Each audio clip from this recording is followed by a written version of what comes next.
tame. Your touch is poison, sweet decay. I crave the ache, I crave the flame. Whisper close, don't hesitate. Let the darkness, let it break. Every sin that calls my name, I'll take it all, I'll take the blame. I want it all, I want you near. Sinking deeper, drowning here. In the night, I'll make you see. This desire's bleeding through me.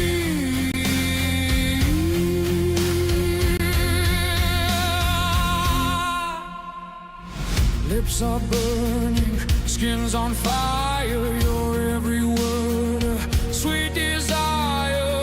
Wrapped in lust, I lose control. A wicked need consuming my soul. Come closer now, don't walk away. I need this moment, need to taste all my secrets. Come undone, we're lost in sin, we're never done.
I want it all, I want you near.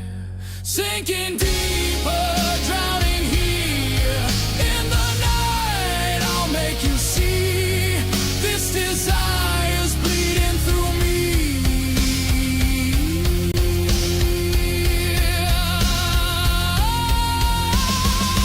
Let it burn, let it crash. Take my soul, take it fast. Sin and lust entwined, we fall. In this hunger, we'll lose it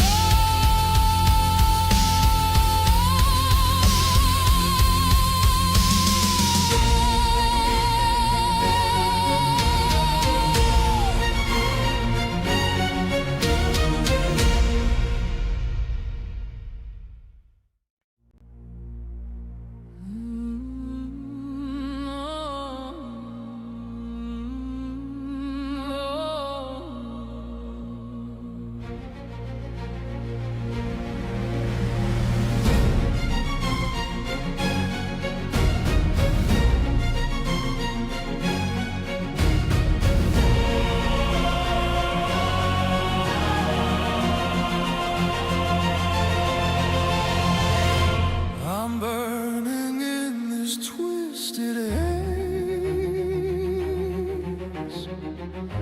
A hunger I can't seem to tame. Your touch is poison, sweet decay. I crave the ache, I crave the flame. Whisper close, don't hesitate. Let the darkness, let it break. Every sin that calls my name, I'll take it all, I'll take the blame.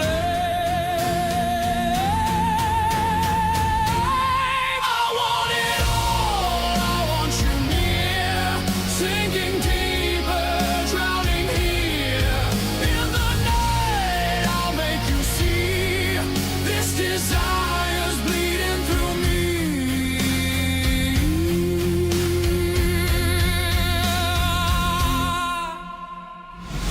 Lips are burning, skin's on fire. Your every word, a sweet desire. Wrapped in lust, I lose control. A wicked need consuming my soul. Come closer now, don't walk away. I need this moment, need to taste all my secrets. Come undone, we're lost in sin, we're never done.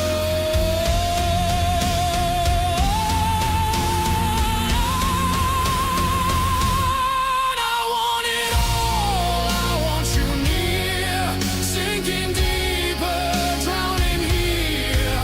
In the night, I'll make you see, this desire's bleeding through me.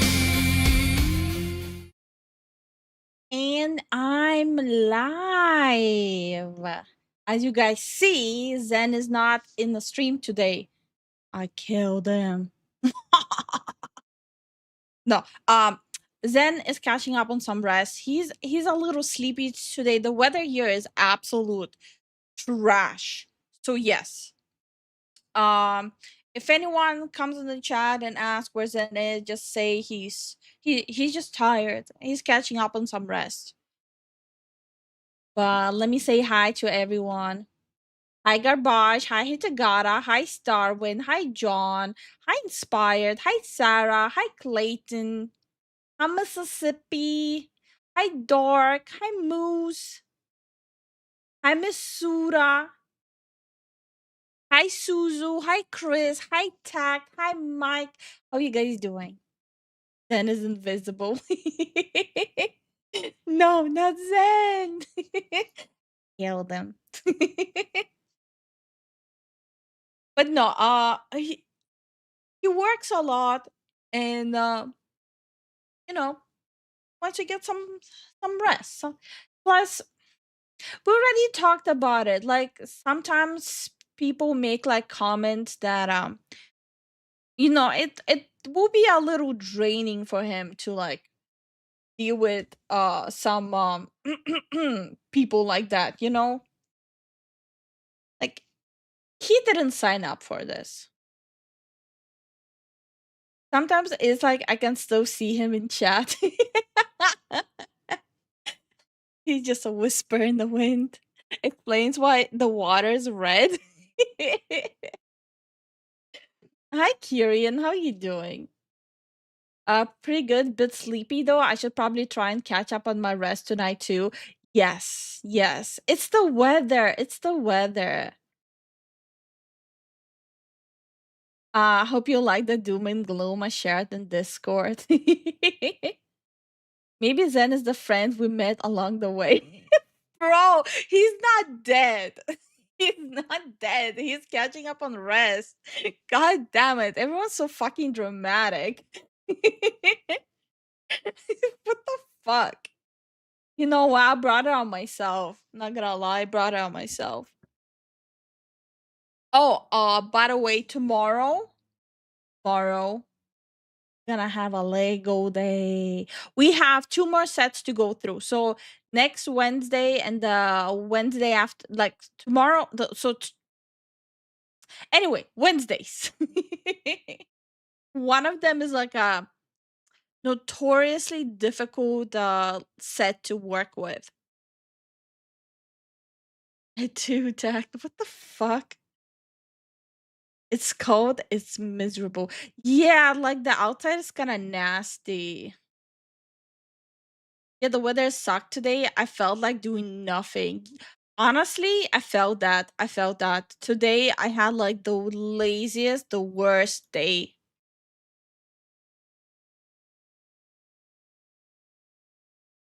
It was pretty bad. Plus, man, I love winter. But not Stop like right this. there, criminal scum. Nobody breaks the law on my watch. We are all tired, but you don't see us resting. Oh, listen. Listen. Am I supposed to feel bad for You know what? Yes. Jason, you're absolutely right. Do not rest. Get a second job so that way you guys can send more super chats. How about that? How about that? And hi, Rush Shower. How you doing? And Jason, thank you so much for the support. Holy shit. I'm a horrible streamer. I ah okay. I've got my salmon in the oven under the broiler, experimenting with Montreal steak seasoning to see how it turns out, rather than my normal lemon pepper. That is. Why are you trying to reinvent the wheel? What's wrong with lemon pepper? Why are you trying to reinvent the wheel? Hi, Penance. How you doing? I used to take a nap after getting home after work. Oh, he already took a nap. He took a nap already. He came back earlier today and he took a nap. Our weather got better today. It isn't freezing anymore. Bro, here it's freezing and it's raining. It's like a double whammy here. I was cataloging transmission parts in a cold container. It sucked, rained, and wait, why are you adding me? You already told me. Why are you adding me? I thought it might not be for long. What? It doesn't get us cold in the tropics. Hope you guys are doing well. Yeah, no, we're fine. We're fine. It just like the season changes gets people a little sleepy. Hi, Ivan. How you doing? You're working right now. You're at work. Oh my god. Good luck with work. Holy hell. Don't let us distract you. Nothing wrong with lemon pepper. I just felt like experimenting. What's next? You're gonna put maple syrup on your salmon? Swapping to oh okay. Swapping to PC. Okay. I have like mental struggles reading. Hi Ancient, how you doing? Over here just been windy in Texas. Well, we don't want it snowy in Texas, to be honest. Hi Fluttershy, how you doing? Got about 2 inches of snow before it turned to rain. Oh, wait, it's already snowing there? Wow. Our neighbors are getting snow, but we're not getting snow. Lovely.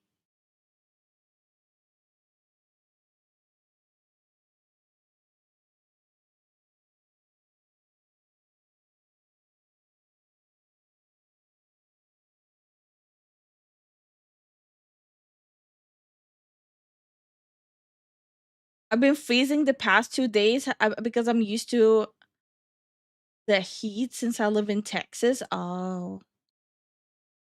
I'm on my last 15-minute break.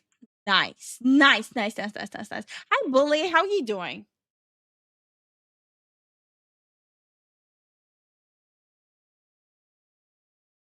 Actually, honey's covered salmon is good.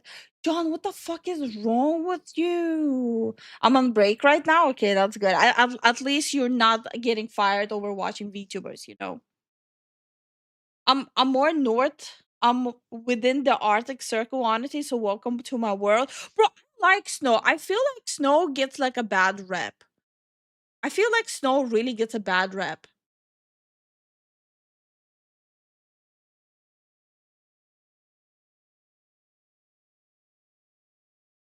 Hold on. It's just unwanted drama in Discord, and it's honestly fucking retarded.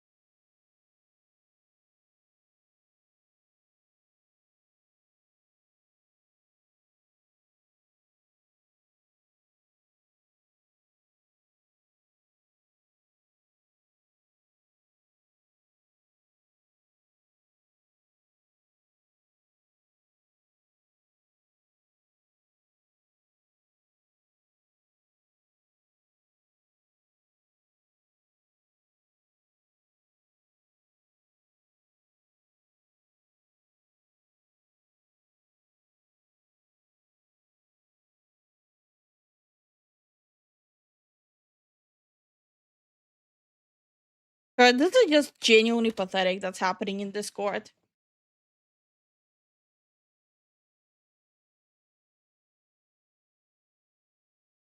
Anyway, moving on. FYI, maple pecan salmon is a popular thing. No! No, hold on. Maple pecan salmon. You're lying. Oh, ew, it's a thing. It's actually a thing. Armal just got banned on Twitch. No fucking way. What the fuck is happening? On what grounds? Bro. Huh, that's gross. Huh, that's gross. That's nasty. What am I looking at? This is nasty.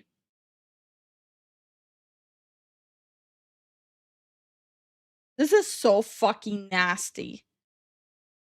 Bro. Is it a dessert or is it a fucking dinner? What the hell is going on? I'm finally get around installing Discord back on my PC after the reset of 2025. Oh, nice. The high class fish place down the street from me has it. Bro, is it a dessert or is it dinner? What is it? Hi, Totally. How you doing? That looks yummy as fuck. What is wrong with you? Don't knock it till you try it. What is wrong with you people? It looks... Bro, no. What's that? Salmon with what? Honey and pecan? A maple pecan salmon. Ew. Bleh, ew. Looks like dinner. Bro, that's a lie. This is a fucking lie right here. I'd rather not eat than eat this. I'll totally order that and a nice side on of dike. Bro! Have chocolate dip bacon for the... Bro! Could be interesting. No! I like honey, lemon, pepper. Bro! I'm disowning my own fucking... Sometimes I get the primal desire to chuck a piece of meat on some smoldering charcoal. Tempting right now. Well, that is understandable. That one is good. I'm a trisexual. I'll try everything once. Well, some of the things you will try once and never again because you'll be dead. Maple flavored things are very common here. We have maple bacon donut. Bro. Alright, all the Canadians, close your ears. I hate maple. I hate maple syrup. There, I said it. Okay, all the Canadians, you can open your ears again. I'd rather eat blue cheese. I actually like blue cheese. I want to try pineapple on a pizza. Bro, get the fuck out. Allow how triggered you're getting over the salmon conversation because that's disgusting. It's fucking disgusting. Welcome back, Chris. I hate fish, but I would try it. Bro, what the fuck? Bro won't eat fish, but he'll eat candied fish. I will try anything once. Bro, this is gonna taste like vomit. Like sugar and fish. Just imagine. This is gonna taste like sugar and fish. Maple bacon donuts are indeed a thing. They're pretty good. I hate it here. Stop right there, criminal scum! Nobody breaks the law on my watch! Do you hate maple leaf cookies? Answer carefully.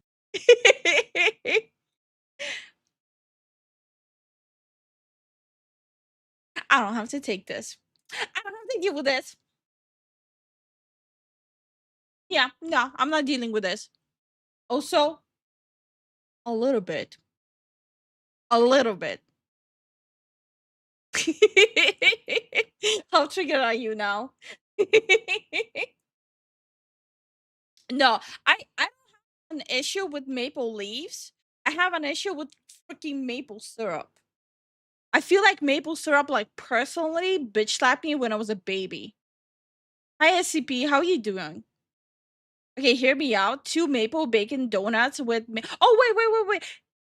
Jason, thank you so much for the support. We really appreciate it. Bruh, it's so hard streaming alone now. I'm too used to having Zen around. Hi Roland, how you doing? I love maple syrup. Disregarded. Opinion disregarded. You're from Florida. Disregarded. Okay, hear me out. 2 maple bacon donut. Nope, not reading it. I had a maple bacon donut. Nope, not reading it. What do you eat with my is my question. Mashed potato, rice. I'm confused on the sides. The answer is yes. I'm loving that Leaf is getting triggered. What the fuck? To be honest, if you want to be horrified, Leaf, just look up Jamie Oliver. We already reacted to it. I was moaning pretty hard. If you like the salty and nope, not reading that. Who's a more picky eater, you or Zen? Zen is actually more pickier than me. Do you put Stop right there, criminal scum! Nobody breaks the law on my watch! If I was a mod on your I would so ban you. And this is why we don't have a r/Lifu. You the ungodly shit you guys would post there would actually trigger me. Thank you so much for the support, Jason.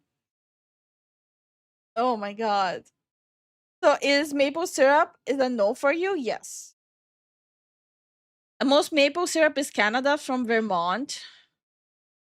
I think the one we have is you would have grilled asparagus with that. With this? Why am I even looking at it so? Hi Jack, how are you doing? When I have salmon, I have it with asparagus and mashed potatoes. Like specifically that combo. Like specifically. Does everyone have like a specific combo for their salmon or something? What's going on?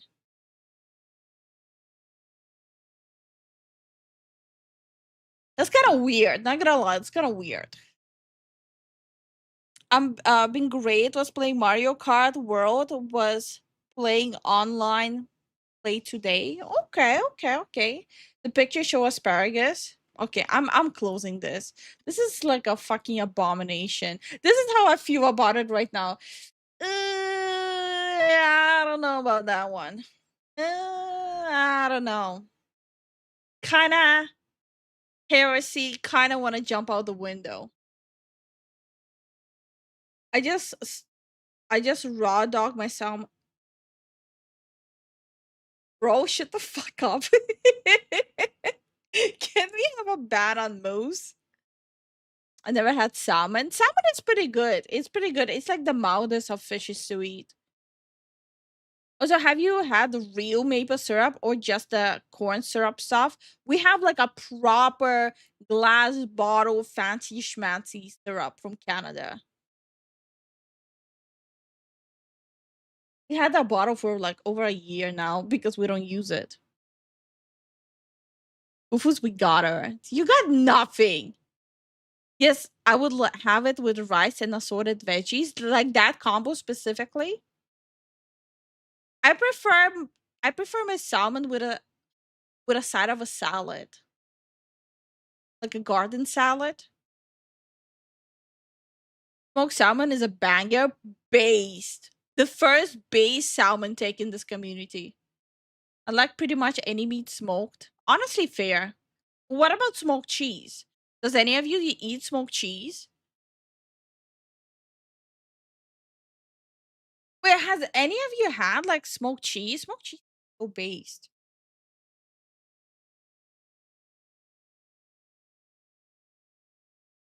But is it pure maple syrup or like log cabin or some fake stuff like that? Bro, what are you, the connoisseur of maple syrup? How about I'll send you a picture of the maple syrup for your evaluation? And take care, garbage. I have lethal. Smoked cheese is good, bro. Yes. This shit. Oh, it's godly. Not regular, but I like smoked cheese. I don't think you're supposed to like have it too much. I made smoked salmon before, so good. Yeah, smoked salmon is based. Smoked cheese is good. Yes. I have masala cheese. I will not elaborate. The fuck is masala cheese? Smoked cheese is alright. The fuck? Okay, ancient, sorry, but it finally happened. Now I have to ban ancient. Stoozy, how you doing? I never had smoked cheese. Bro, it's so good. Minnesota is big maple syrup producer. Zen, write that one down. We are never going to Minnesota. You probably enter the state and they hand you a bottle of maple syrup and make you chug it. I'm an avid maple syrup defender. Why? I miss having my smoker.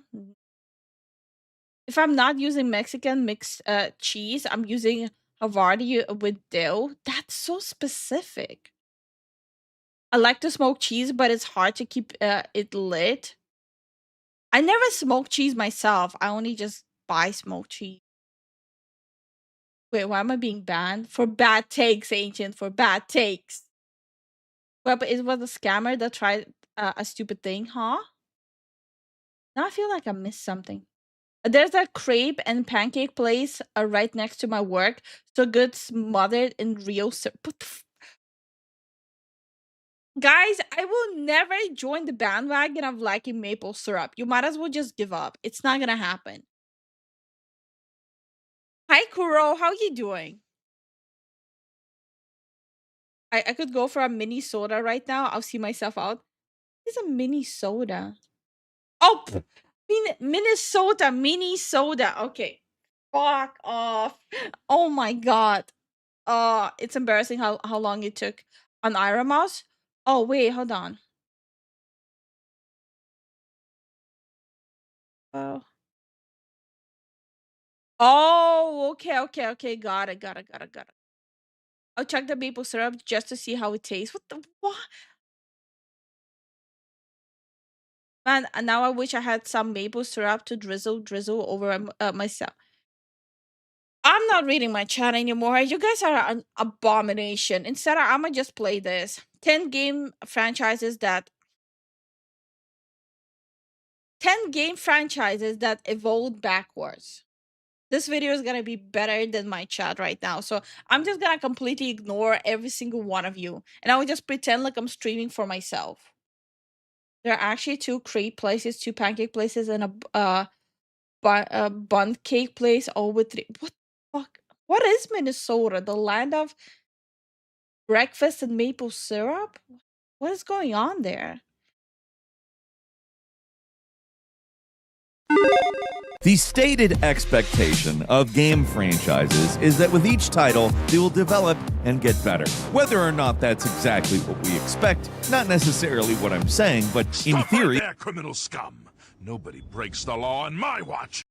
For the Maple Fund. I hate you, Inspired, so much. I hate you, Inspired, so much right now. Thank you so much for the support, Inspired. I'll take your money and I'll ban you now. Shut up with the maple syrup. It's not gonna happen. I'm not gonna have maple syrup. I mean, I have a bottle of maple syrup, but I'm not gonna like maple syrup. It's not gonna happen. Stop. You guys heard how I reacted when Zen said he'll put maple syrup on my steak. I almost spontaneously combusted. Minnesota is basically South Canada. What the fuck? Okay, you see, now Jason's gonna throw hands. Maple smoke. Anyway, I'm watching. The stated expectation of game franchises is that with each title, they will develop and get better. Whether or not that's exactly what we expect, not necessarily what I'm saying, but in theory, as a team gains experience and tries new things, it should get better, right? Well, that's not always what happens. I mean, it's like a trend right now. Like the games are just evolving, just backwards evolving. They're like just stripping off like what you're able to do inside the game. Like all of a sudden, The game was able like provide you diving into water. Now if your tippy toe touches the water or is like a meter away from a water pond, you die. Hi Sniffly, how you doing? Hi Buzz, how you doing? Who's putting syrup on what? I'm gonna ignore every single maple syrup message from now on. Just point out blank, ignoring, and just talking about games. You guys are the worst. Happens, is it? Normally, the process of evolution brings us bigger and better and smarter, but in the case of these games, it does the exact opposite. Hi, folks, it's Falcon, and today on Game Ranks, 10 game franchises that evolved backwards. Starting off with number 10, it's Battlefield. This is a franchise that's just an endless series of taking steps forward and backwards. For most of its lifespan, it was 2 steps forward, 1 step back, but I thought people are loving Battlefield 6. Have I missed something? in recent years, it's been more like half step forward and then 3 leaps back, especially after the launch of Battlefield 2042. I'm aware the game has improved over the years, and it's not the total disaster. The Arkham series is a great example. Arkham Knight is a major upgrade from Gotham Knight. Would it be valid comparing the Batman series to the Suicide Squad, Kill the Justice League? Would that be a fair comparison? I also feel like a good comparison is like I'll go for the low hanging fruit. Dragon Age Origin versus Dragon Age Veilguard. Put aside all the stuff they did there and just look at all the game mechanics they have removed. Like half of the game was removed. Half of the stuff you're able to do is removed. Disaster it was back in 2021, but it's missing a lot of significant features. He's talking about 2042. Okay, you know what? In that case, it's valid.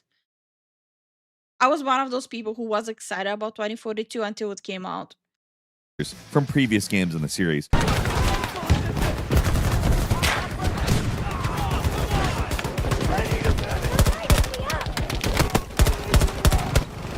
While they did eventually bring back classes, a lot of movement abilities are still DOA. There's no single-player campaign, and the destruction is severely reduced compared to how spectacular those effects were in Battlefield 5. The last one really stings because destruction, at least to me, is an essential part of the identity of the Battlefield franchise. The size and malleability of the maps is what makes the game so dynamic and interesting, so essentially losing all that with 2042 is extremely disappointing. Hopefully, whenever the next Battlefield comes out, they'll listen to fans and make a game that actually moves the franchise forward instead of just trying to copy other popular games like Apex Legends or Call of Duty Warzone. Battlefield shouldn't have to copy other franchises to succeed. I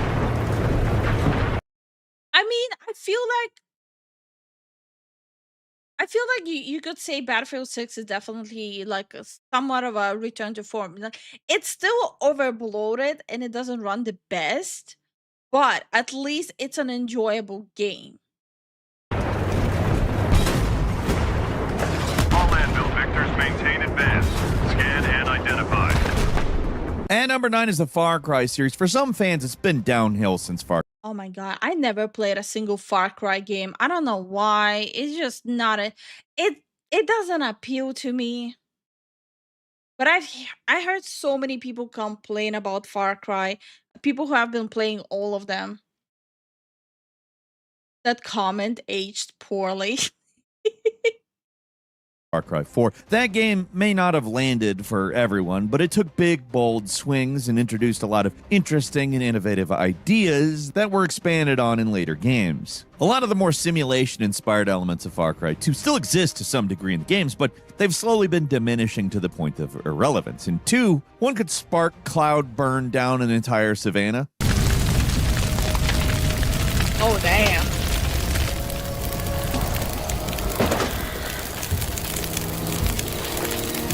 Fire would spread dangerously quickly, trees would burn to a crisp, and it'd be dynamic and Every Far Cry after 2 is just the same game with a different coat of paint.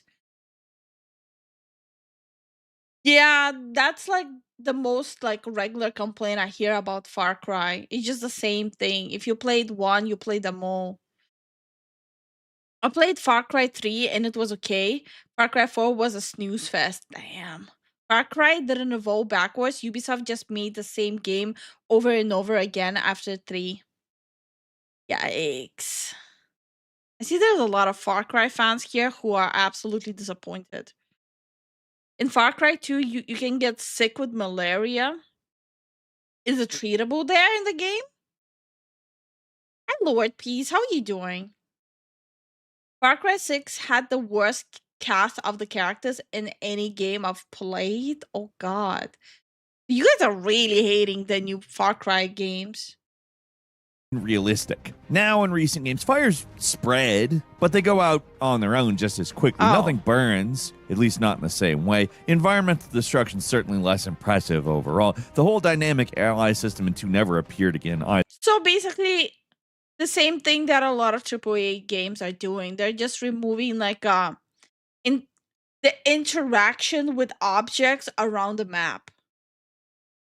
The diegetic way you do things like read maps was also cut, replaced with more traditional map screens. It's not all necessarily a step in the wrong direction. I think pretty much every normal metric would indicate Far Cry 3 is a better game than 2. People tend to minimize or overlook 2's many glaring issues, but the stuff that's impressive is just legitimately really good. It would have been nice if the developers of future games at least attempted to further explore some of the more simulation-like concepts. Instead of feeling like you're in a living, breathing world like in Far Cry 2, the worlds of later games like 5 and 6 feel more like amusement parks. You can look, but you can't touch. Bro, I love games that give you the capability of whatever you do, whatever action you do, it kind of has a major or a minor consequence, but it does have a consequence.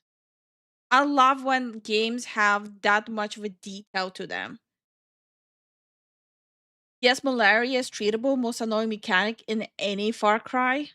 Yes, Lifu, the malaria is treatable. It's actually a major plot point in the game. Maybe I'll play Far Cry 2. I played Far Cry 5 and I could only play 2 hours because it was so boring. Even as someone who had never played any Far Cry, I felt that way about Assassin's Creed Valhalla. It was just so boring. Like an hour into it, I'm like, yeah, no, that's money I'm never getting back. Because I actually bought the game through Ubisoft, not Steam, so I couldn't get a refund. Far Cry Peak with the first one? Okay, I see. Where Far Cry 2 is a little buggy on modern systems, but it's pretty solid. Oh, okay. I probably will have to install like mods to run it well.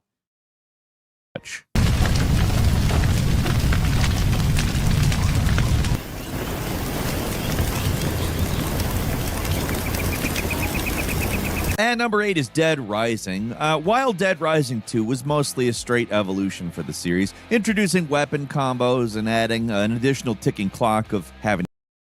Besides like Battlefield 6, not Battlefield 6, besides Battlefield games, is this video gonna mostly mention games that I don't play? In that case, we're cooked here.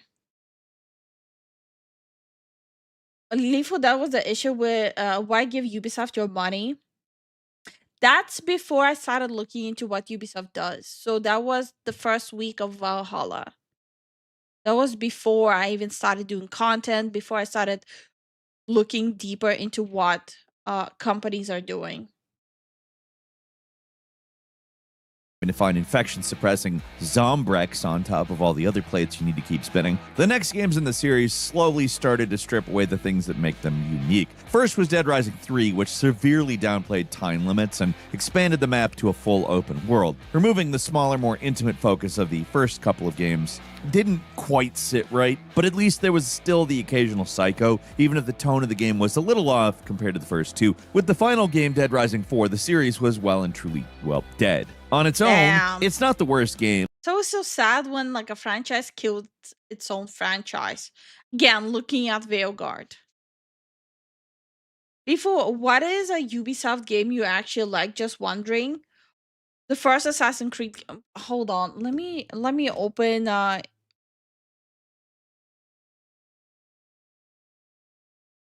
Okay. All right. I like the Assassin's Creed Shadows. I like the Division games. I did used to like a Rainbow Six Siege. I think Rainbow Six Siege used to be good, but I'm over it. The game is trash now. Watch Dogs is a good game. Let me see.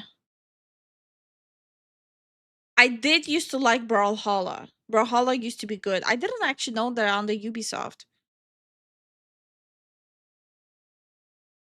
Beyond Good and Evil was good too, but it's dead.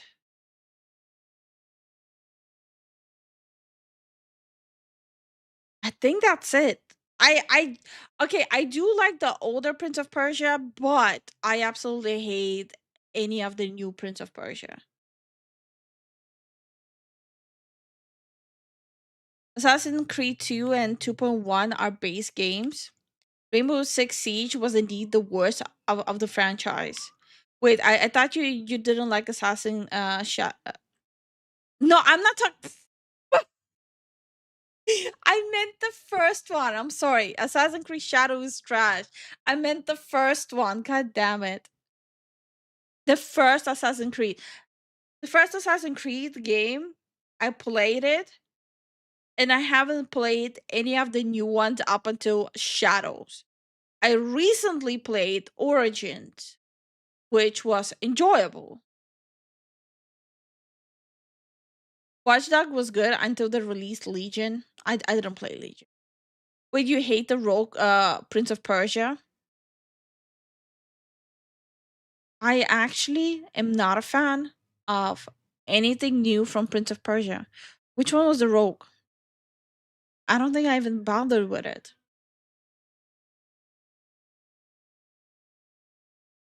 Holy shit.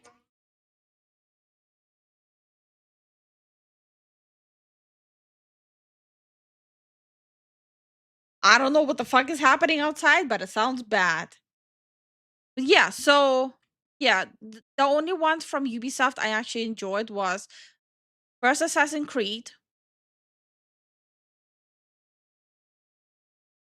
Tom Clancy's The Division 1 and 2, Rainbow Six Siege when it was fresh,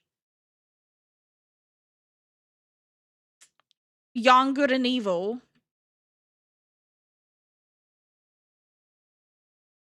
and Brawlhalla when it came out. So I don't know if Brawlhalla was from the beginning under Ubisoft or not. That's it. I'm honestly not the biggest fan of Ubisoft. And I absolutely refuse to buy their new games unless I'm reviewing it. But everything that makes a Dead Rising game has been stripped out. There's no longer a time limit at all. Oh, and Watch Dogs. There's no time crunch, so the challenge the zombies could provide was mostly gone, which made the game really easy. I like Hero of Might and Magic. Wait, was Might and Magic on the Ubisoft? Hold on.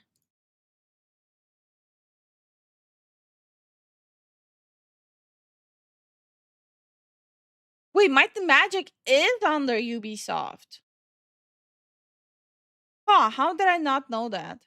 Anyway, Might and Magic is trash after the third one. Anything that came out after the third one is trash and should be completely disregarded. Even if you hated the time limit and you were glad it was gone, nobody was happy about the removal of the psychos either. These were cinematic bosses, and a lot of them were the most memorable characters or moments in the series.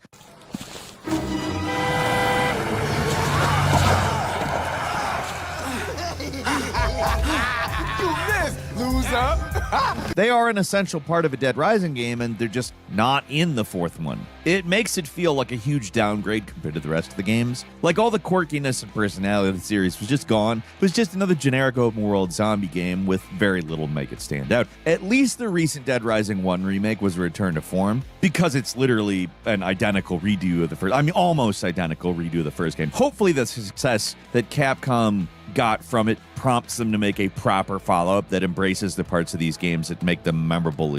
Okay, that explains why I haven't really played this one. I I usually tend not to get like Capcom games. It's only like the recent 2 years that I actually started playing Capcom games on a regular basis. I'm a little late to the party. They're releasing a new one this year. Wait, there's a new Heroes of Might and Magic dropping. Why? Let it die. Hi Yui, how you doing? I think they deleted my Ubisoft account because I touched it. I haven't touched it in years. Oh, that's sad. I still cannot believe they actually made that a ruling. Hi Nick, how are you doing? Wait, was South Park under Ubisoft or was it under EA? Hold on. Let me see.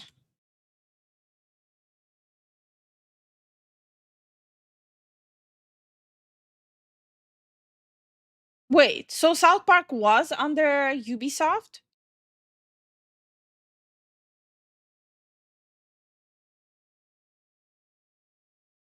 Because I like the Stick of Truth. I liked it. I also have Fractured but Whole, but I didn't like Fractured but Whole as much. The Stick of Truth is a lot better. I am boycotting Capcom until they remaster Mega Man Legends and release Mega Man Legends 3. Okay.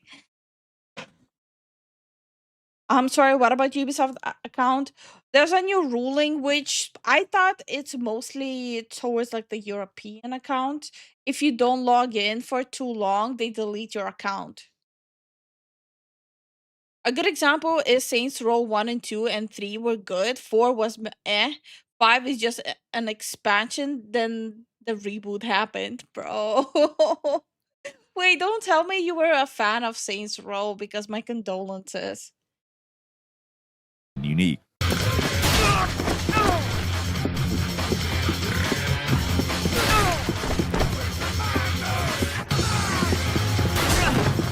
And number 7 is Red Faction, a series that hit its apex with the third game. We talk about it all the time. You know it. It's Red Faction Guerrilla. But that wasn't the end of the franchise. There was still one game. Well, technically 2. There was an Xbox Live arcade indie game as well. But the actual sequel was a game called Red Faction Armageddon. It did manage to it's games that I never played. evolve the formula in at least one way by introducing the ability to not just destroy but also repair, which was a worthwhile addition, but that's the only thing particularly memorable about it because otherwise it is a severe downgrade from Guerrilla in every possible way. The area has sustained a significant amount of damage.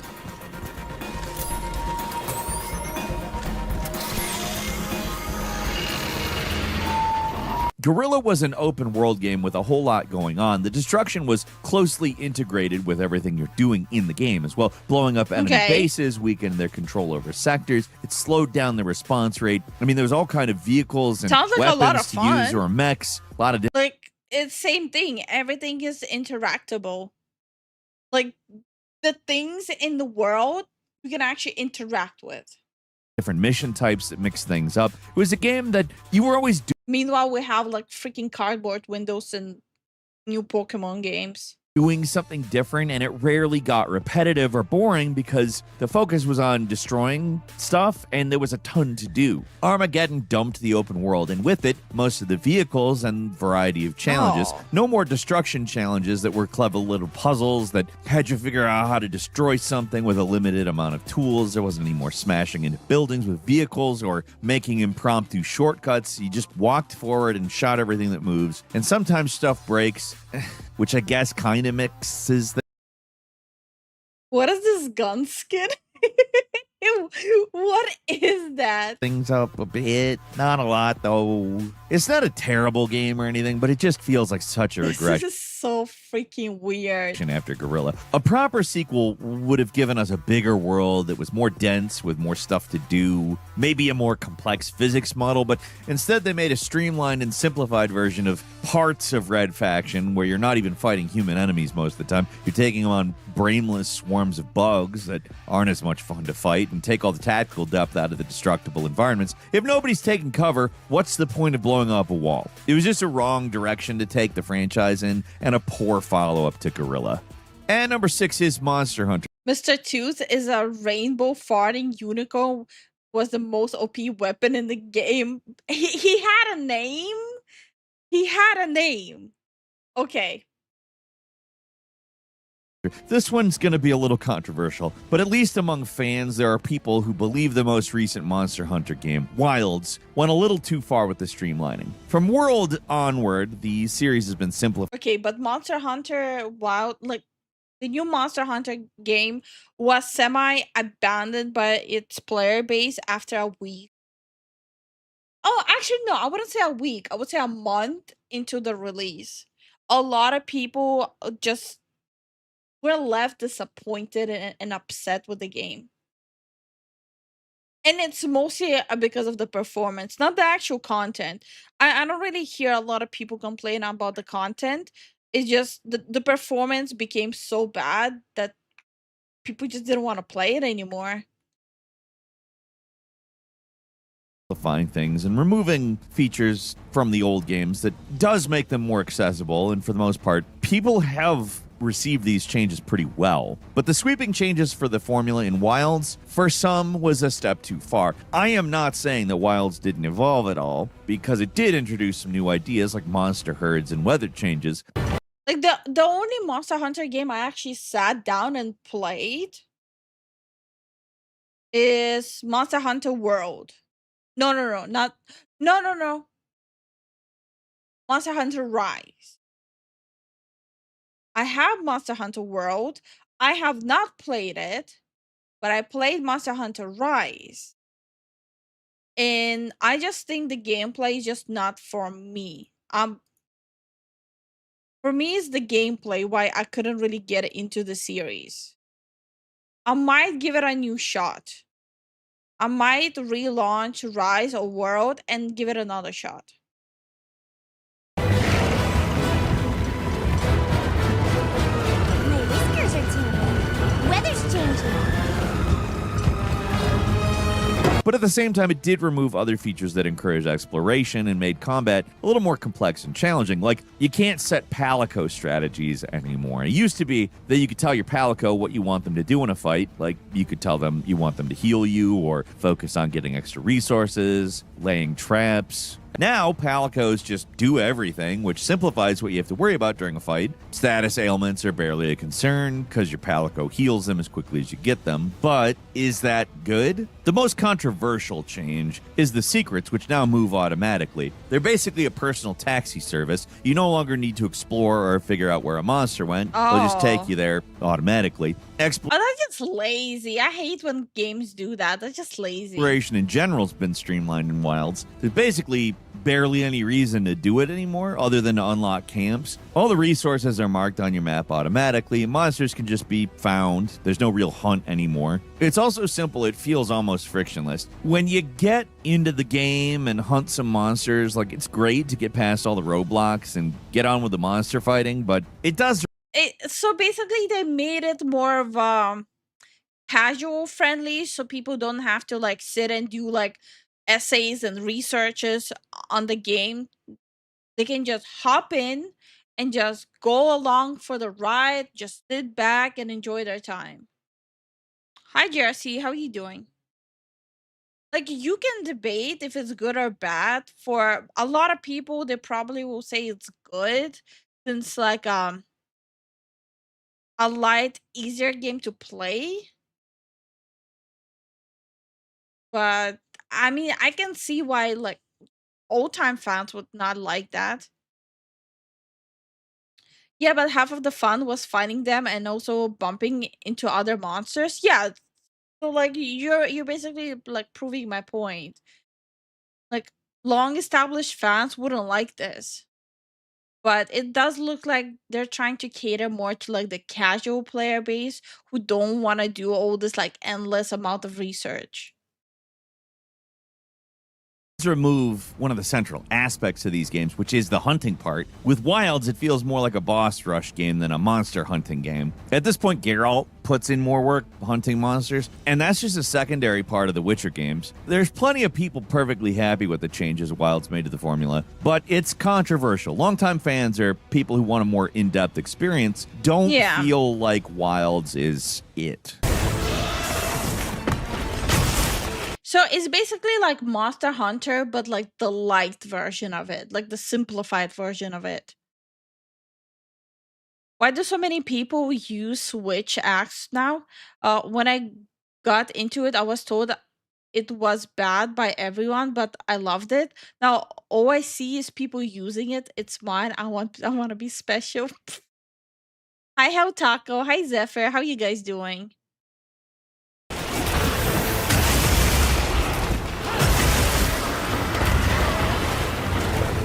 And number 5 is Dragon Age. This is a franchise. Oh boy.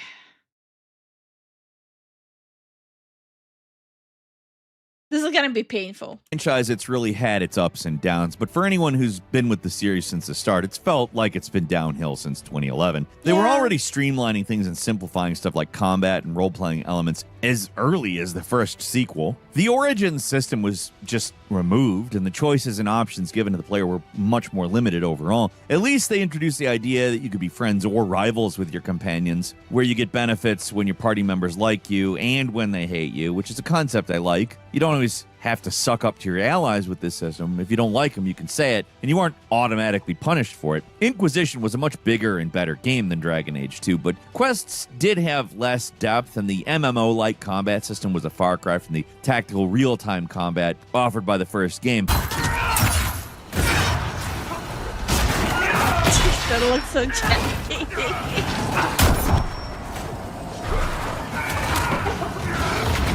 Finally, with Veilguard, the de-evolution of the series was complete with... It's like they planned this all along. How to make sure that the game is so dead that reviving it would be a controversy on its own. Dragon Age still hurts. Yep. Better times. I was going to send you some maple syrup on Throne, but that is too much for a joke. Yeah, I feel like that's a little bit overcommitting, Jason. Hi, Vinny. How are you doing? With extremely simplified party mechanics, hack-and-slash combat, small and mostly linear locations, the series is basically unrecognizable. For me, my problem, one of the bigger problems with Veilguard was also, it just looks like it has like a Instagram filter all over the place, like that blurry Instagram filter. That was just so hard on the eyes in general. Went from a complex CRPG to an action game with some RPG elements that remind you, yes, it's a Dragon Age game. No. Veilguard, besides having like Dragon Age in the name, it has nothing to do with the original Dragon Age. Like, those two games cannot be further apart from each other. Hi, Ryuko. How are you doing? Still, inexplicably. I mean, it could have gone a lot worse. Before the pivot back to single player, this was gonna be a live service game with even more casual mechanics. So at least it didn't turn into that. But what we got... Yeah, the reason why it didn't turn into that is because people didn't want to play it. Was pretty far from the series' origins as a gritty Baldur's Gate throwback. If they took the Dragon Age name off Veilguard and made the dialogue less embarrassingly lame, I think the final entry would probably be viewed more favorably, but it's got Dragon Age in the name, so it's hard not to compare it to the original, and wow, does the fourth come up wanting in that respect. Like, if your expectation is a complex CRPG with a bunch of branching story stuff and complex combat systems, etc., this ain't it. It's not even like it couldn't have been. Like, again, like, this is probably a Gotham Knights situation. Look, there's a reason why Dragon Age Veilguard was not popular with people who have nothing to do or any interest into looking into DEI, right? Like, let's not pretend like a lot of people look into DEI. Let's not kid ourselves here. Majority of people don't give a fucking damn. Dragon Age Veilguard is so bad that even the people who are not looking into any of this said, Now I'll keep my money. To a point where the whole franchise is shut down. Let's see. What's the player count of the game right now? Obviously, we're able to pull up only Steam.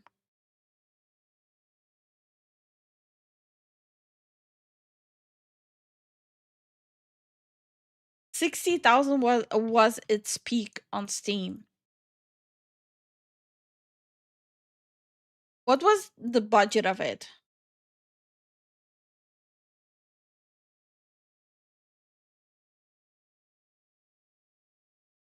$250 million. 60,000 peak, 250, a quarter of a billion. I don't think you can justify budgets like that for games that fail that hard. For people who don't understand why I'm criticizing 60K as peak that much, they don't make the money back on this. They lose money massively. There's a reason why this franchise is dead now after Veilguard. Hi, a parent. How you doing? How the day treating you? Found you on YouTube today, and I really like you and your husband react to Attack on Titan Assassin's Creed DLC video. Oh, thank you. That's so sweet. They definitely made it to be a live service game and decided that was a bad idea. Correctly so, but I mean, you can only go so far walking a move back. Get ready. Charge bomb. Take him down.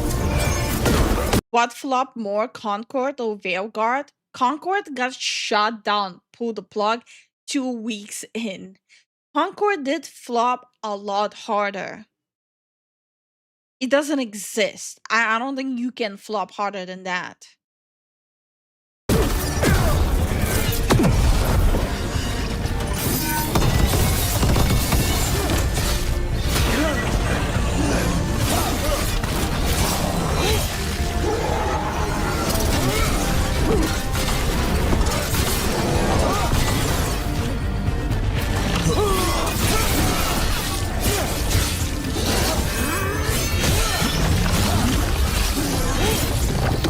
At number 4 is Mortal Kombat. As of this writing, it's hard not to see more. Okay, this one hurts. This one hurts. Ever since I was a kid, I was a huge Mortal Kombat fan, so the Mortal Kombat stuff does really hurt. It's just boring and stupid. I see that EA is shutting down Anthem in January. Are they? Hold on. Damn. I'm expecting a lot of stuff being shut down in EA. Like the coming like 2-3 years, there's gonna be a lot of stuff being either reshuffled or completely like removed. Mortal Kombat 11. As the apex of the series, it's got the most features, the most modes, and a huge selection of characters to pick from. Mortal Kombat 1, it's missing a few things, to put it mildly. The roster's smaller, it's got too many guest characters. Seriously, it's got Homelander and Omni-Man. Do we really need 2 evil Supermen, whatever, in this game? Do we need 2 of them? That's the least of the game's problems, though. They took out custom movesets. They replaced the costume pieces that you used to be able to use to customize characters. The crypt is gone. It's replaced with the inferior and tedious invasions mode. And while cameo fighters are meant to fill in for removed movesets, they just feel like a reminder of the characters we're not getting fully playable this time around. Cameos are a new feature that feel like a compromise. Like they're just there because NetherRealm couldn't make as many fighters as they wanted, and this is the compromise. That's the game in general. Just feels like a big compromise. Not a Like you guys might heavily disagree with me, but I feel like the very last good Mortal Kombat game was Mortal Kombat X or 10, whatever you want to call it. Mortal Kombat 10 was the very last good game. And I don't think they'll be ever coming back. I think Mortal Kombat is dead. a complete product like 11. It's not a terrible game. I'm not saying that like you should hate Mortal Kombat 1 or anything. It's actually a good game. It's just disappointing. It feels like a step back.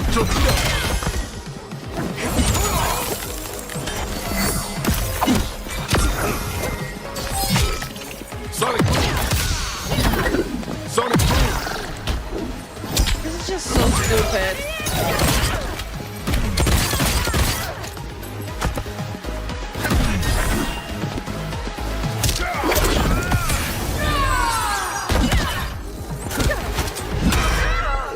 Candy ass.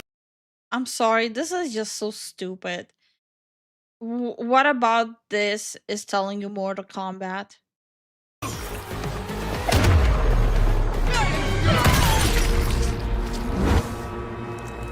Even the finisher is lame as fuck. All right, that might be overkill. Brutality. Peacemaker wins. And What about that? Okay. number 3 is Fallout. This is probably a controversial one because where does the de-evolution of the franchise start? The obvious answer is when Bethesda took over, but that's not necessarily true depending on what you're looking for in a game like this. Sure, the depth in role-playing suffered in Fallout 3, but it got a new lease on life, and like before Bethesda came in, there wasn't gonna be another Fallout. For hardcore fans, the game started to move backwards as early as Fallout 2, though. For others, it was only until Fallout 4 did they really start to lose the plot and move away from what made the series special. And even then, there's a lot of room to defend Fallout. Okay, I actually kind of enjoyed Fallout 4. Damn, sirens, my bad. I don't know what's going on. People are going crazy in December, apparently.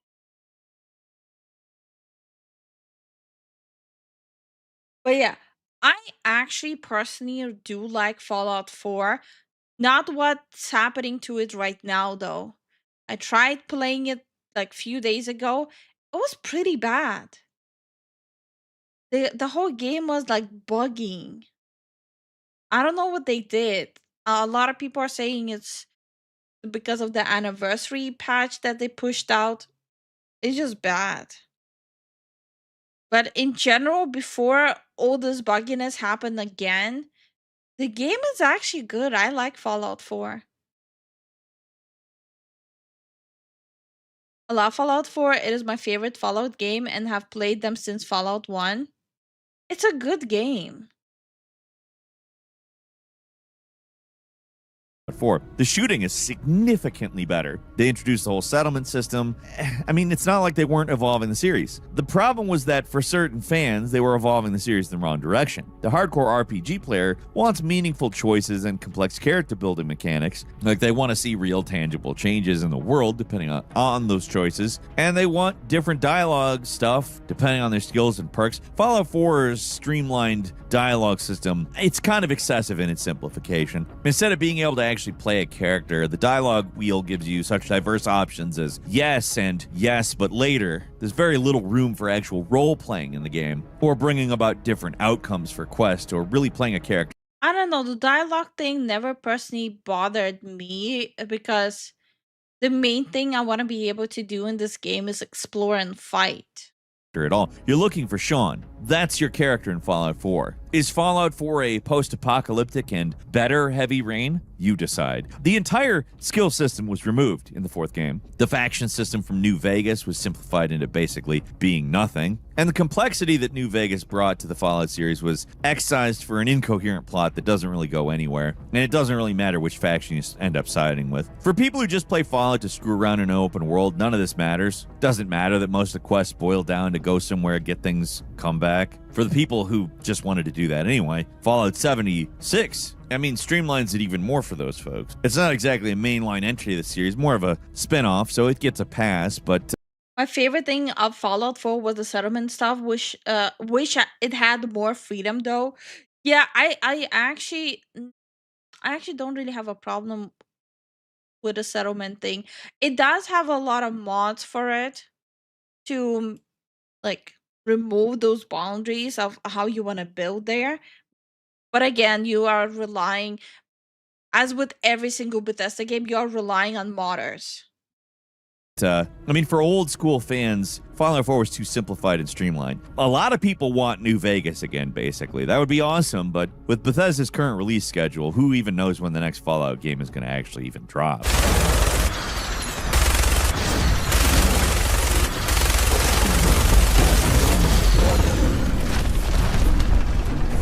Dude, when I was replaying this game, the Deathclaw was like peeking from the corner and like peekabooing me. My Deathclaw was so bugged the hell out. At number 2, it's Dungeon Siege. For a series that was always meant to be a streamlined and simplified version of an RPG, it's kind of incredible how each sequel somehow managed to strip away features until there's just barely anything left. To illustrate just how much this series evolved backwards, just look at the total party size. In 1, you could have a whopping 8 party members, including your player character, and a pack mule to haul all the loot you'd be collecting. That's a big gang. Led to some pretty big battles. Managing a large party is what makes the first game so fun, too.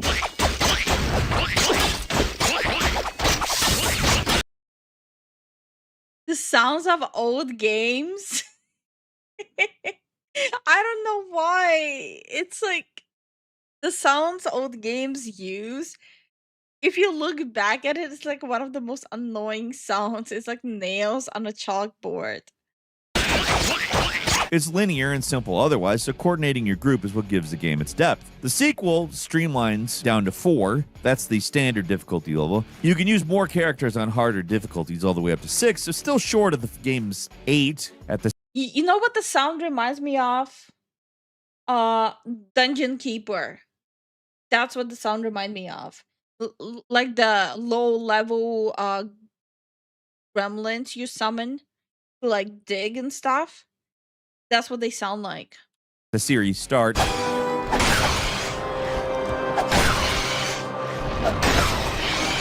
Dungeon Siege 3 completes the reverse evolution of the series by again reducing the party down to a piddly 2. And that's not really a true two-person party. It's basically just Diablo, where you have the player character and a follower that helps sometimes, maybe a little. By the third game, the entire tactical element of the series was gone. It's basically like a beat-em-up. Speaking of Diablo, I really hope they added Diablo to this list.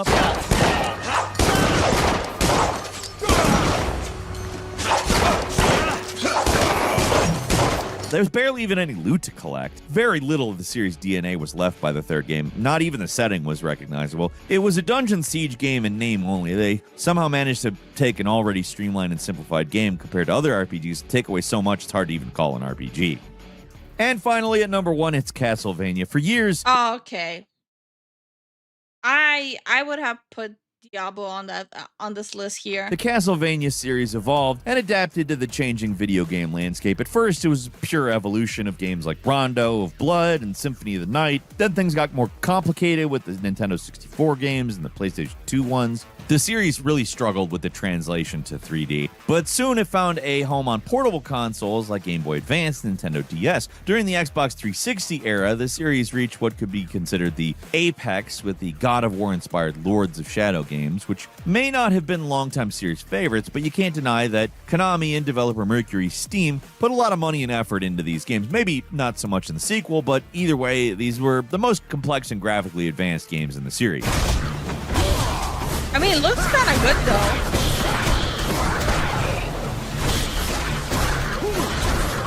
The series' slow, inevitable decline after that could be seen as a reverse evolution, but for old-school fans of these games, that's not necessarily a bad thing. Sure, you could interpret what the series was with Lords of the Shadows. They had celebrity voice acting like Sir Patrick Stewart, hamming it up in a full orchestra soundtrack, cutting-edge graphics, to where we are now with the newest entry in the series being a remake for Haunted Castle buried in the latest game collection. From a blockbuster to 16-bit, with nothing else in sight, is a fall of sorts, but maybe that's not really a bad thing. I mean, it just seems like they just wanted to do a re-release. Re-releases are genuine. Okay, I don't hate re-releases. Maybe some of you will disagree with me on this. I actually do like when really old games get re-released, because not only you're able to play it on a new console you play on currently, but it also has a potential of bringing in more newer fans into it, which results in a potential of making more games for it. Kind of think that the series was never So I actually do like when old games get re-released. really meant for 3D. Maybe it never needed to evolve in the first Just depends on how you handle it. place, because Haunted Castle Revisited is actually one of the best games in the series. For a lot of fans, they're gonna like it more than any attempts to take the series into 3D. It's not a more complex game, but it is a better one. Evolving backwards isn't always a bad thing if the end result Okay, this is why he added it to the list. I don't think this really applies. I don't think re-releasing an old game is evolving backwards. It's literally just re-releasing an old game. In that case, a lot of these re-releases, all these companies are evolving backwards.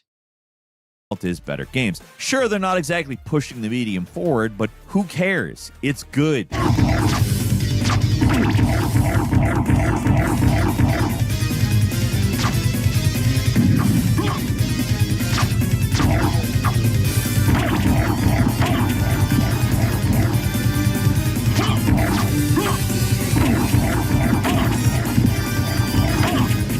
And that's all for today. Leave us a comment. What is the one franchise that if they start actually evolving backwards, you will be the saddest little person in the world? Like literally, you will be depressed over it. I need to think. What would be mine? Well, all the games I love, they already got massacred. I mean, all the franchises. Ragnarok, I love that game, got massacred. Diablo, love the game, got massacred. World of Warcraft, I used to love the game. Even though I'm an avid hater of it now, I used to actually really like it. I hate it now.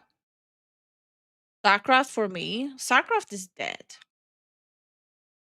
GTA, I can see that. Hi Gavin, how are you doing?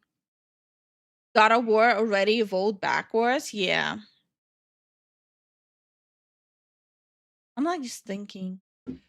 A lot of like everyone's favorite franchises are already kind of like beaten with a stick. I am playing World of Warcraft right now. Front mission. Oh wait, they already did and it died.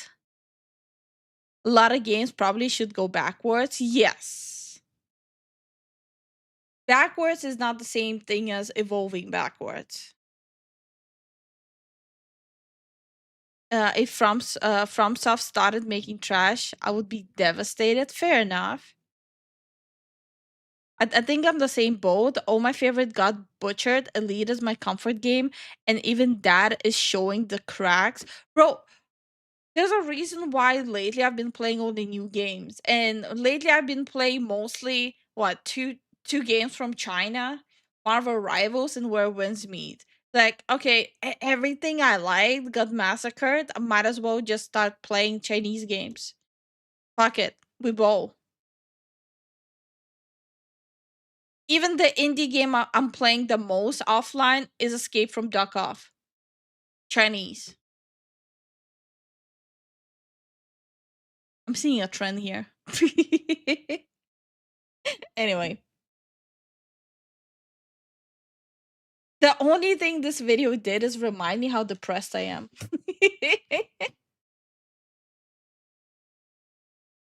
Wait. Guys, you keep an eye on the chat in the cage. I'll be right back.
All right, I'm back. I just remembered that I forgot to feed myself again. So I had to grab the food.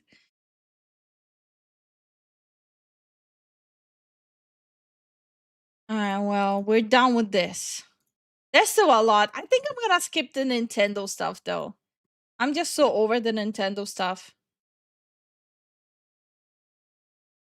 Okay, we do have a legendary drops video. I know lately I haven't been turning these reacts into actual videos, but it's like some things are nice to just talk about on stream, but they're not really like for a video. The game industry thinks you don't matter. I mean, they don't just think that, they literally say it. They openly say that the players who've been supporting them for years don't matter. There are two things that happen, and I think that they are all too similar. We have Tim Sweeney of Epic Games that stepped forth and he's criticizing Steam for their use of ID tags, saying that it doesn't make sense for a game store to label games that are using generative AI. It doesn't make sense for customers to have full context of their purchases before they actually make a purchase. I can't imagine. Wait, what's the problem with having the tag though? Like, I've seen the article. He basically was saying that why even bother putting the tags, because every single game is gonna have AI tags. I mean AI in it, which is not true. Not every single game will have AI. Like, why is he so pressed about it? What is he trying to hide? And hi, Undertaker, how you doing? Why you guys are having so many troubles beating Steam. Maybe you should probably just get a couple more journalists to try to write an article about how it's a monopoly. Then we have you. Damn. I don't think I've seen Legendary so sassy before. Ubisoft. We haven't heard from these guys in a long time, so you know it's going to be pretty good. They're going to their local government with a long list of excuses, likely trying to prepare themselves for massive layoffs that'll be coming very soon, I'm sure. Talking about their poor performance and saying that, well, it's not our fault. It's not our games. No, it's just that players just aren't buying new games anymore. It's market conditions that are the problem, even though we've seen multiple breakout successes. The hell we're not. I personally bought more games in the past 2 years, and especially the last year, than I ever had. If anything, people are acquiring more and more games these days than in the past. And the reason is there's more and more games being dropped. But the difference is we're just not buying their games. This entire year, many of those successes actually coming from their former employees, new studios and studios without any marketing. But sure, Game of the Year is made by the guy who left Ubisoft because he was too bored at Ubisoft. It's just new games we don't like. Definitely not just yours. You would think that making games is the best job in the world, with one of the easiest customer bases to serve. I realize a lot of people meme on that because they go, oh, you just can't please the gamers. You absolutely can. They're a lot easier than you think we are. And I don't think that there is an audience that's as vocal as the gaming audience is. We have no problem telling you what our opinion is. We have absolutely no issue celebrating the games we love and hating on the games we do not. And there is just so much information that we throw out there, so much valuable feedback, but that feedback doesn't mean anything if they aren't willing to listen. And it's like we don't exist. Either it's their ego or they just genuinely think that they know better than us. And that's what we're going to talk about today. We're going to talk about an industry that just refuses to listen. What really gets to me is that all of these companies, they act like the gamers are nothing. They openly insult them in interviews and articles and their Twitter posts. They're openly just insulting the gamers who've been buying their games. And then they're surprised that they're not generating as much money as they used to. It's as if the gamers that they were insulting were the ones giving their money by buying their products. But now that you isolated all of us, you're still insulting us for not giving you money. I'm sorry, but this is not like a freaking dummy situation here. We didn't sign up for being dominated and BDSM by these AAA companies. And hi, Lost Planet, how you doing? Hi, Mechanical Mac, how you doing? Not just the devs, but the journals too. Yeah. Blames its players for not buying their games, one that thinks that we don't deserve to know how these games are being made, and one that is going to continue to ignore us until they can't. I genuinely believe that in the age of the internet where social media is everywhere and commentary is essentially unavoidable at this point, it has never been easier to figure out what players want, what they don't want, and what they absolutely cannot stand. We are a passionate bunch. We love talking about games, and we love making sure that everybody else knows exactly how we feel about them. You do not have to look far to find a 1,000-word Steam review with a mountain of engagement or tens of thousands of hours of YouTube, Twitch, and TikTok videos that are breaking down every single design choice from every single angle that's possible. This is feedback that none of these companies have to pay for. They don't need focus groups. They don't need surveys. They don't need to do anything. They just got to open up their eyes, open their ears, and engage with the overwhelming amount of information. Yeah, but for some reason, specific companies, they think that if they spend millions on game journals and shows, that it will convert into sales. When everyone already knows, don't trust the shows and don't trust the journals. Sometimes they're also one and the same.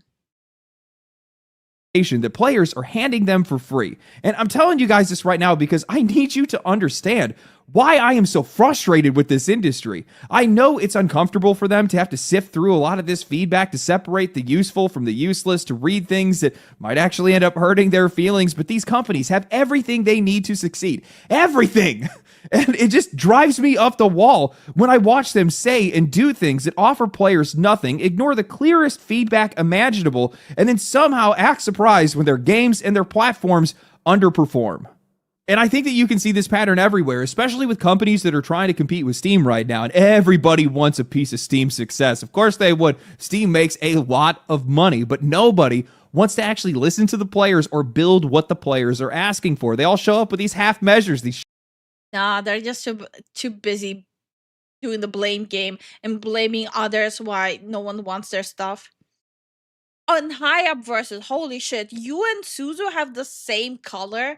I didn't even notice you first. That's my bad. That's on me. How are you doing a versus?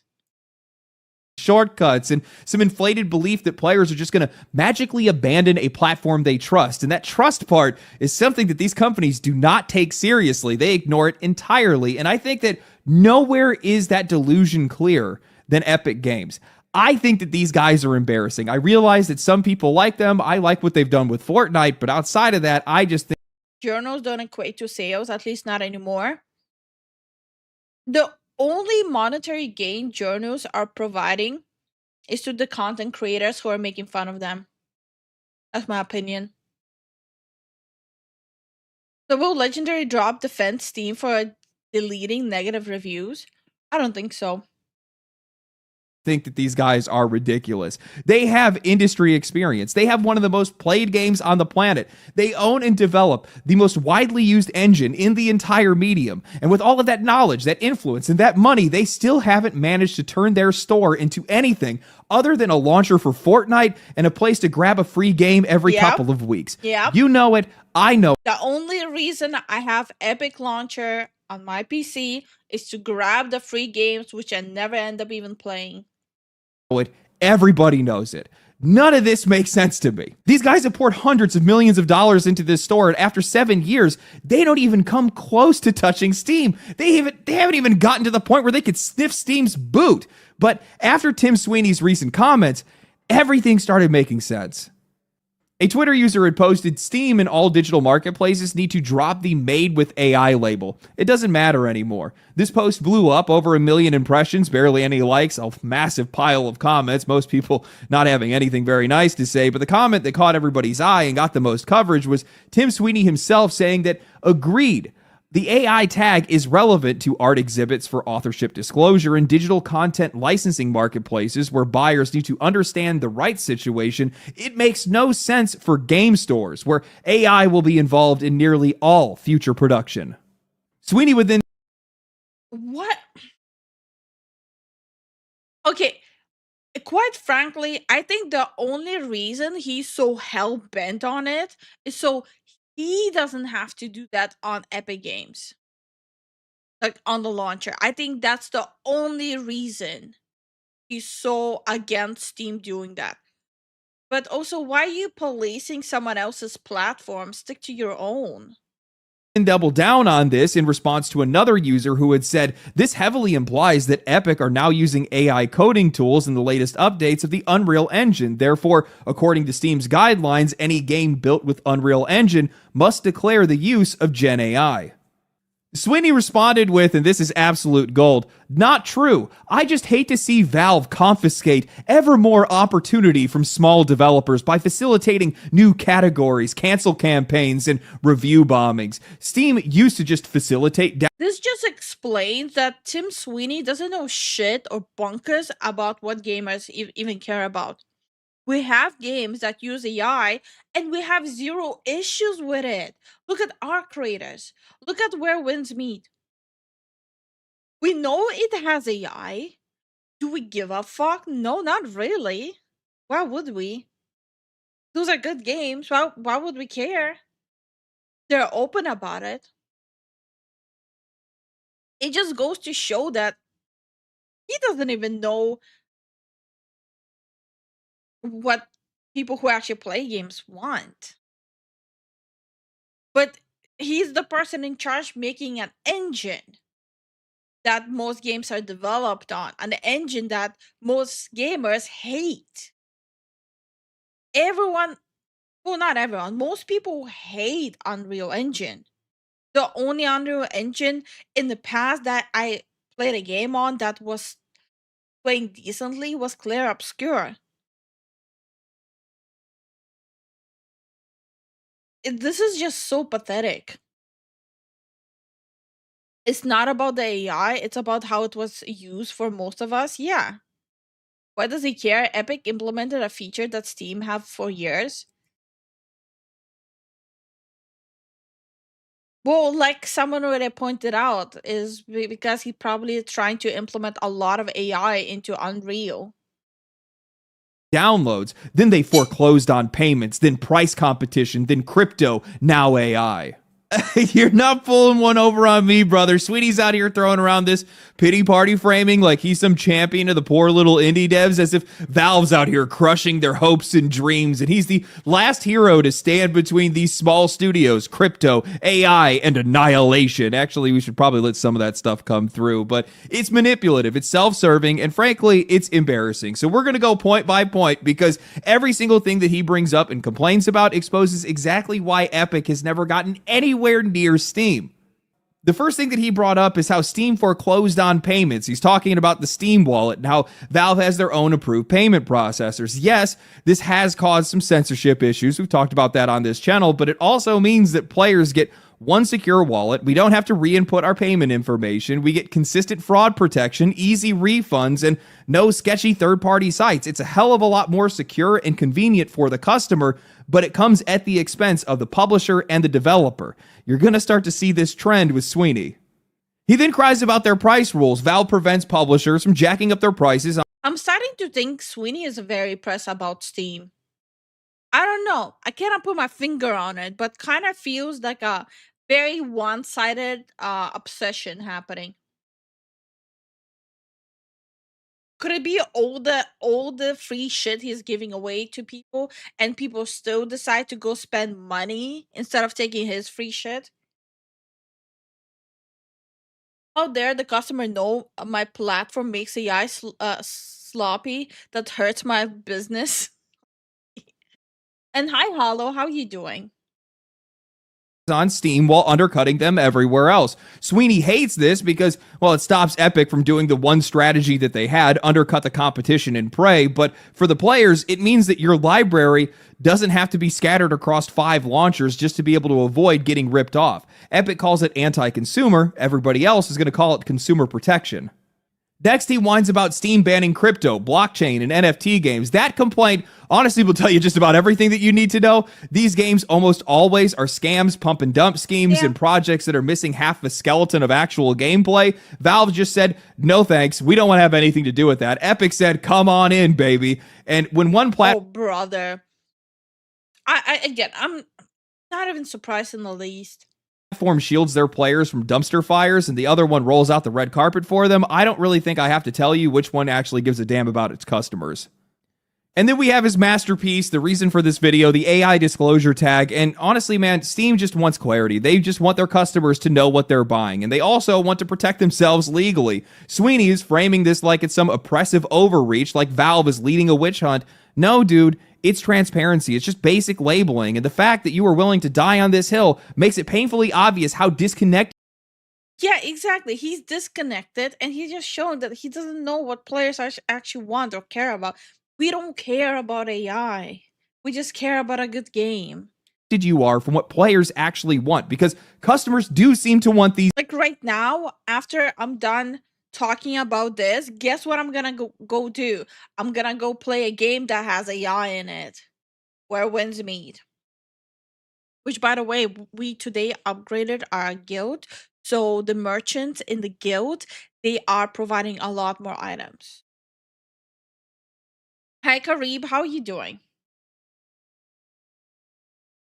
I don't want the AI, I just want Booba and Fox Girls. What if it's AI, Booba, and Fox Tail? He thinks he deserves Steam success, but won't do any work to get there. There's no reason for people to leave Steam. That's the thing. Steam can literally sit and not do shit and still be better than Epic. Because Epic, I'm sorry, have you opened it recently? It's so fucking laggy. Hi, Ervin. How you doing? These tags. Every point that he raises, every issue he fabricates, every accusation he's throwing at Steam, all of it just reinforces the exact same truth that these guys are out here for themselves, not for their players, not for the customers, and that's somebody that we can't trust. And I don't know about you guys, but I don't really like to buy stuff from people that I don't trust. Now, I replied to Sweeney and I had said, Tim, this right here is why you will never beat Steam. It makes no sense for game stores, but it does make sense for customers. We don't need a cash register. We need transparency and a voice. And that's exactly where I stand. I do not care if a game uses AI. They've used different AI tools for years. What I do care about is players having all of the information that they need before spending money. That's it. Being an informed customer should not be a controversial issue, but apparently it scares the hell out of some of these companies, which honestly, guys, that tells you a lot about what's going on right now. They would rather you not know anything at all about any of these purchases, be blind. I don't really trust the windowless Epic van with the free game painted on the side. I don't know why that sounded so fucking hilarious, but I love that comment. Blind to their practices, blind to their processes, and happy to just swallow down whatever they serve you. And I am not going to pretend like that is acceptable. I also saw some people that were rallying around Sweeney. Mark Curran, formerly of Blizzard, had jumped into the conversation saying that Sweeney is stating the obvious. I responded, that doesn't change the purpose of the disclosure. Only the customer gets to decide what is and isn't useful before making a purchase. This isn't about AI, it's about choice. I am all for destigmatizing AI, but people still deserve the option. He then doubled down saying that the tag is uninformative and that these tools are everywhere. Oh yeah, I've seen legendary drops lately, like lean into Grum's takes on Twitter. I didn't know he's gonna actually show it in the video. Damn, legendary drops is getting sassier and sassier. I don't know what we're supposed to do. Soon he's gonna outsass us all. And every game is going to be labeled as AI soon. So I clarified one last time saying, you're missing my point. While there should be better distinctions given how quickly things have evolved, some people want nothing to do with it regardless. I don't agree with those people. I only care about how it's implemented, like Arc Raiders versus Call of Duty. I view this as no different as people wanting to know if a game has consultants involved with its development. Many people would say that's useless, unhelpful information, no need for a distinction. I am for people knowing everything that they want to know before making a purchase, whether I share their values or not. Maybe I'm just too radically pro-consumer. Maybe that's what the problem is. I just can't see clearly. But the one thing that I do think that I can... I mean, considering that all of us here, including the Legendary, we are consumers. We're not the ones providing the service of a launcher where people can buy games, nor are we the developers. So yeah, all of us are gonna be pro-consumers because we actually consume games. See clearly is that these CEOs, especially guys like Tim Sweeney, they do not understand the perspective of the customer whatsoever. They're looking at this situation and they're like, well, why would the customer need to know what kind of tools we're using? Why would they need to know that we are using Gen AI? And furthermore, why do they hate it so much? They just don't get it. And the reason why, and it's pretty simple, the customer just does not see a benefit in it for themselves. People are going to say, oh, it's slop. Oh, it's the human cost. No, it's not. It's just that they don't see a benefit in it for themselves. As simple as that. Why are people supposed to get excited about these video game companies? They're going to come out with the exact same games. They're going to charge the same fucking price and make even more money than they ever have before. No, correction. They will release the exact same game in the name. They will remove half of the gameplay mechanics, but they will also double the price and say that, well, we had to increase how much employees we had, and plus, inflations and tariffs. So give us more money for a quarter of a game that is a copy paste, but, with less gameplay. Also, on top of that, you'll buy a single player game, but you have to play it online.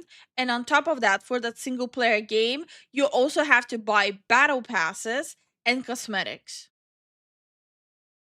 Separately, not even together. And I also look forward to a DLC every half a year that is gonna cost almost the same amount as the whole price of the game that tripled since the past 2 years. Obviously, I'm being hyperbolic with the triple. In some ways, I'm glad Total Biscuit is not here to see how terrible the game industry has gotten. I don't think I know who Total Biscuit is. How does that sound like it benefits me? Because it doesn't. And I can totally understand where people are coming from. Now, personally, I don't really care if these companies use Gen AI. And I fully know that in the future, this technology is going to be used to make some incredible games. It's being used right now in some cases. I mean, Expedition 33, they used it in their prototyping or in their concept phases. And look how that game turned out. There's been other examples of it as well. Arc Raiders is another one. Yeah. But regardless of how good some of these games are or how common this all becomes, from my perspective, nobody gets to tell the customer what is and isn't useful information to them before making a purchase. They have a right to know. You don't get to say otherwise. And Timmy Boy, it's basically you cannot make the decision on behalf of the customer. Like, the customer has the right to decide what is the information they would like to be disclosed. Like, for example, I personally would appreciate games not saying like, oh, we have X amount of players for a pay-to-play game. I would appreciate if they actually disclose how many units they sold. Instead of, hey, we have that many players, but in reality, how many free copies did they give away to just fluff up the numbers? He was the greatest champion of the average game consumer in the 2010s. Oh, that's so sad. That's so sad. This idea that for whatever reason that people know if AI is used and that is somehow going to stop that game from selling, that Steam is confiscating success from indie studios. That is the most performative take on Gen AI I've ever heard. Honestly, you deserve an award. The idea that people wouldn't buy. I mean, most people know that cell phones are sourced with parts through child labor, and they still go and buy those phones. It's the same thing with AI. Nobody cares about any of that stuff. Look, people like virtue signaling about those things, but in reality, they're not gonna do anything. They really aren't. But there are a lot of people virtue signaling about it. If the product is worth it, if it's a product they need, the people are going to get it. It's just as simple as that. But even still, I'm sticking to the point. If the people want to know if it's used, they deserve to know if it's used. Yep. Simple as that. And this is the exact same reason why I'm not tossing aside people's concerns over hiring practices at some of these companies, over the use of consultancy agencies or agendas that people feel that are in some of these games or whatever it might be. Well, in a lot of cases, in most cases, this entire industry has told people, those people, that it doesn't matter. Now it's happening again, but it's kind of flipped on the different side. No, that's not how this works. Whether I have the same values of you or not, it doesn't really matter to me, man. Like, everybody deserves to know whatever they want to know about a product that they are purchasing. That's what my perspective on this is. And yeah, but the reality is they don't want you knowing. For whatever reason. Which is kind of dishonest. Companies forget that the customer is king in terms of taste. No, in their eyes, the customer is a chud who has to buy it, or they are the most person in the world. It's important that these companies come to terms with the idea that customers are emotional people. We do not make rational decisions when we purchase products. We sometimes make emotional purchases, and you need to get behind that. Hiding from it, that's not going to do anything from you. And believing that your opinion or your values are more important, well, that's the fastest way to be able to find failure. I'll tell you that right now. And there's one company that knows that better than anybody else. That's Ubisoft. Those guys have been struggling for a long time. They've been ignoring the values of their players, ignoring the values of just all of their audiences in general, and they have failed to listen to their audiences. Well, Ubisoft is a little bit different. Not only they've been lying to their own consumers, but they were also blatantly lying to their investors. So Ubisoft is like the weirdest case we have seen in gaming in a long time. Hi, Wyatt. How are you doing today? It's the same way that these guys are failing to listen to audiences the same. They've spent the last few months now crying to their local government, telling them this long list of excuses, and they're lying to themselves. If you sat down and pretty much asked anybody, even people who don't even follow the industry, why Ubisoft is struggling, why their stock price has cratered 92% in the past 5 years and is inching towards delisting, you'd get the exact same answer every single time. Their games aren't good, and they haven't made anything worth caring about. That is the universal take. You can't really put it much simpler than that. But instead of acknowledging that players are just not connecting with their games, instead of recognizing the obvious... I think the reality is their fan base, the remaining fan base, is so rabid as well that they're not helping either. You will say a game is boring or it just is buggy. They will accuse you of being racist or whatnot. So, like, the remainder of their rabid fan base is 100% harming the company too.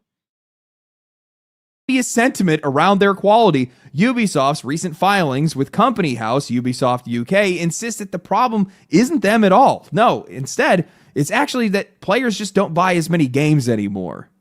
In an article from Insider Gaming titled, Ubisoft says people are playing fewer games, which makes more newer games struggle to stand out. No, there's a lot of new game successes. Again, look at Expedition 33. That was their very first game.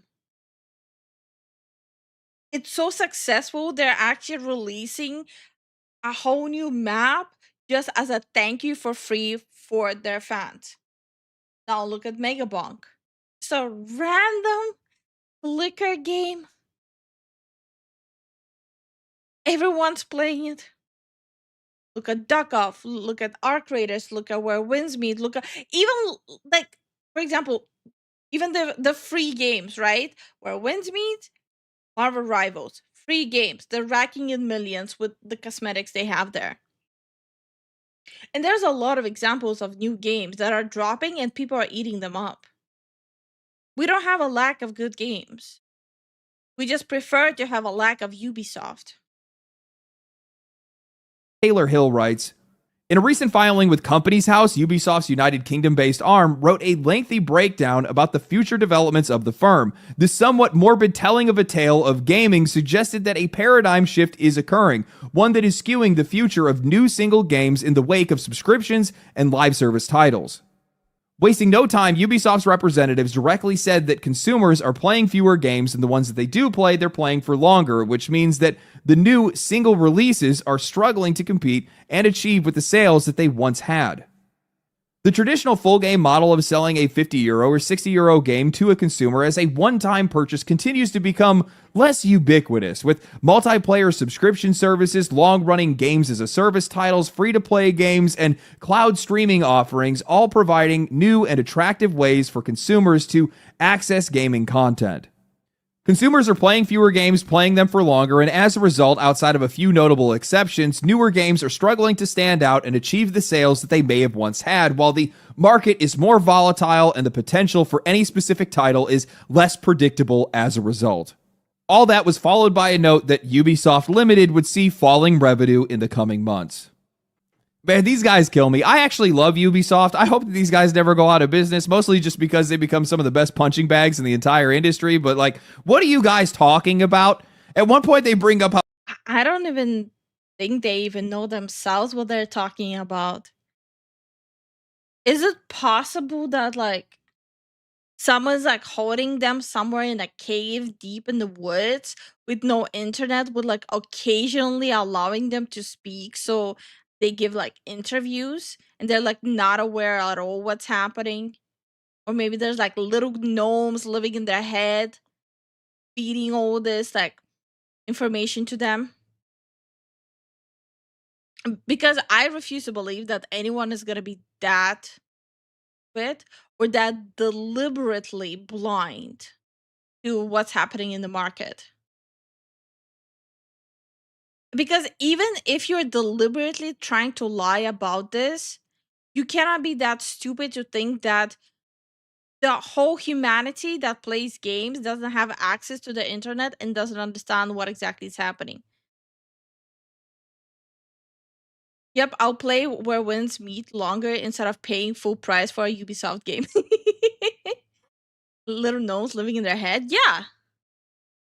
They're pathologically incapable of admitting that they did something wrong. True that. And I mean, we're seeing the example of it right now, right? how physical sales are slumping and it's somehow hurting their bottom line. Buddy, I'm sure it's not just your physical sales. And then they go on to talk about how people are buying fewer games, so newer releases just can't stand out. I mean, you got half of that right. People are buying fewer games, but that just means that the games that are releasing are just releasing under higher scrutiny. They are getting the attention. I mean, you had no problem standing out, just not for the right reasons. Go watch one of your trailers from a decade ago. The emotion, the character, the artistry, some of the best world and character design in the entire industry. And then fast forward to today, where you guys are turning 2B into 2 Brad, and you got Assassin's Creed, a franchise that used to mean something, that once used to stand as a pillar of AAA design, that is now grinded down to a pseudo live service zombie with some of the laziest art direction, animation, and storytelling that you guys have ever shipped. A game that can't even respect the crossovers that it's pandering to. Struggling to stand out. Everybody saw Assassin's Creed Shadows. Everybody saw Star Wars Outlaws. Everybody knew of... What are you doing? I'm sorry, but Zen is actually retarded, creeping up with someone with a heart issue. You are so retarded. What? You scared the fuck out of me. He's standing behind me, T-posing. I just got here.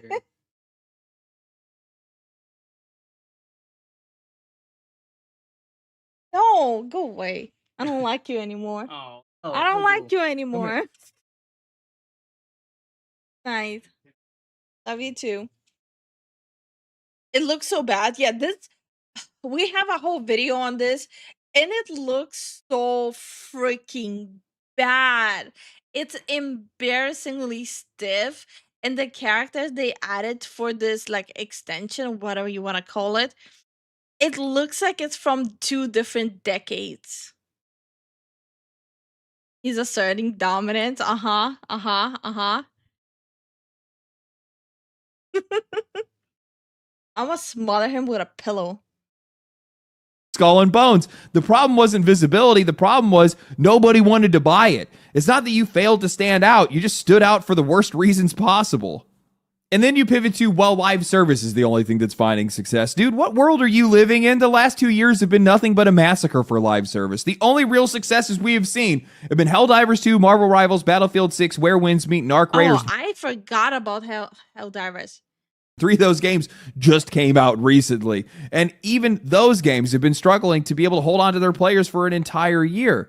Meanwhile, we've already seen a graveyard of live service games that just died on arrival. I mean, nearly all of the most successful and celebrated games. Most of the games that were dead on arrival were AAA games.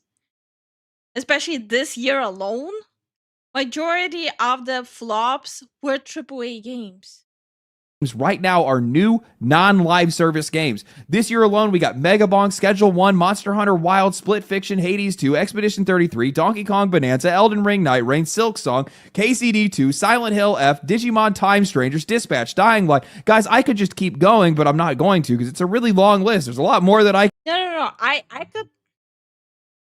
could listen to him just listing out all the games that were actually successful for like an hour. Can name. There is no shortage of good games to buy, and people have been buying those games. People have been buying plenty of these games right now. Good games. Also, the new Digimon game, I personally definitely recommend it. It's a good single player game. Definitely kind of like nostalgia heavy, since you can build a lineup of Digimon from the first arc. It was amazing. Games worth their time and money, just not yours. It's always the same thing with these people. I'm sorry, but how do you not look at what you shipped with Attack on Titan and that collab with Assassin's Creed Shadows and not stop for 1 second and say, you know what? Something might be wrong here. I am genuinely shocked that they somehow found a way to make a game as bad as Shadows even worse. How do you even manage that? And I don't want to hear a single person try to pretend that this game is any kind of financial success. There is no world where a company puts that little effort into something that is actually doing well. That bar only drops that low when a studio is trying to distance itself from its own product. And the fact that they canceled all their future DLC, well, that makes it pretty obvious that's exactly what happened. This is the biggest issue that this industry faces right now. These companies and the people that are leading them, they refuse to self-reflect. They refuse to listen. Instead, they just gaslight themselves, the press, their shareholders, now even their own governments. Players have been raising concerns about Ubisoft games for years, about Shadows long before that game came out, loudly and repeatedly. Every bit of that feedback was ignored. So when these games launch and when these companies fail, why is anybody surprised? As I said earlier, players are out here giving this Oh, because for Ubisoft, it's easier to play dumb than take any accountability that the shit they're doing is whack. Hi, Wayne. How are you doing? Industry, more feedback than it could ever ask for, maybe more than it can even process at times. And instead of using that information, these companies just run back to their shareholders with these safe talking points that paint themselves as the victim of circumstance rather than the architects of their own failure. So why is Ubisoft failing? Because their games suck. Players have been saying this for years. They've become so aggressive with their monetization that it's infected everything that they make. Even their single-player games now come with battle passes and pay-to-progress mechanics that are slapped onto fully priced titles. And while they're squeezing harder and harder every year, the quality of their games keeps collapsing. Weaker, cheaper, and more compromised with every release. Put yourself in the player's shoes for just 2 seconds. Do you think anybody wants to pay full price for a game that gets monetized to hell, ignores its core fan base, and can't even clear the basic bar of just feeling worth your money? No, absolutely not. Epic is suffering from the exact same issues. Why will the Epic Game Store never overcome Steam? Well, maybe because it took them 7 years to add something as basic as gifting games to your friends. 7 years after launching and 18 years after Steam, the Epic Game Store will now let you gift games directly to your friends. I'm assuming that's like a direct reaction to the fact that people are not buying games on Epic and they're just claiming the free ones. And hi Scorpio, how you doing? On a side note, they are introducing a file size reduction for Helldivers 2. Okay. I don't really care much about Helldivers, to be honest. I liked it when it came out, but it did so many dumb things. Maybe because they have made it painfully clear that they do not understand the perspective of the customer or the expectations of the market or the actual value that players want from a platform. These companies keep asking why players don't choose them, but the answer is right in front of them. You aren't building any of this for us, so why would we want it?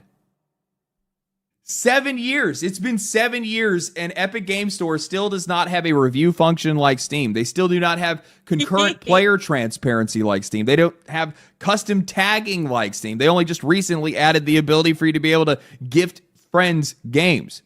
Think about that. The entire time they've... But hey, at the same time, even though he won't even run his own platform properly, he thinks that he's entitled telling Valve how to handle their platform.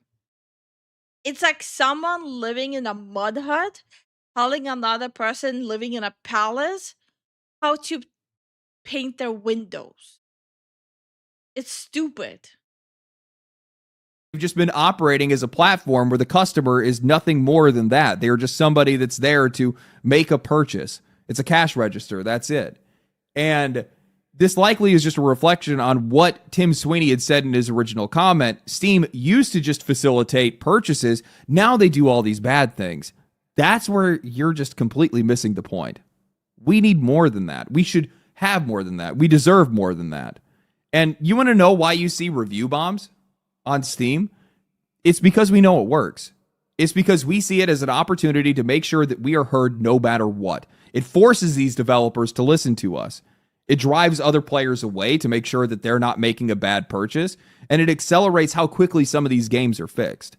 And while Sweeney will look at that and say, oh, well, that's allowing these customers, quote unquote, to come in and deprive the publisher and these studios of sales, we see it as us saving other players heartache and headache, saving them money, while also doing what we can to be able to protect ourselves. It makes for a far more fair ecosystem.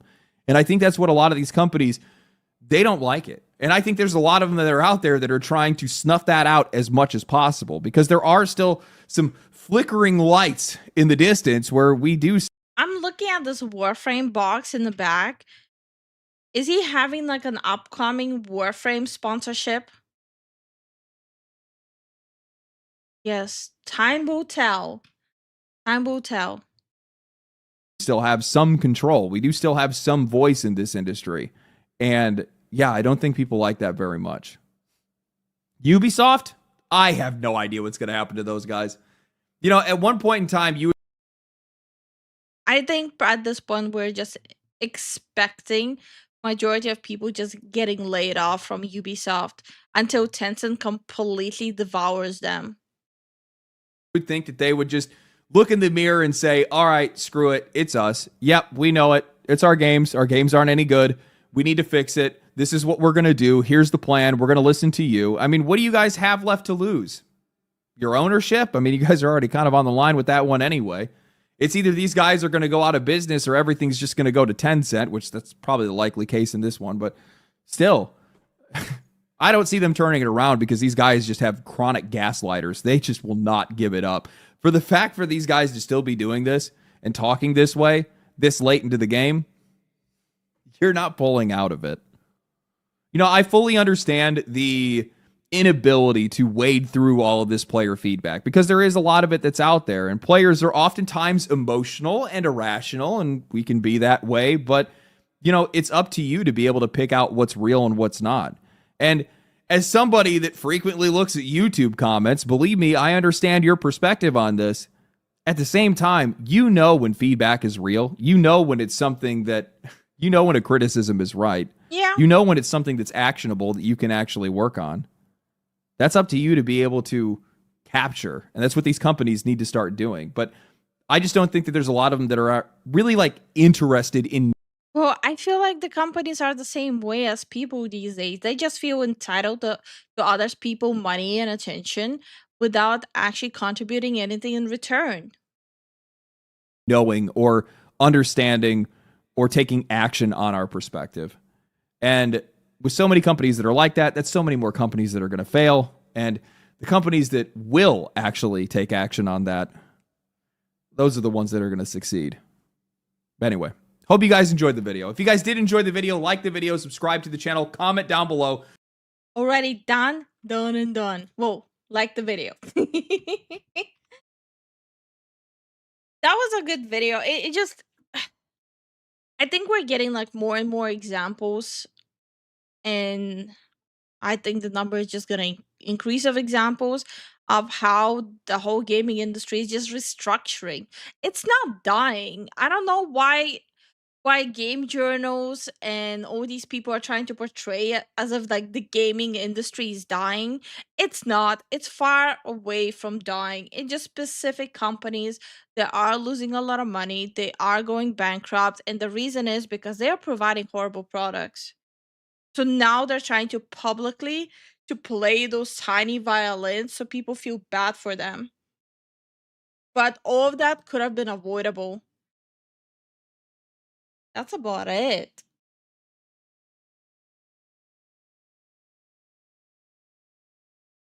Great video though. Oh, I did want to check this video out. It's about Marvel Rivals, which I haven't really been talking much about Marvel Rivals since a lot of the things that quite often is being brought up about Marvel Rivals is kind of a nothing burger. But the game industry isn't dying. AAA is dying. Not even AAA in general is dying. Like majority of it, yes. But the reason is because overpriced shit games. So, I'm assuming Starwind finally parked. Hi, God of the Sea, how you doing? My message is clear. Give them nothing, take from them everything. What do you mean?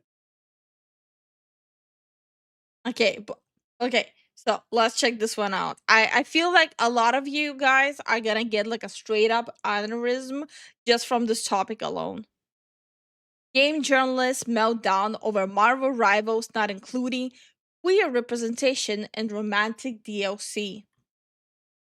Marvel Rivals not having a single visibly queer ship in their love-themed season.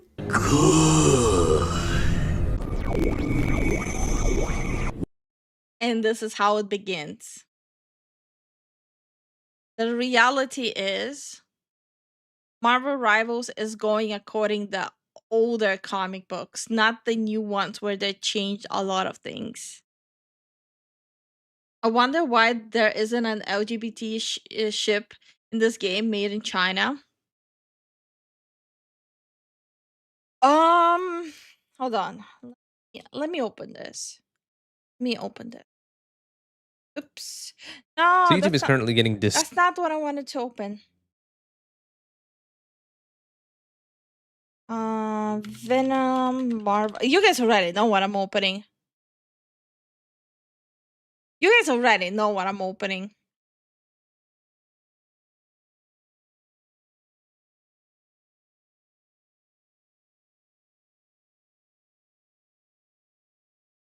Wow, it doesn't want to load. Bro, it's not loading. What the fuck? Is Twitter fucking up for anyone else? Or just me? Here.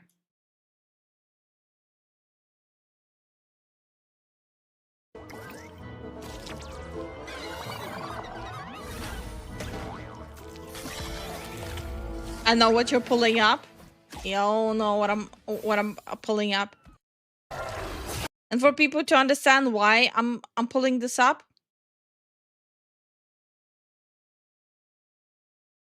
This one isn't loading. I don't know why. I'm trying to get it to load, but it doesn't want to load. It's being problematic. It's being very problematic for me to open it. So I'm trying very hard. There we go. There we go. There we go. There we go. I found it. Here.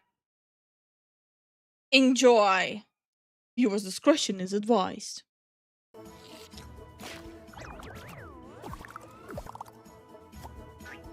I just realized I censored it for a lot of you guys here.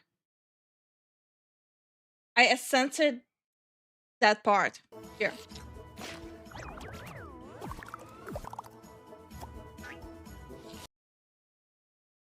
I don't think people who actually play games, they really care about it. Because, you know, a lot of people, they cannot even decide why they want to witch hunt Marvel Rivals in the first place. They want to witch hunt because women are Gunner material. Do they want to witch hunt because men are Gunner material? Do they want to witch hunt because it's made in China, or do they want to witch hunt because you know, Marvel Rivals camp versus the Overwatch 2 camp? It's so pathetic. Thankfully, I don't use Twitwat. What the fuck? Thanks, Lifu. I hate it. You're welcome. You're very much welcome. What's up, space pirates? This is your admiral, the obviously awesome Dr. Disaster, and it is amazing how confused game journalists get when a game developer decides that rather than pander to progressive narratives, they'd like to just make money. Overwatch have a camp? Oh yeah. Oh yeah. Every time Overwatch takes over Marvel Rivals because they have like an event, not an event, like a tournament happening that like they pay Twitch for. People take screenshots of it and post all over Twitter and be like, you see, Overwatch 2 is better than Marvel Rivals, and then it like plummets later on the next day. You just don't get it, do you? You don't. These game journalists got really butthurt, for example, back when Black Myth Wukong came out last year, and the developers of that game, Game Science, made a statement about how Sweet Baby Inc. was supposedly asking to consult on their game for millions of dollars, but they refused. Game journalists. And what happened after they refused Sweet Baby Inc.? How many rumors did the gaming journals have started to just blacklist them and just steamroll them? I don't think that's a coincidence. Wrote all kinds of hit pieces about the game. They did the same thing with Henry Cavill when he wanted to make sure the Netflix Witcher show goes according to lore. What happened? He got accused of abusing women. In the wake of that news, talking about how Black Myth didn't have enough female characters in the game and how the studio that made it didn't have enough. And the game journal who says there's no female characters in the game hasn't played past 1 hour of the game. Female developers working for them, they tried to turn it into a big scandal and to ruin the game, but instead, Black Myth sold multiple millions of copies, tens of millions of copies, and hit a concurrent player count on Steam of over 2 million. These game journalists just couldn't wrap their heads around the fact that the developers making that game were people who understood that if they simply made the best game possible, that gamers... And you know what's the best part? The game was so successful, the second Black Myth is dropping next year, which I'm very looking forward to. would reply with, "Shut up and take my money." No, game journalists have it in their heads that the best way to approach marketing is to cater to the fringes, because they insist that the majority are locked in and won't go anywhere no matter what. Well, time and time again, we have seen that this is not the case. Just look at how Dragon Age the Veilguard sold after that franchise heavily embraced all the LGBT crap that infested that game. The market's message to that game was pretty blatant and clear. So long, gay boy! Well, this article just dropped talking about Marvel Rivals. Marvel Rivals player call out the players. As someone who plays Marvel Rivals daily, I don't give a fuck. Let's even open up like the roster of characters they currently have.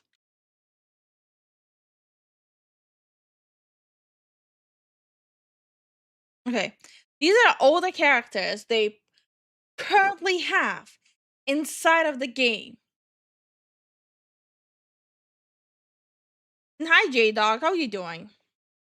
I've noticed a pattern on talented writers and actors who are faithful to their source material or just genuinely nice guys getting accused of abusive sexual allegations. That's literally what I was pointing. Okay, let's go through the characters that they have in the game. Adam Warlock. I don't think he was gay in the comic books. Una Snow, same thing. Rocket Raccoon. Jeff. Yes, you know what? They're right. Let's make a ship between Jeff the Shark and Captain America. Or better yet, let's ship I don't know, the Thing. And here's the thing.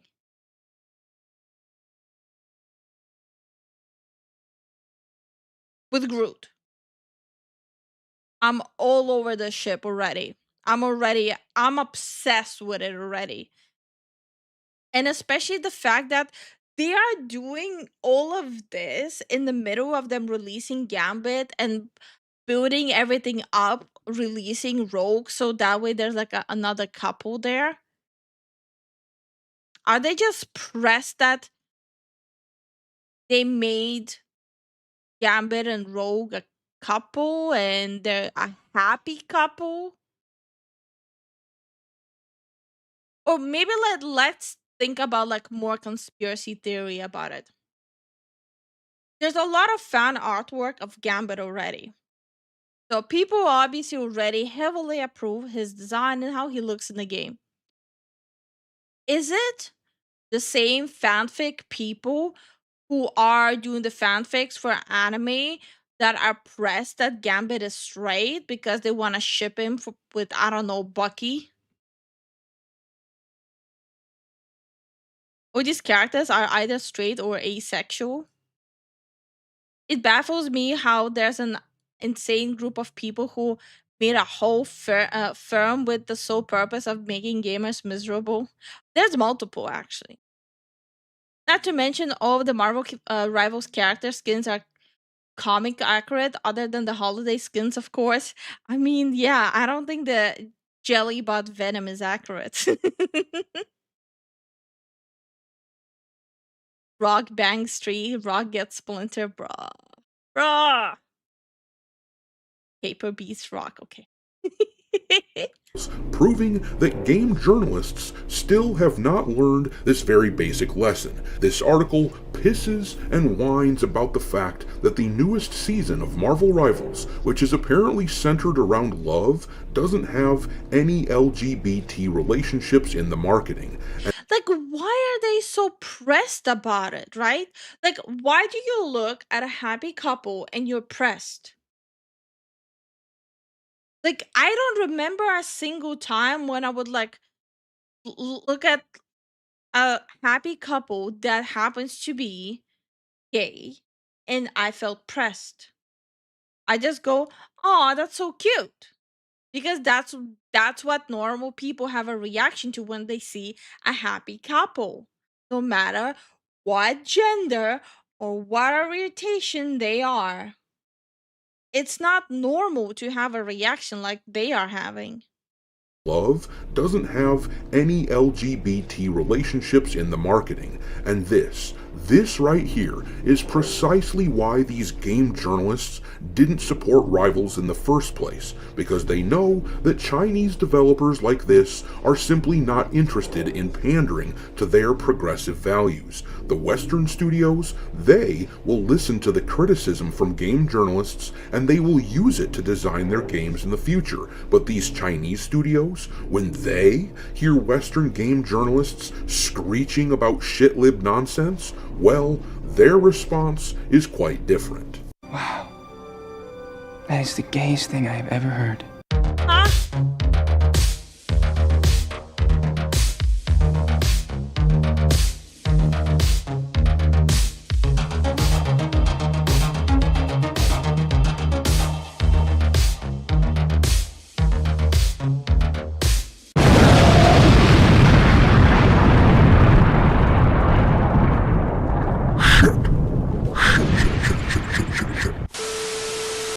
But the reality is, Marvel Rivals is not gonna, well, I hope it's not gonna pander to all this stupidity. Because they're doing just fine. They don't need to do any of this. And hi, Dragon Rider, how you doing? Thankfully, no one gives a damn about game journalists. Hey, I give a damn about them. I like making fun of them. And also, if it's a slow day, it gives me some content. So, like, I care about them. Alright, me hearties, make sure that you hit the like button on this video, share it with your friends, and subscribe to the channel if you haven't already. I've had a lot of people tell me that they have been unwillingly unsubscribed to the channel. Almost every day I hear from someone who says they didn't believe me when I talked about this phenomenon, but then they noticed that they themselves were unsubbed from the channel. I don't know why it happens, but I do hear it a lot. Yep, So, it look into happens. that. I will be making this portion of my video skippable by turning it into a chapter on the video timeline, but I do feel the need to keep saying this because the amount of people telling me it happens. I didn't even know this was an issue. Bro, like there's a lot of so much fabricated shit going on around Marvel Rivals. Like I already said, there are people complaining about that the game is too gooner bait for men. Then people are complaining that it's too gooner bait for women. Then people are complaining that the new Venom skin, reminder, this Venom skin is a secret gay psyops. There's so much shit flinging around happening. This is why stay off Twitter. Like stay off Twitter and play whatever the hell you want. Don't listen to schizos. To them is unbelievable. In any case, we're going to read this article where the game journalists are whining about Marvel Rivals not pandering to the LGBT crowd. Keep in mind that the reason Marvel Rivals was so incredibly successful when it came out in the first place was the fact that it was just so damned different from everything else that has been released with the Marvel brand attached to it. Unlike the comics and the movies, Marvel Rivals unapologetically showed female characters who looked attractive and the male characters. They don't even look that attractive. Like for example, I got accused of being a gooner because one of the games I play is Marvel Rivals. That because I like Marvel Rivals and you guys see in my streams, all I do is spam ranked like a monkey with a stick trying to break a stone wall. Apparently I'm a gooner now because I like spamming rank. Like people just need to get bent. And hi Guardian, how you doing? And good night, Vinny. They cannot decide whether or not they are supporting gay people or not. Bro, this shit is just wild. I feel like they would just spontaneously combust if they have nothing to complain about. She's gooning to ranks. Okay, my bad.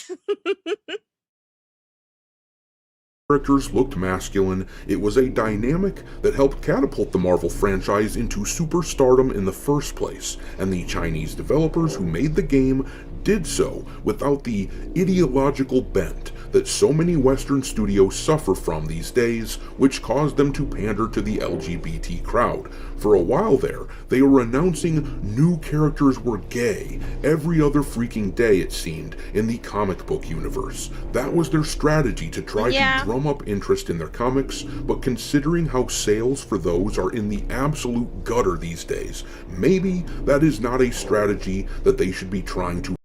I'm starting to feel like these people just cannot wait to ruin everyone's fun. Like, they don't actually care about any of these mediums. They're like the Grinch, but the Grinch of gaming and comic books. They won't be happy until everyone else is miserable, and then they'll finally be happy. But then it's gonna become a problem because people like them will be happy, so they'll start cannibalizing themselves. Hi, King J, how you doing? Honestly, you shouldn't worry about those people because they are the minority, not the majority. Because trust me, I've seen a lot of people also like Marvel Rival skins. Also, how you doing, bro? I have so many Marvel Rival skins. Not that I'm proud of it. I'm very disappointed in myself, but I like the skin. I think the skins are very cute. So you are called a gooner for being a squirrel girl main. It still styes, right? Hi, Daw. And John, lately you've been falling asleep a lot. Maybe you need to start catching up on sleep. Just for your health. The character look good, the gameplay has a good cycle. I very much enjoy it. Not that I care about their support. Twitter Grinch. They're not only on Twitter. I mean, maybe that was true back in the day, but now I don't know Marvel Comics not trying to be. I don't know what the word is. Their comics have seemed to be getting a little enjoyable ones out there.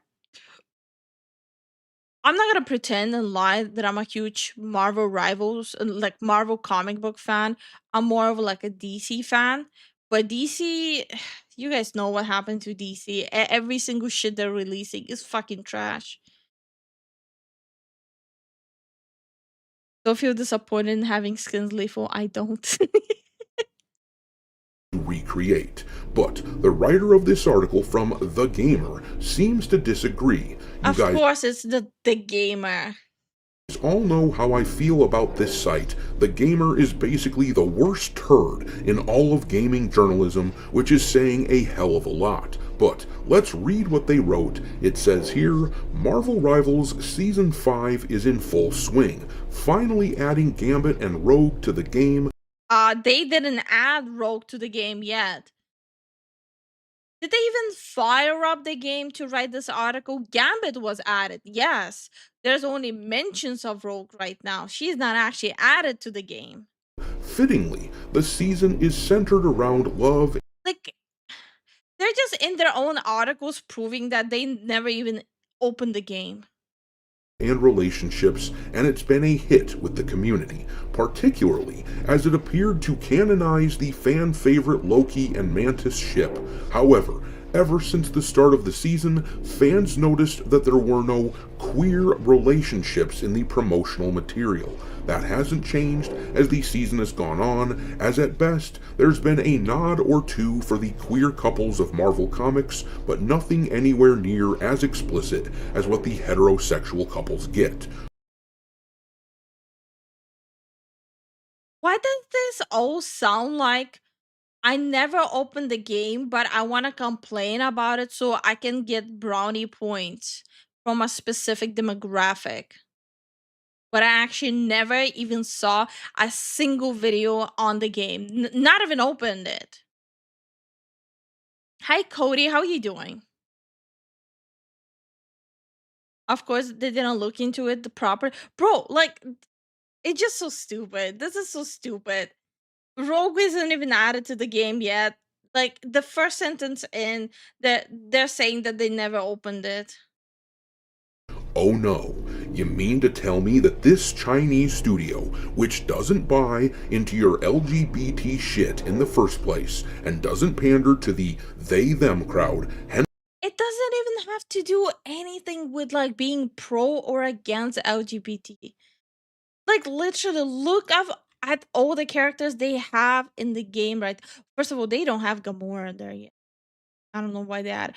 Like they don't have characters who are canonically LGBTQ. They don't. Wait, you want to make Ultron trans or something? I don't understand. I just don't understand where they're coming from. It's ridiculous.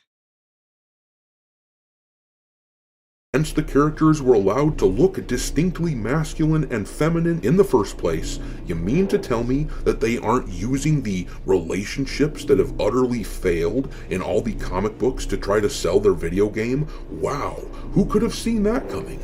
The level of vitriol coming from this crowd who are coming to realize their impotence when trying to influence Chinese developers is hilarious to behold. The China doesn't give a damn what these Western game journals want. They really couldn't give less of a fuck. Hi, Bob. How you doing? Ultron has two wives in comics, though. Thank you for proving my point. The devs are Chinese. They're not getting any LGBT stuff in the game anytime soon. Mechanical Mag, Chinese developers add stuff like that in the game. It's just not like on the nose.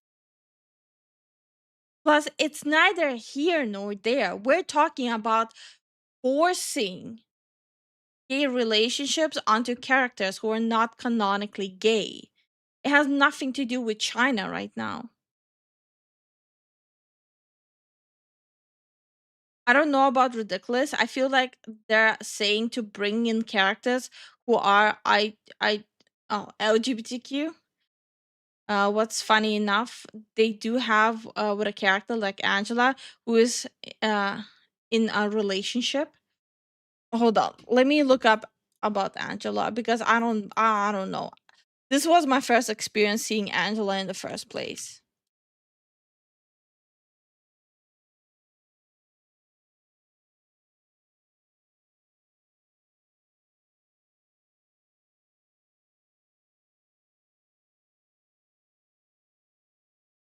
Yeah, okay, they literally added a lesbian character.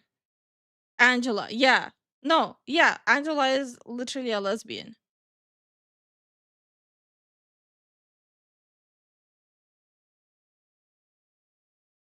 Okay. Thanks for that tip. It's actually pretty funny now. They're proving even more and more that they don't not only they don't open the game, they don't actually do research, okay? The article then lists a few posts on X showcasing the anger over this snub. This person wrote on X, "Bro, this game would add Venom's fully modeled anus before they hint at a relationship between two men or women, and then look at the header there. Marvel Rivals players want..." Hey, that's not very inclusive. Targeting Venom's anus like that and hating on it, that's not very inclusive of them. More queer representation. Well, I don't think they do. The majority don't, anyhow. Most people simply don't give a shit. They just want to use Marvel characters. Okay, so. Uh.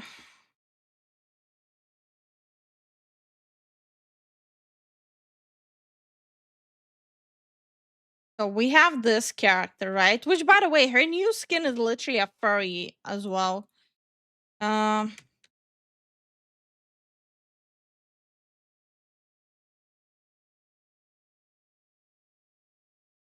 Let me open it up. And hi, Voodoo. How are you doing? So Angela, she's a lesbian character in Marvel Rivals. Openly lesbian. She's married to a trans angel, Sarah.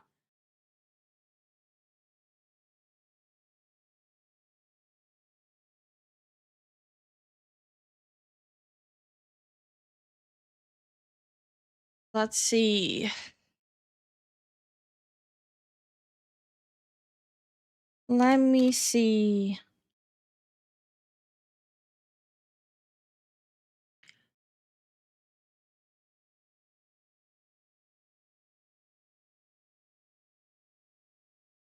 I'm trying to find when it was first mentioned. Angela and Sarah were first mentioned together in Marvel Comics during the Angela Queen of Hell series, which began in 2015. They have been mentioned in other Marvel properties since, including the video game Marvel Rivals and the mobile game Marvel Snap. Uh,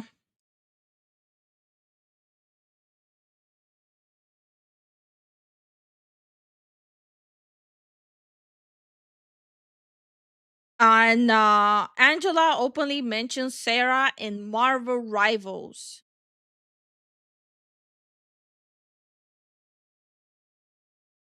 Especially in her voice lines.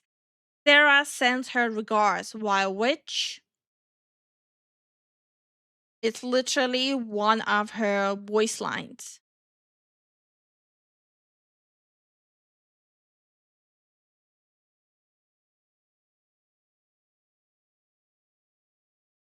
For people who want to see how it looked in the comic books, there you go.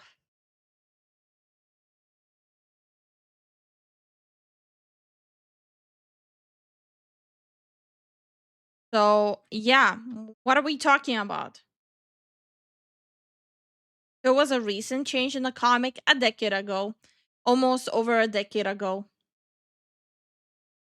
And fight against other characters, and that's that. But the cope that is absolutely dripping from the pages of this article is hilarious. They just can't fathom that there is a studio out there who doesn't go along with their progressive politics. It says next, this conversation has been bubbling in the community since the season trailer dropped, but it's picked up again.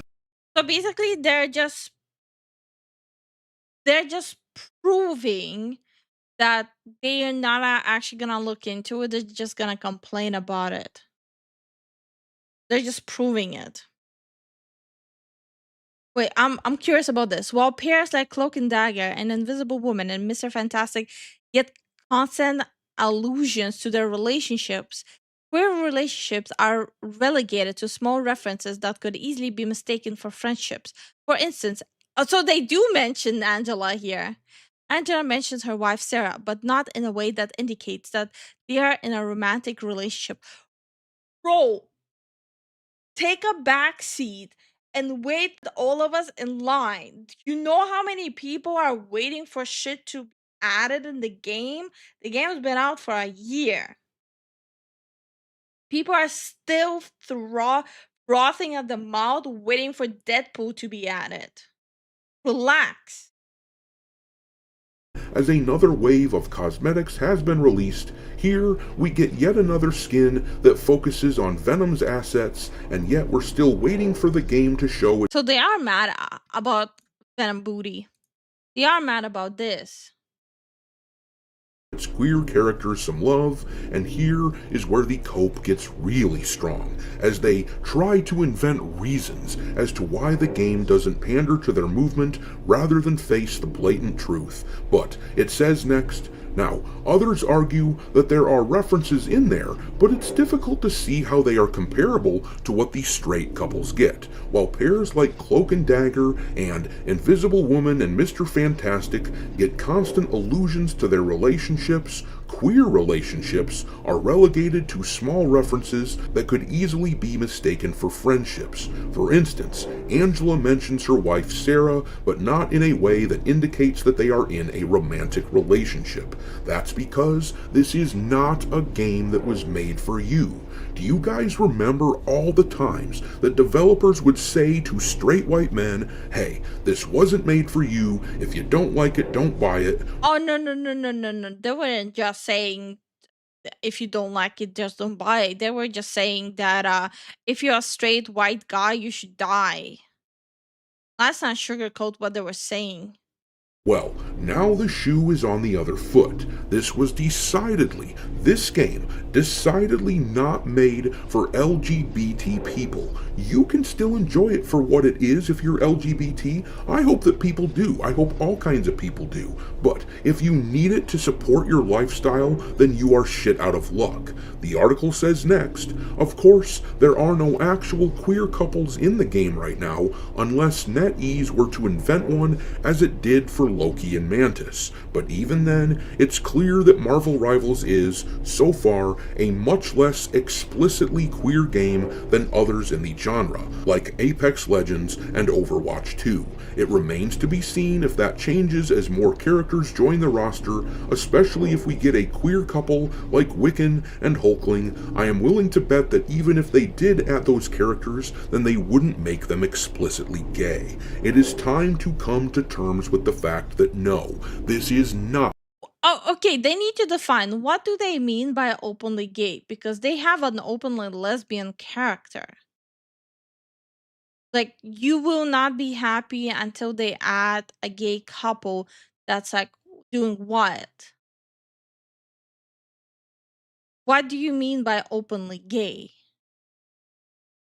Not a queer game. It's not just less explicitly queer than these other games. It is decidedly not. It was not made explicitly for the gay crowd. It is just a game. And if you can't accept that, then I don't know what to tell you other than this. Marvel Rivals has been an extraordinarily popular game in the year since it has been released, and it is clearly not necessary for the developers to cater to the progressives in order to achieve that success. This is a game clearly made by people who simply want to make money and don't care one whit about whether or not game journalists like this schmuck from The Gamer actually approve of their creative decisions. But I'm gonna leave it there.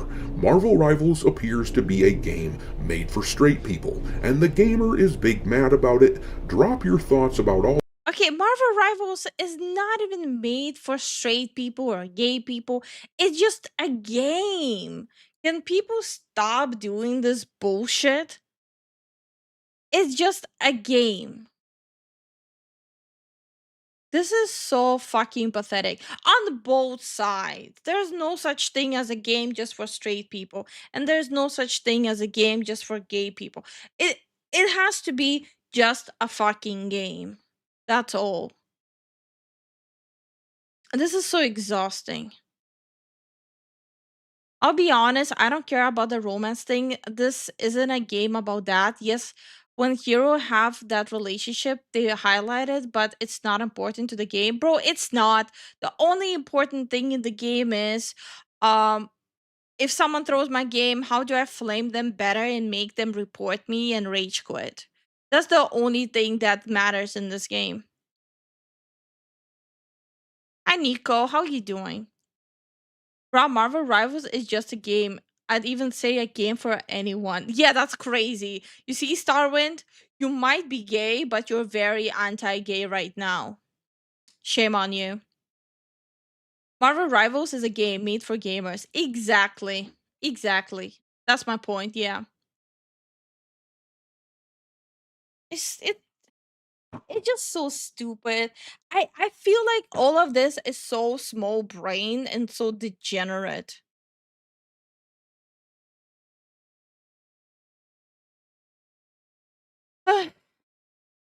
You know what? You know what this needs? Don't use that face on me, Starwind. Don't you dare! I bit my cheek. That hurt. That hurt. I bit my cheek. I blame Starwind. Made me laugh. How dare you? How dare you?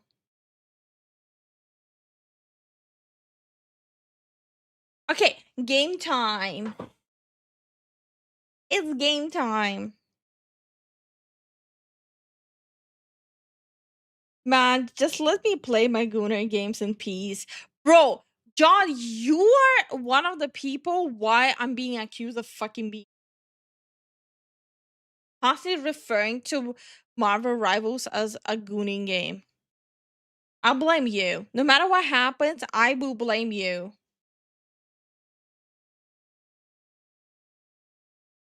It means I need sleep. No, it means your ass needs to sit here. Okay, let me open the game. Bitch. Boom. Oh no. You guys see the ruffles. No ruffles here. Only pink. Wait, hold on. This side, yeah. There we go. I'm gonna put myself in a corner here. Lifu's a goober. I am a certified goober. Twitter, a place where you can rage about who's gay and who's not, bro. That's so sad. Mister, yes, no, we're Windsmeet. We're Windsmeet. I'm kind of doing a thing there, bro. The sirens today are going crazy. I don't know what's going on, but the sirens been going crazy today. Wrong. It actually means please let me go home. No, no. It means all of you have to sit and watch me play. I have decided. Game capture, please. And thank you.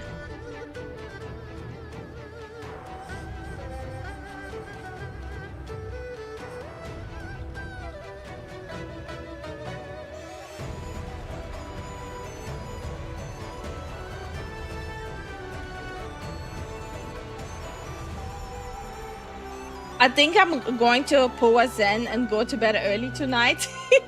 No, that's okay. That's okay.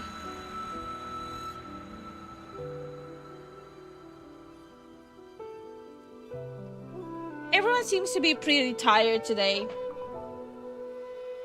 So that's understandable.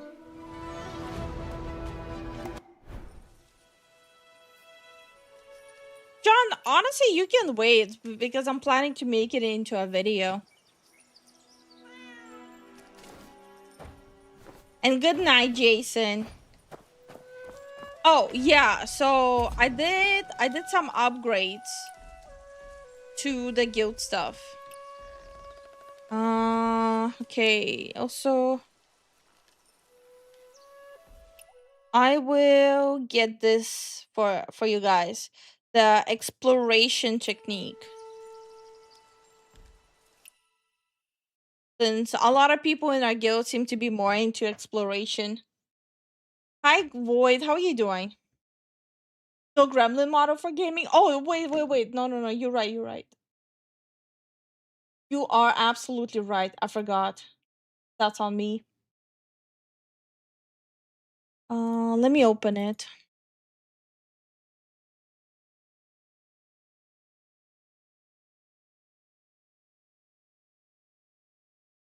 Oh, you want the uncensored version?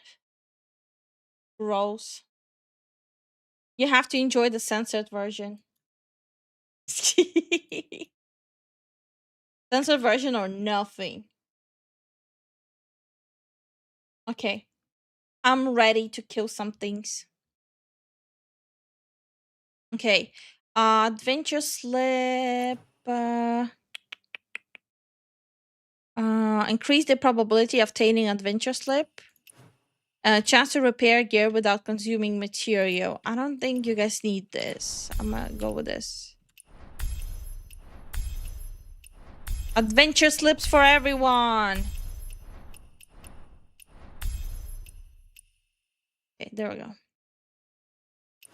Actually, we have some stuff for this left too. Okay, there you go. You guys are getting some upgrades through the guild. It's a market tax. Reduce market good tax when trading with guild members. Increase commerce coin when trading with guild members. I'm gonna give you guys this one. I feel like you guys will like this. Less taxes. Less taxes for everyone. Okay, there you go. The guild is officially upgraded.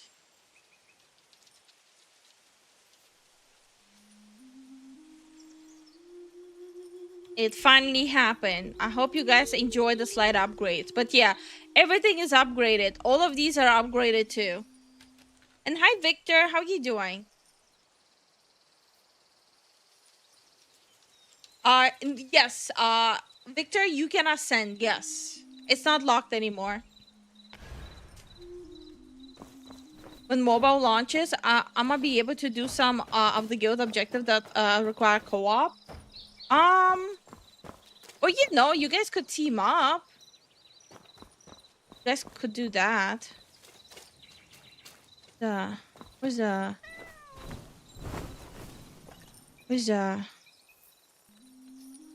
oddity? Oh. Wait. Oh, no. Okay, whatever. I'm committing now. Lifu, that's not for everyone, that's just for you. You sure about that one? Because that's for the guild.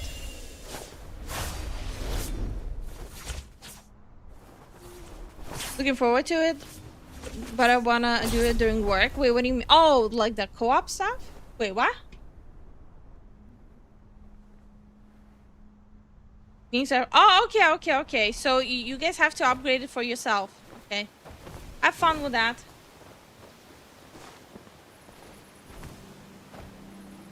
Sounds like a skill issue to me.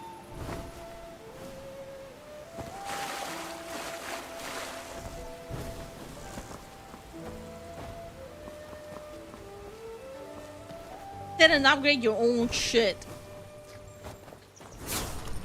Not again! Might as well.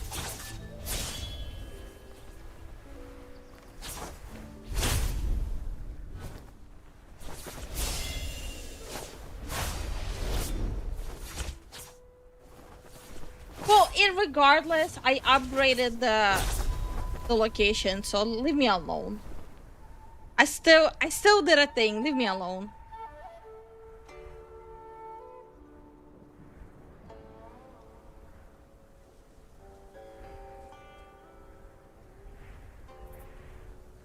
Okay, Kuro, you know what? Leave me alone too. Oh no, I accidentally went here. I don't want to deal with that right now. I don't want to deal with it. No.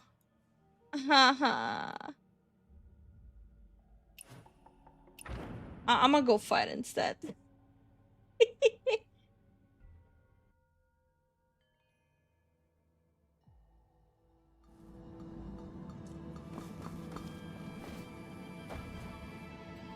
I don't want to hear anything. I don't want to know anything. Leave me alone.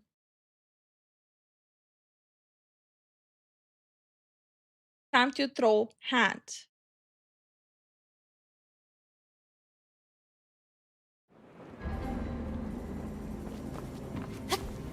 Hello. Can we fight?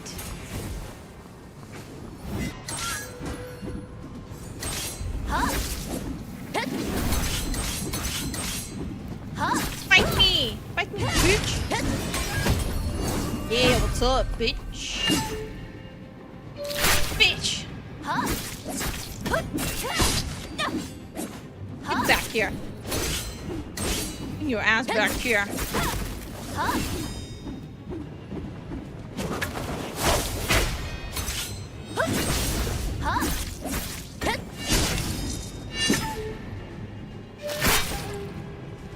That's mine, bitch! Chill here.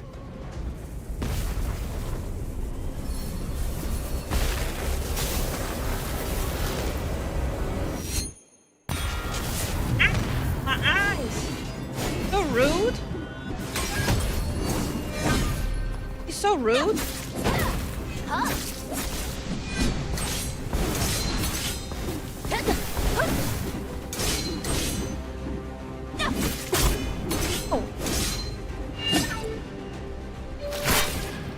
This is why I call her a bitch. She's a bitch. Here. Here, bitch.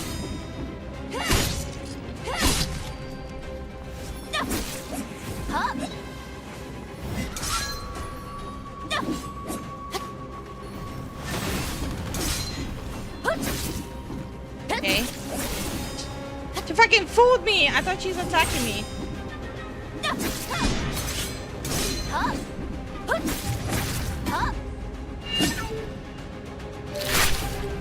Yeah, what's up? How you like me now? Back here.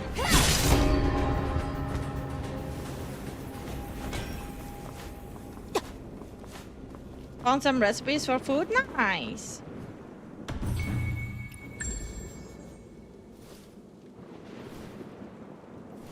I want to try a different weapon for the next one. Good night, Inspired. You want the outfit so bad? I just want the hair. I just want the hair. Is anyone else wearing like Ruby's bracelet on their hand? I have it like permanently on my hand now.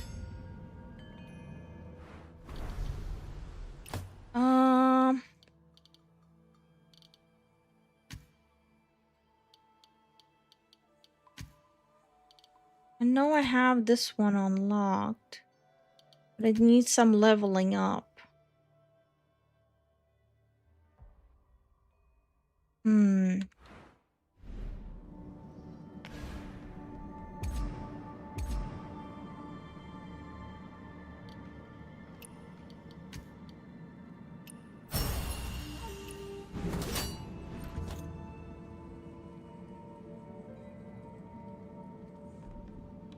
Okay, let me think about this. Okay, I do need to upgrade my profession.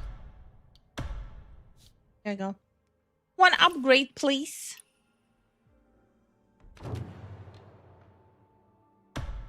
I need... Damn! I bought everything. Let's see. I'm gonna play one more time. Red thread, yeah. The red thread.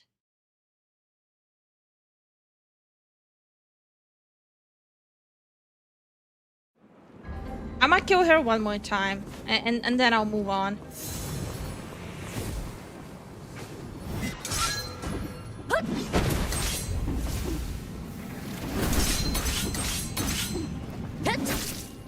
So predictable, bitch.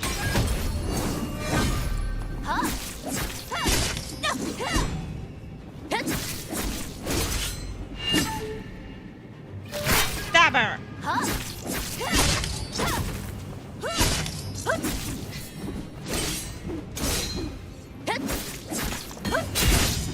Oh shit. She stabbed me! She stabbed me!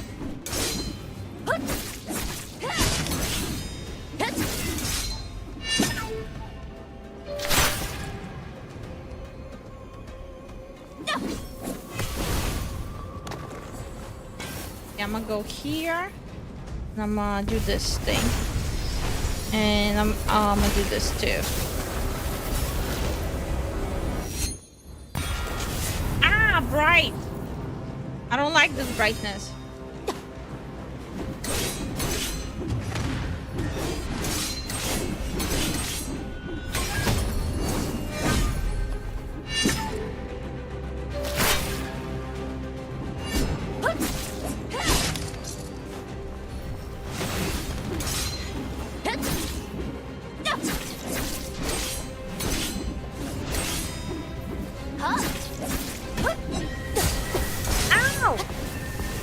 Okay, that was not cool.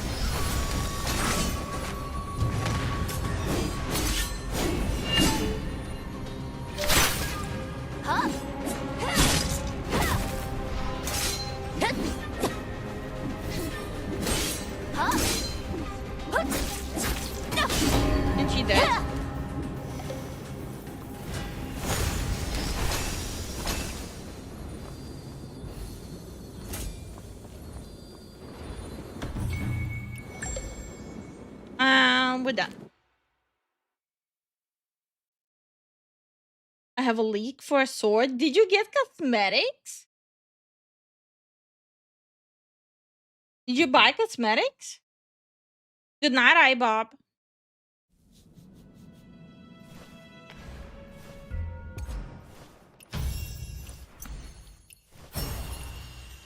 I'm almost done with this. Ugh. I have like literally 3 left. Maybe I've been playing too much. Little bit.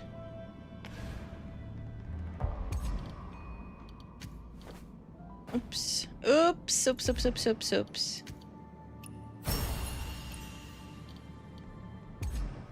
Has anyone got like the drops on their own, or not gotten like a single drop on my own?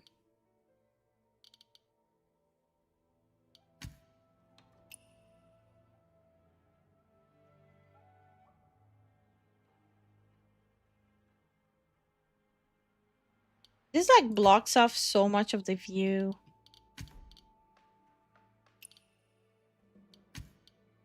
I'm gonna wear the turtle. Turtle power!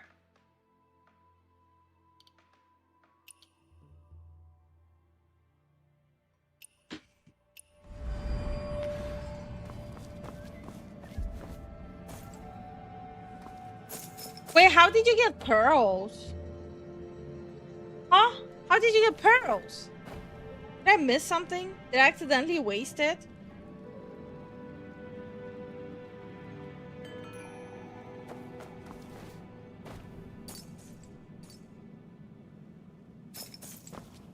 Hold on.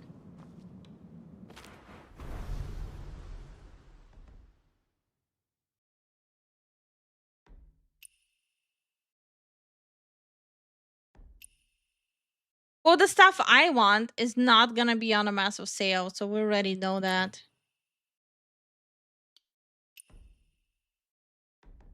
I already know that. Monthly pass. Instant on purchase. 300 pearls. That's actually not bad. That's not bad.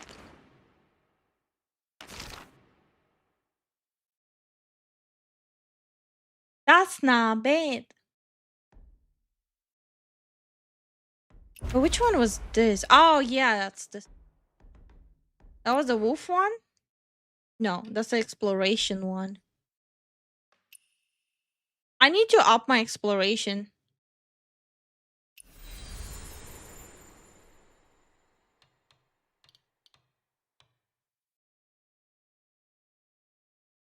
Let's see.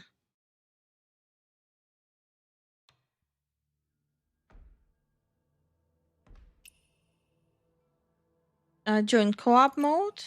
Okay, that's for co-op. Okay. Participate in wandering path mode. Ah, I see. I see. I see.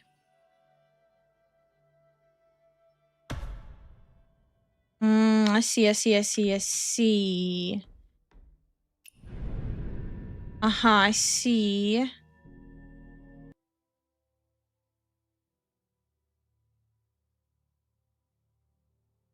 Can I do bounty hunting?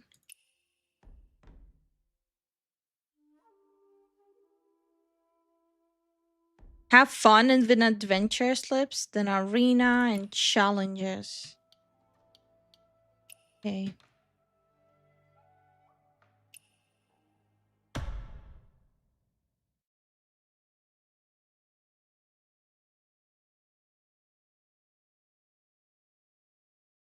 Yeah, like the monthly passes seem to be kind of worth it. Yeah.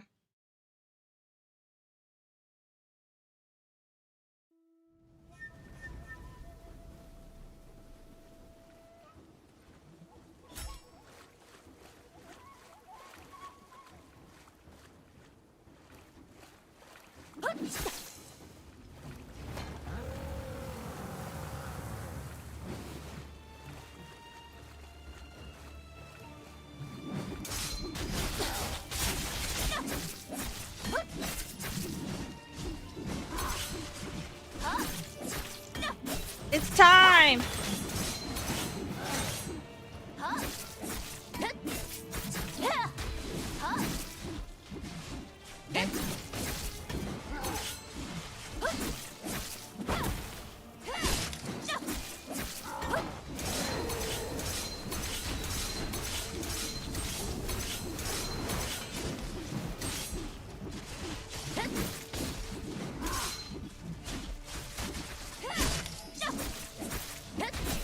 Attack him! Attack him!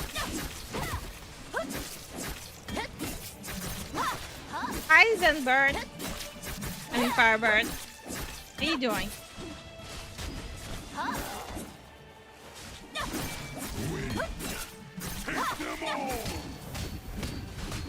Ow! Where are you going?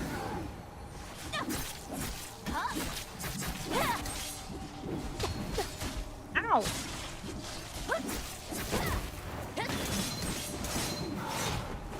Oh.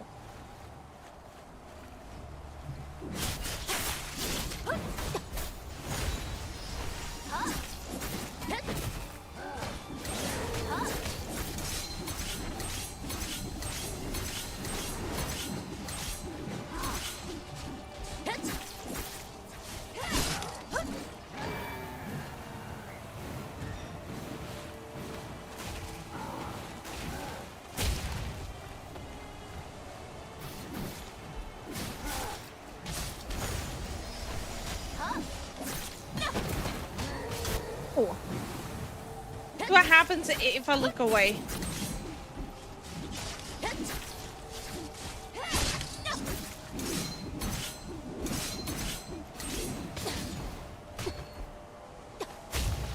Ow, the tornado! Tornado!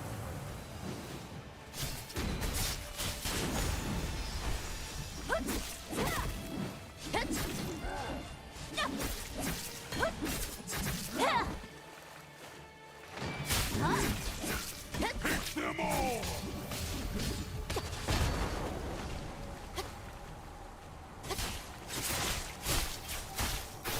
Where are you going? This boss is getting ganked a little bit. Oh, fuck. Oh, fuck. I fucked up. I fucked up. I fucked up. I was trying to read chat. It's all of your fault.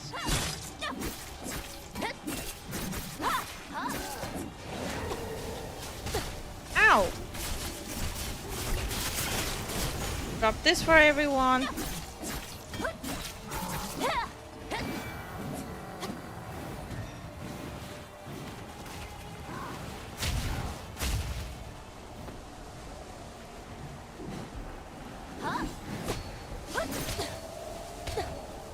Ow! Ow! Game. Stupid game. Ah! Get back in, please. I've made my mistakes. Let me back into the area, please. Not letting me back in.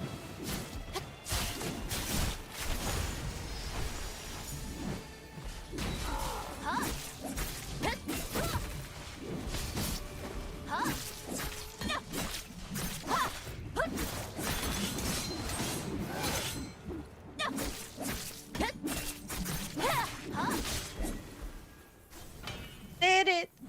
Did it.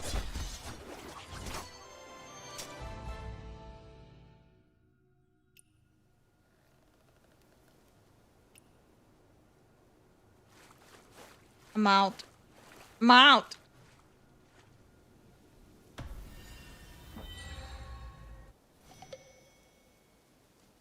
How do I actually leave here? Oh, right here. I knew it. I knew it.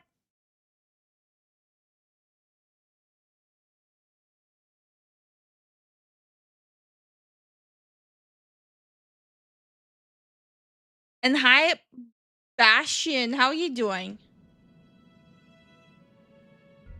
Are those bots or real people? Bots. You don't have to play with actual people. That's the beauty of it. You don't have to run with actual people. Yeah, that's nasty. Actual people, nasty.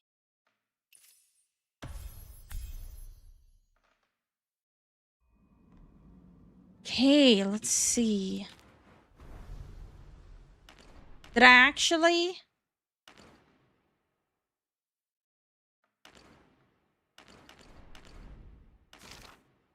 Did I actually do something though? Did I get something?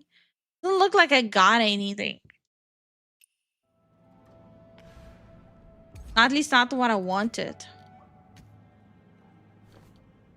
Open. I have to pick.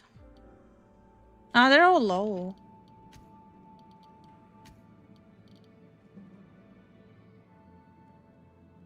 I might open this.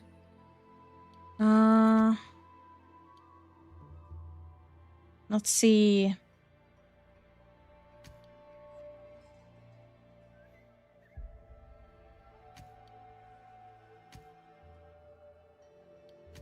Nah. I didn't really get anything worth time, huh?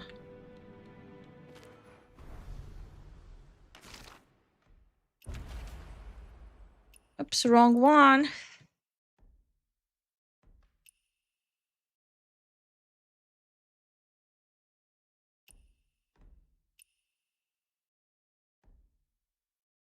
But that was the wandering path.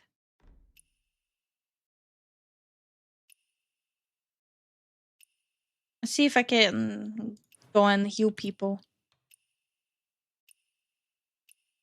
Come on, let me heal people. It's so freaking impossible to... Ah! This game has a streaky mode, right? Streaky mode. I don't know what you're talking about. What's this? Participate in a fellowship event to obtain adventure slip. What the fuck is a fellowship event? Huh?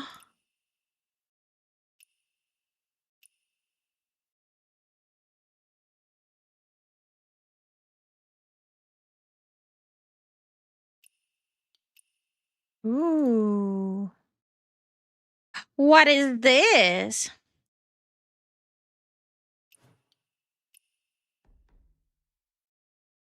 I get anything good from this? Wait, I accepted it. Where did it go?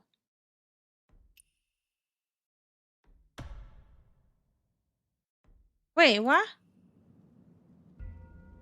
Oh, I see.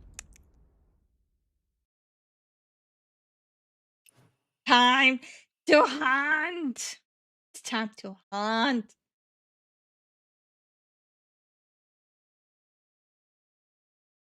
Let's see how that goes.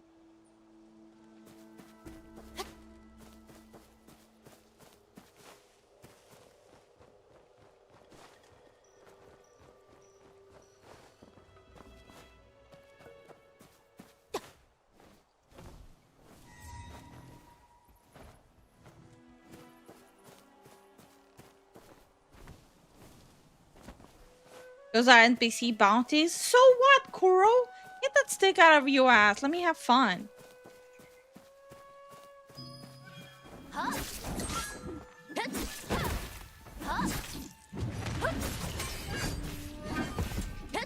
me have some fun. Let me live a little.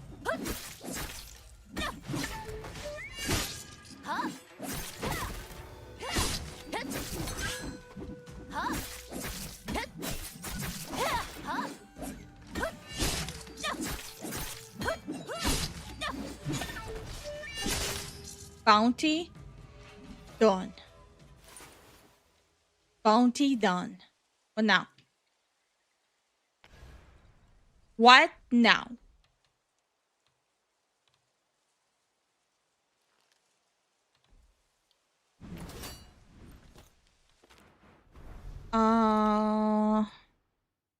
Did I get anything good out of it? Or is it like the same shit?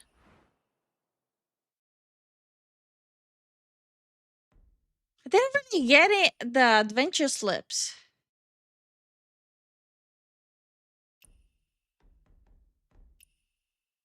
How do I get... There's no adventure slips here.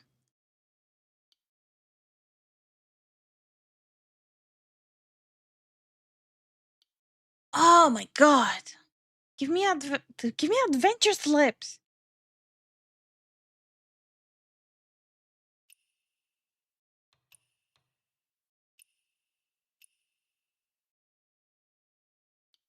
There's no adventure slips. Do I get it only from this? No.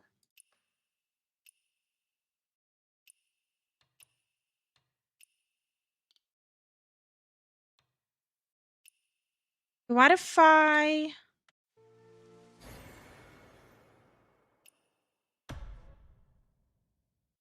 What happens if I do this?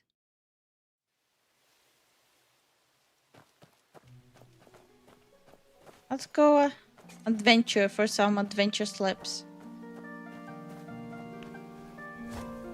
What's happening?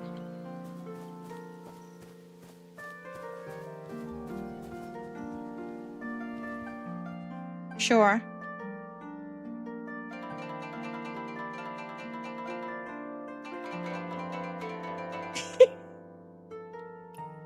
Okay, I'm not gonna be a jackass about it.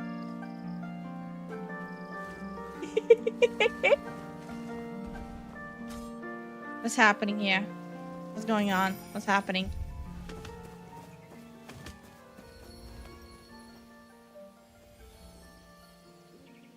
What am I doing?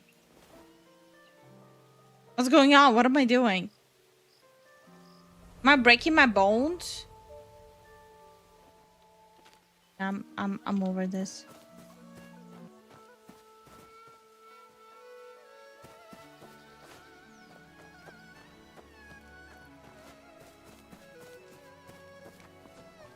What's happening here?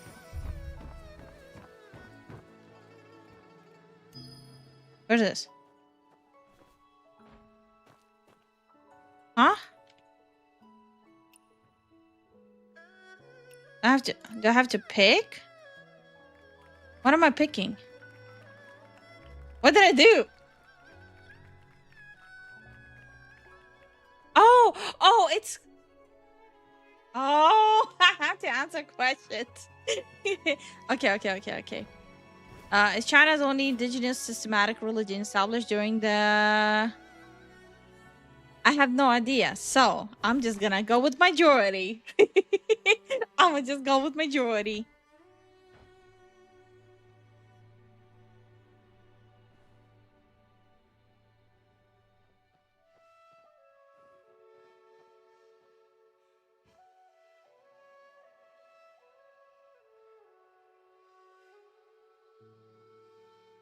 What is the majority picking here?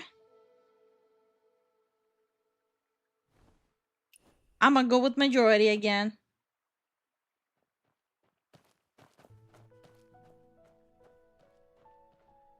Damn. Now I have to do homework and learn things? Gross.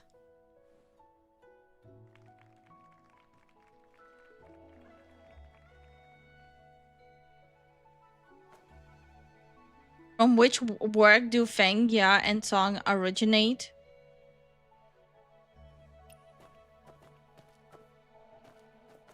Do people actually know that? Or they're using something like to help them? Hi Golden, how are you doing?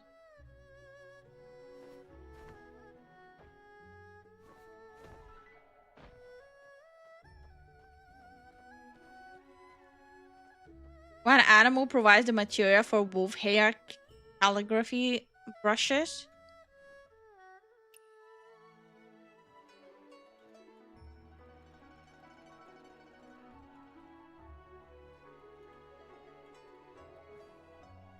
Does this even do anything?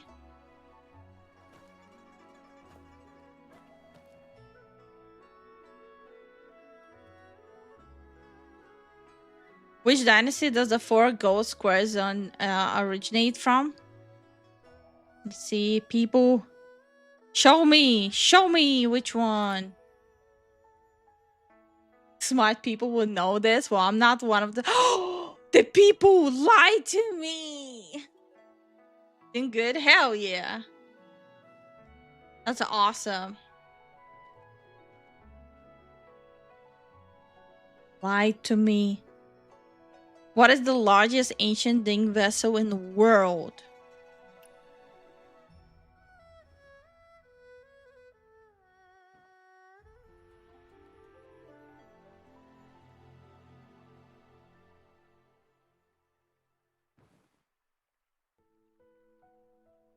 Bro, this dude just knows shit, huh?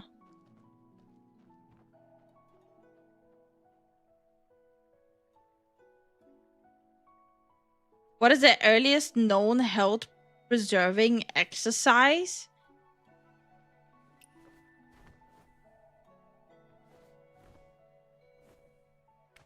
Better be that. Fuck! 5 animal frolic?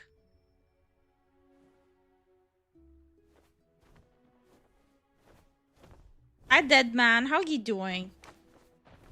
In a right angle triangle, the base is 6 and the... What? Base is 6 and the... What?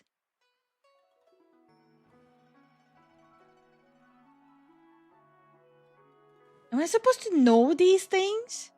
Am I dumb? The bow used by Buddhists is type of weapon? No, utensil. Okay. Okay. If people say utensil, I'll go with utensil.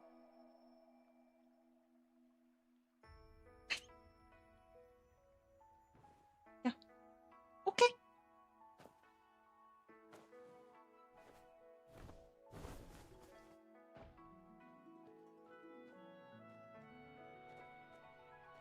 Is China's only indigenous systematic religion established during the Eastern Han Dynasty. Really? I got adventure slips.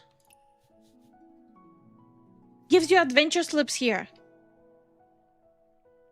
Yes. I got adventure slips. Okay. Next. Next thing. What should I do next?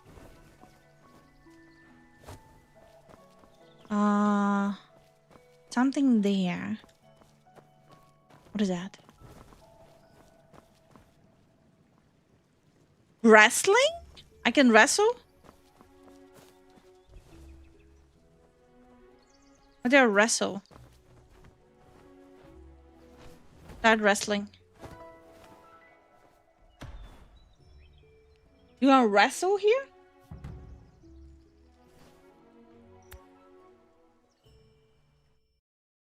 What?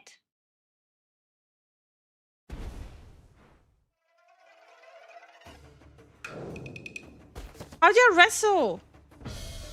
How do...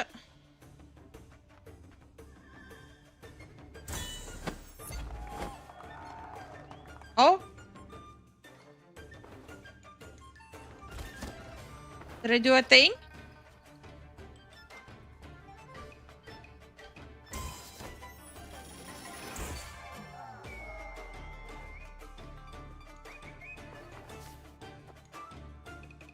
No, I didn't do a thing. Am I lagging?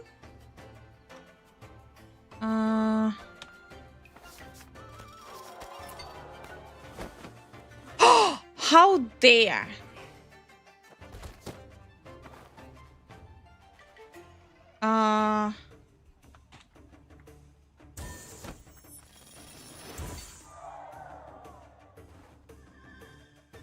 What's going on?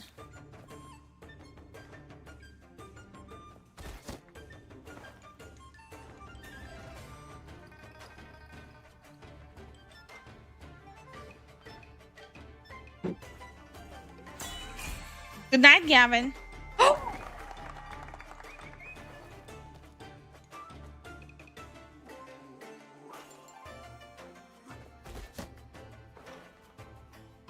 What am I actually supposed to do here?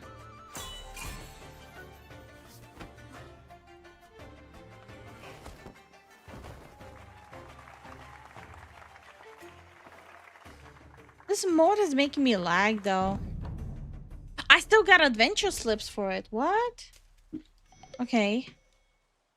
What else is there? What is that?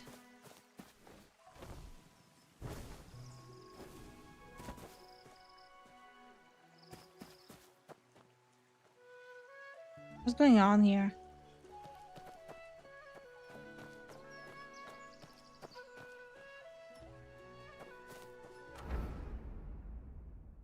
What is this? Oh, Scholar Heart, Animal Frolic, Blessed Land, Pardon Parade. Where? Where's the Pardon Parade? There's nothing here. What else is there? What is this? Heart of a Healer. Okay, let's go there.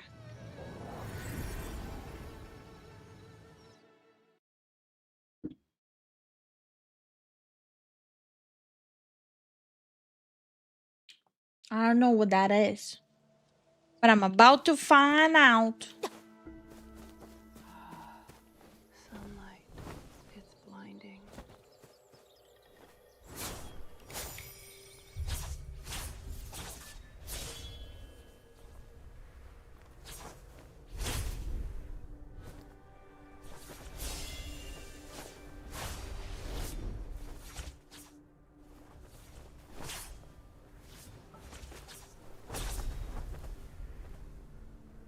No, I overflown. I overflown. Go back. Go back. Go back.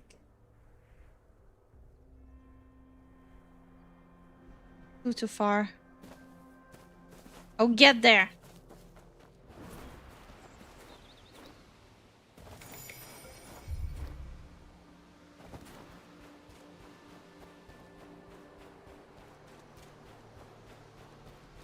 What is this? What do we do here? There's Heart of a Healer, so I ran here. What did I do here, though? I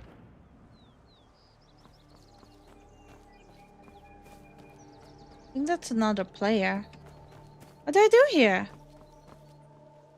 Nothing going on here.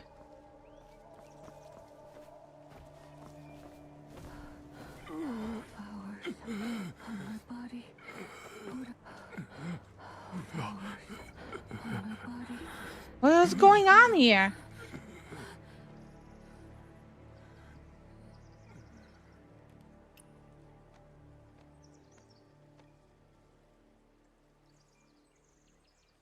Do I know about Divine Craft? No, I haven't gone through it yet. Heart of the Healer? What are we supposed to do here, though?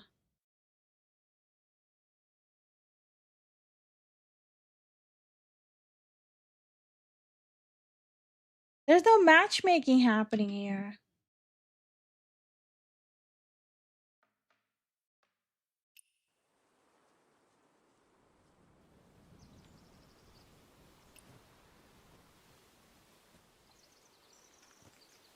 Can't really do this if there's like no one here doing that, right?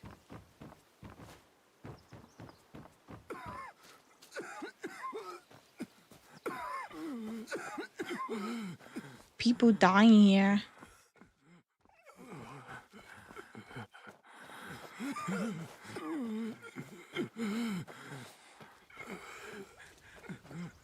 I don't like no one participating.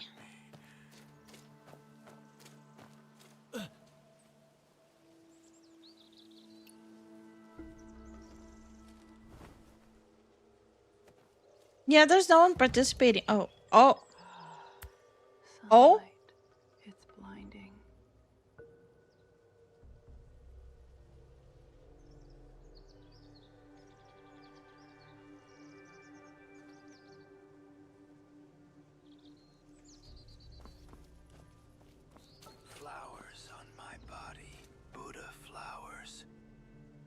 What do we do though?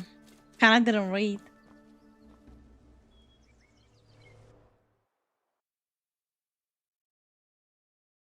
With heroic heart and healing hand, save lives and aid wounded. Okay, okay, okay.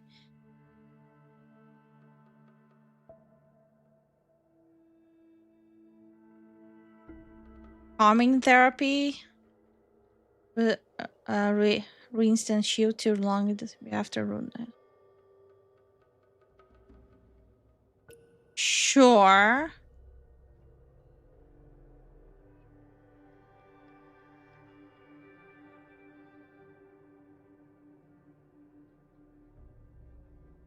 So is it like a competitive who heals faster?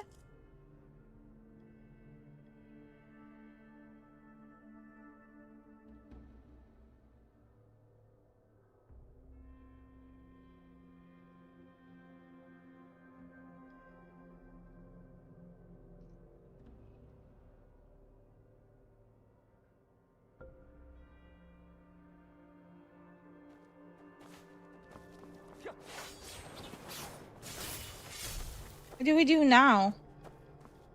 Just look for people?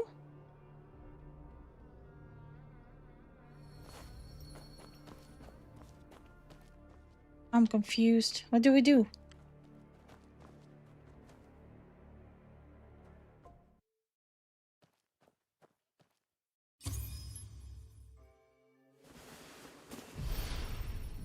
Oh, we all have to heal him? Oh.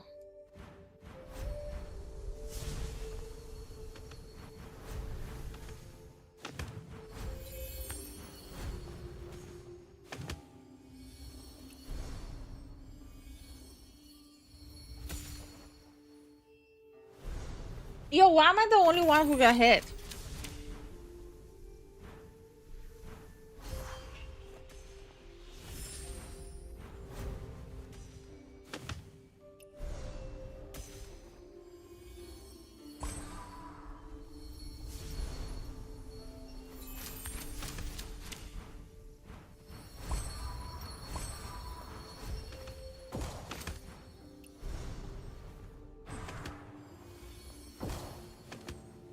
Okay.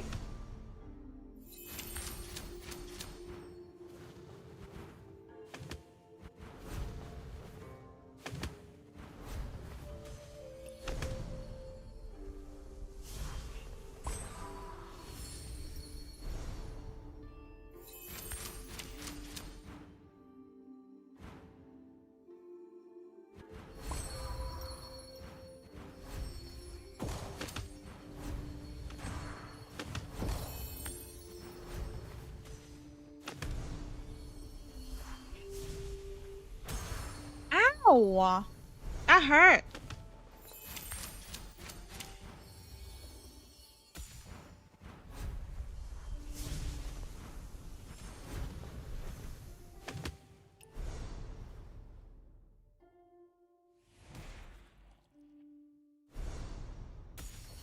That's a lot of health, by the way.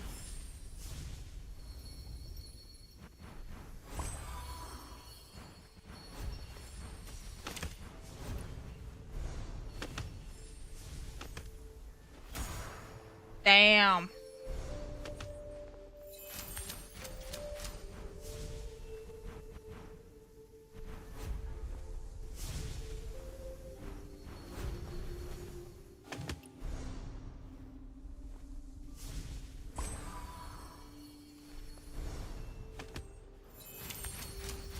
There's a shield now? I'm not risking it. Yo, that's a lot of damage. Hi, yellow. Here's daily dad joke. If athletes get athlete's foot, what do astronauts get? Mistletoe. Oh god.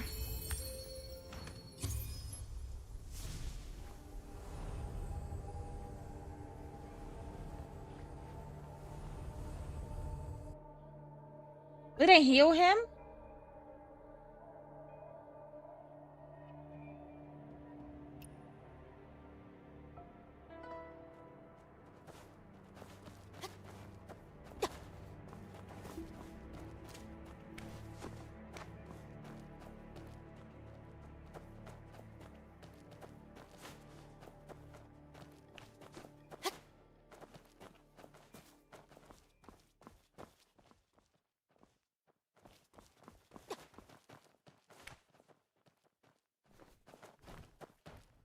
I am so confused what we're supposed to do, though.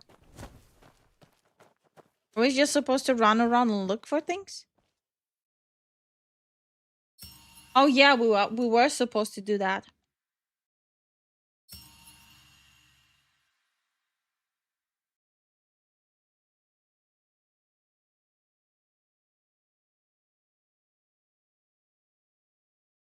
Um.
Jesus Christ. This is just a bullying ritual happening here.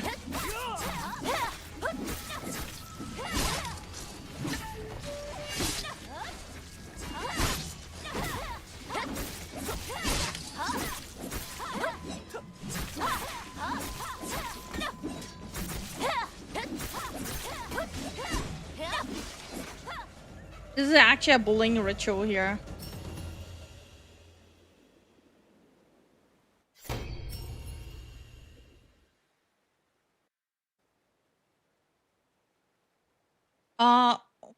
Is this a bot or actually a person walking around begging people? Hmm.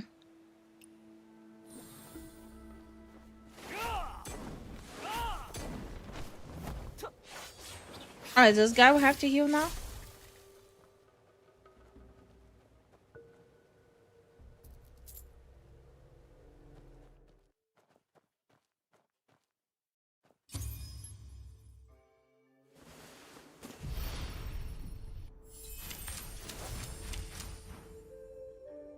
Okay.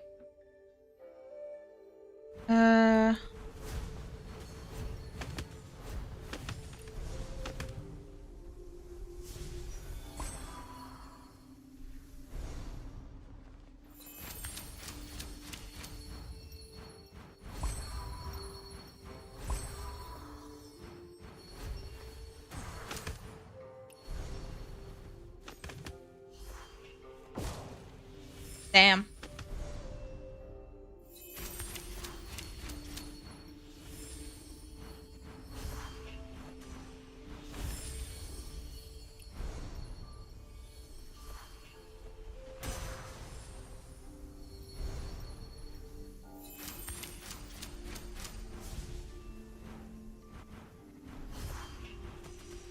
I should have used this.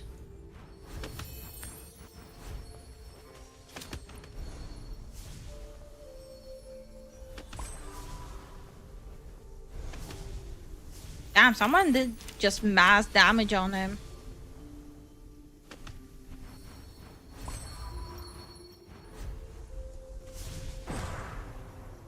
Yay! Finishing blow.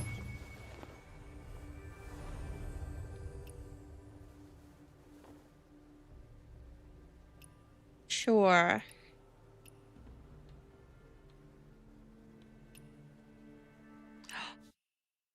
I got some adventure points for this. I actually got adventure points. Oh, there's more people here now.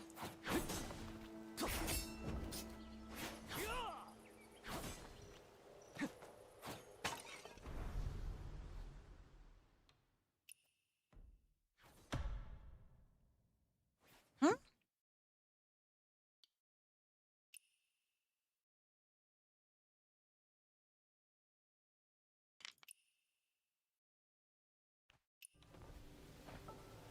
Am I in queue?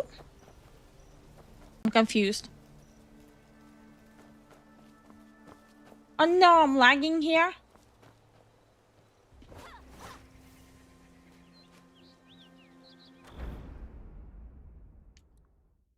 Okay, since I'm lagging here, I'll go somewhere else.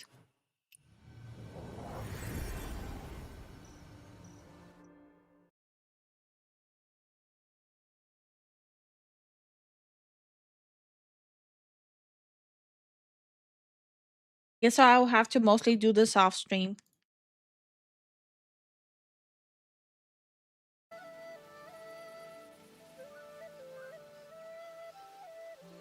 What's happening here?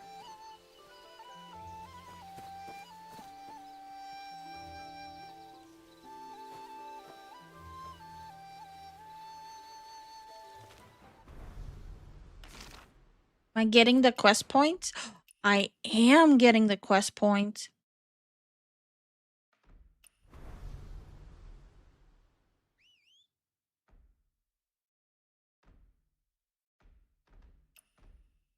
This.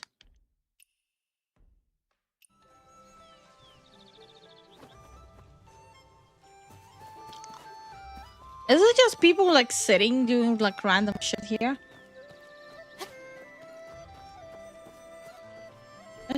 Let's give her.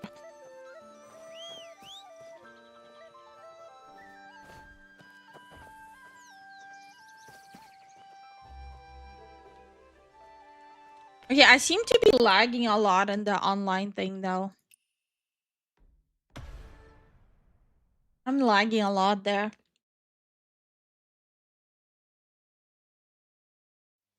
I don't like that.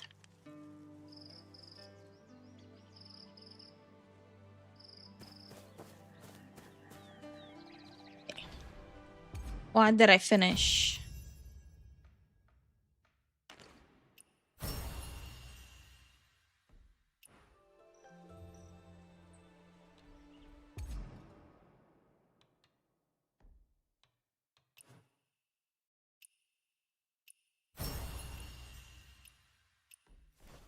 But okay.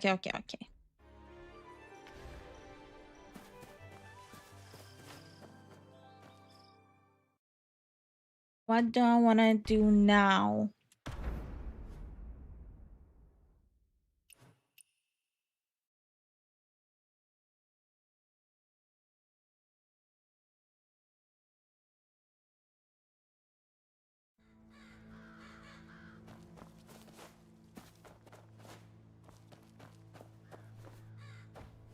And this Steam is... What Steam? What's wrong with Steam?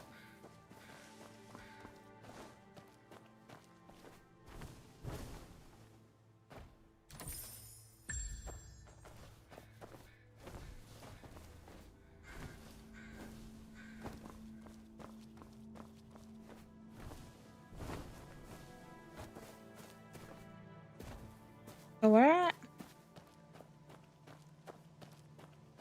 Lost. Where am I supposed to go?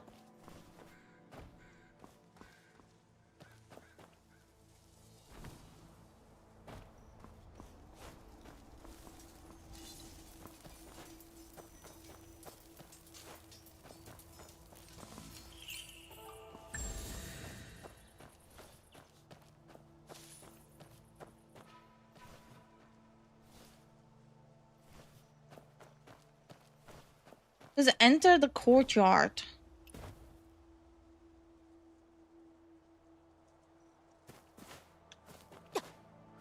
Which courtyard? That one?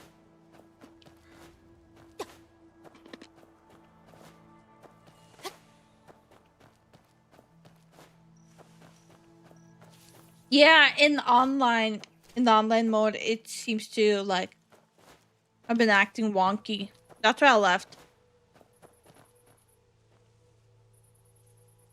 These stone people. Something's not right about them.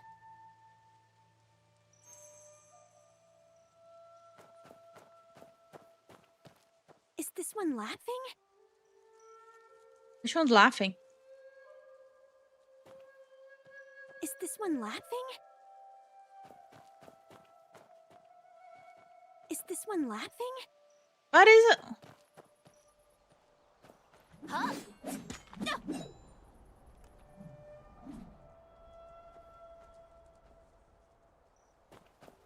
Never seen a prayer like this before. Must be a local rite. Wait. Is that the character for deer on the ground? Okay. I found deer people.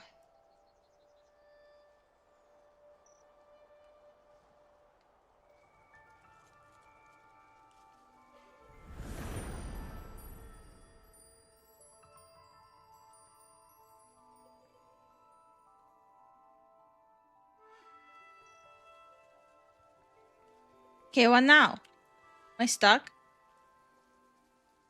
My statue now?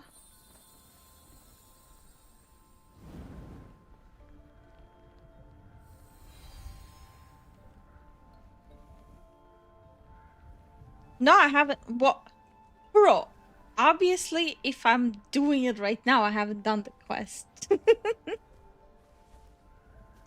I've been busy fighting, okay? I'm a fighter, not a lorer.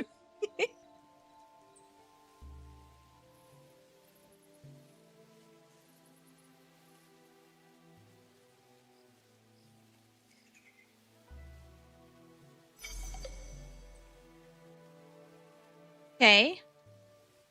Find deer tracks, okay.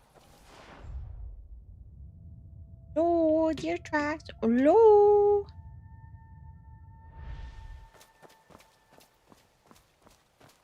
Hello, deer tracks. Hello. On the deer tracks.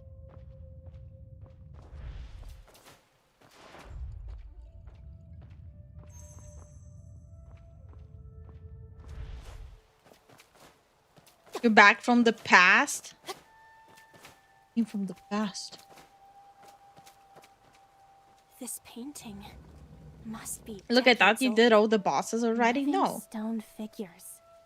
I've been kind of Deer-headed just walking immortal. around fighting whoever steps up to me. No rhyme, no reason. Just randomly. A stranger! Quick, hide your face. Oh, he got crushed.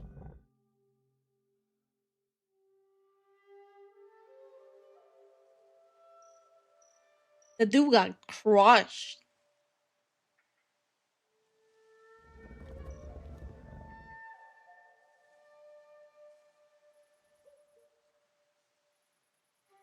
A stranger! Quick, hide your face. Can't hide from me. Please don't look at my face. I'm gonna look at your face now. What's wrong with your face, huh? Excuse me? 3 as a sacrifice. What if I made them maintain the worship pose?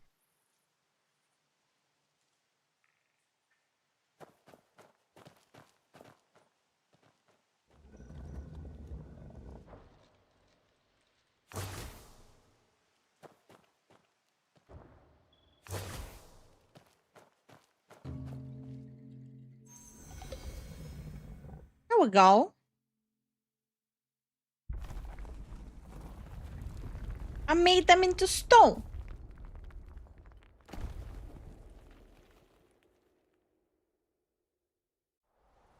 Now I'm gonna look at her face. Mwahaha. Oh, she turned into a man. Too late. What did he write? 3 as a sacrifice, offered in worship. Sacrifice? Okay. Let's go kick some butt.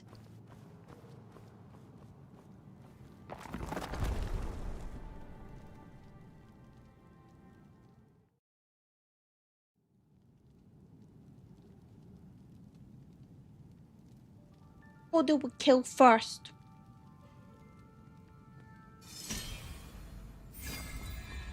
Life is like the seasons. Bloom once, fade once. Hello? Hello?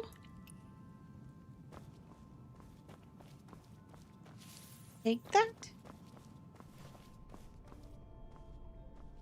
Press the deer into the cave? I don't want to press the deer into the cave. What the fuck? That's kind of weird.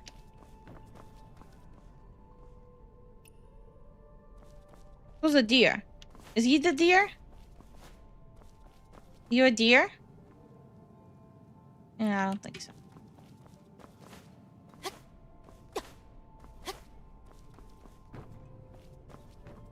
I'm gonna grab this.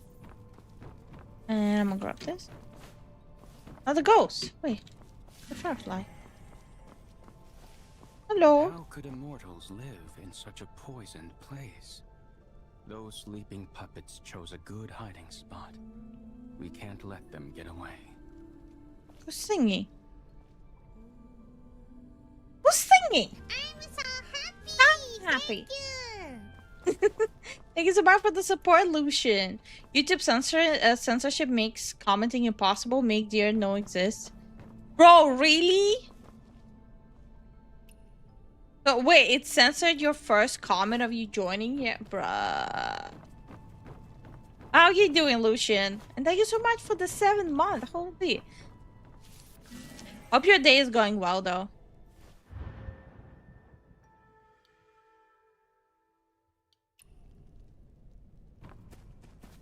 Post. Hello? One coin buys immortality? How many more will fall for such tales? Very well. If I could see an old friend again, maybe. Yes, I tried like 5 times. Oh, that is fucking rough. No, we were like talking like yesterday as well about it. I still don't know if I should like post a video on it or not. How YouTube is treating its content creators as well.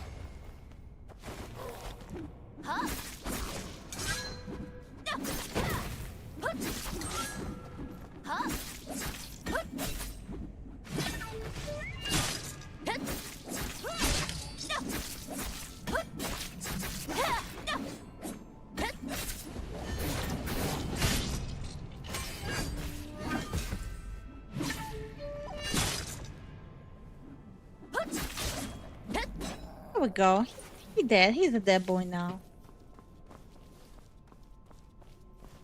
It's okay. I hate deer. YouTube did not like me expressing myself.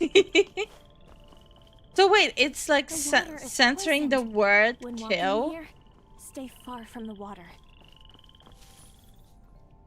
Like that's like a typical word in games.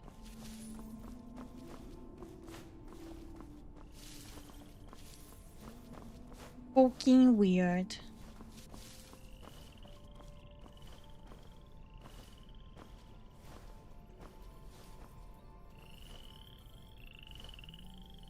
But how was your day? Having a good day?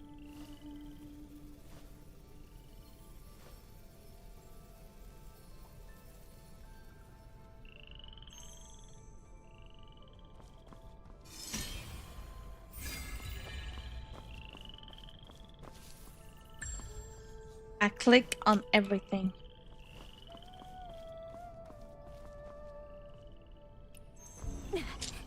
Why did the singing turn mad? There.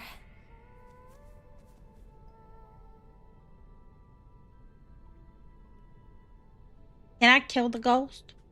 Can I kill the deer ghost? Deer.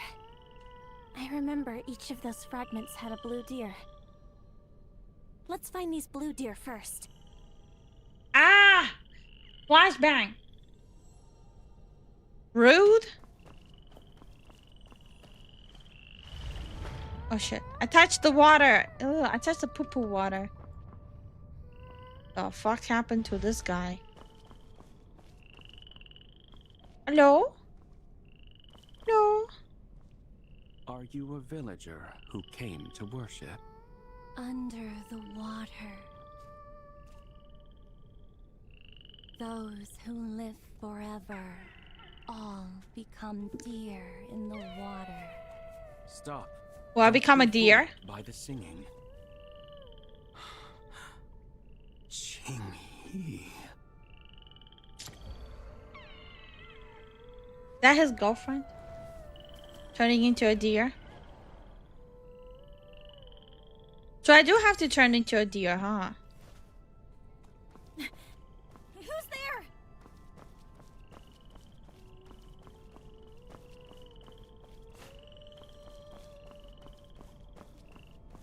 The deer immortal again. What's the link?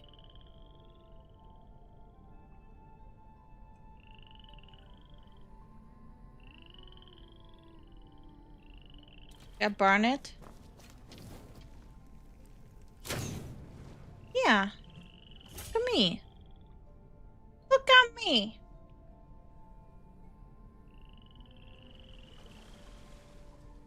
Oh no, I have to jump.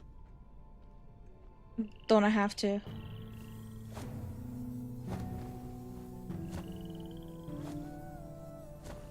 I don't really want to risk with this water.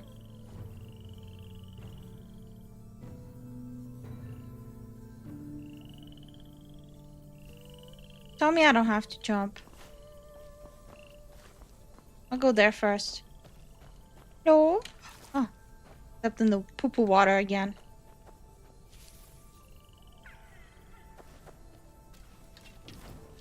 Can I burn it? No? Can I cut it? No?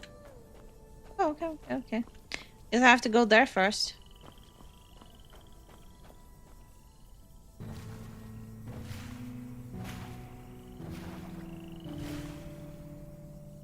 Do a flip.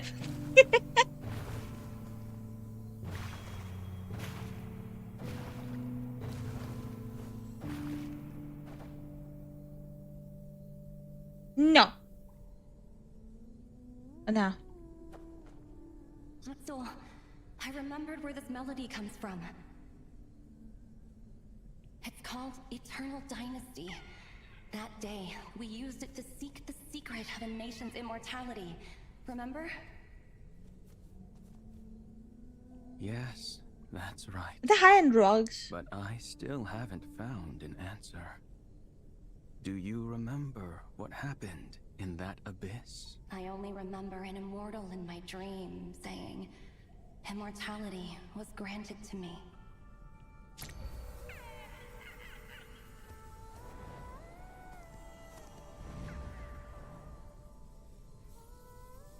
Okay. These blue flames, are they showing me visions? What kind of a drugs am I huffing?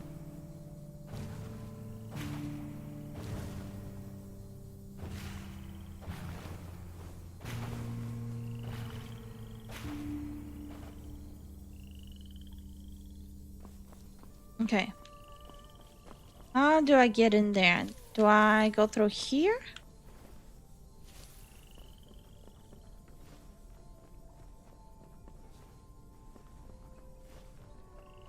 I want to touch the poo-poo water though.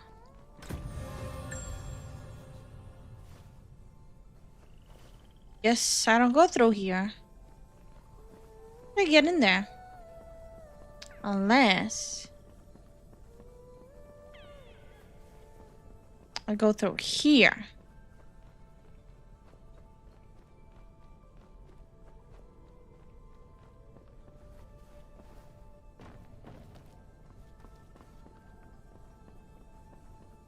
Why you giving me that look, huh? Ever seen someone go through poo-poo water? If I hadn't seen it myself, I wouldn't believe Qing Yi was still alive. Those who live forever all become deer in the water. What has she gone through these past years? Who sealed her mind and made her take lives here? Huh? These stone statues. Maybe they hold clues to save her?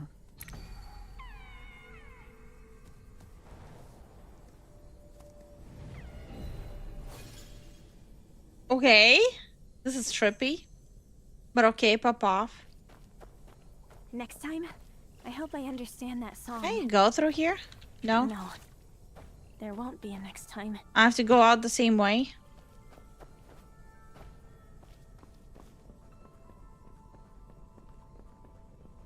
Oh, there's another one here.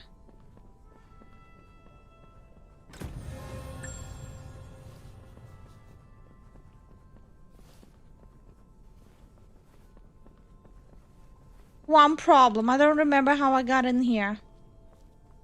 How did I get in here? I don't remember.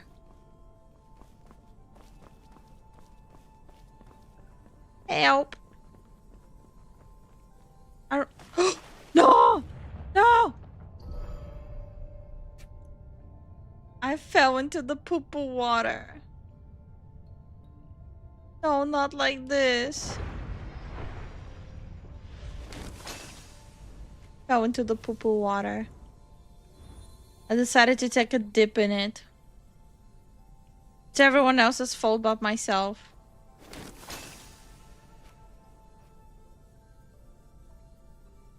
I should be fine now.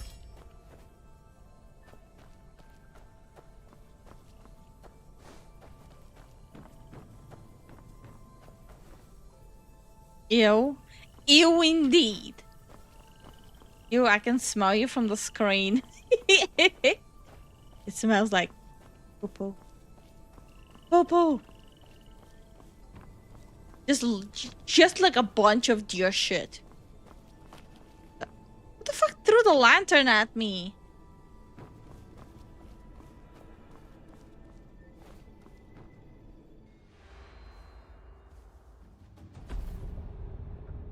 Green flame. Oh, you know that's bad. Last time we had a green flame, you guys got me. You know it's bad.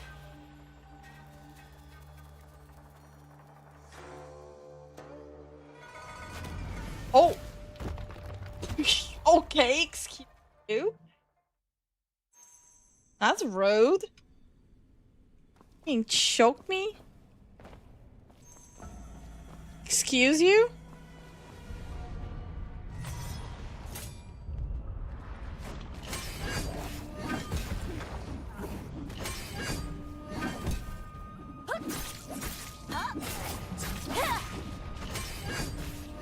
Get off of me.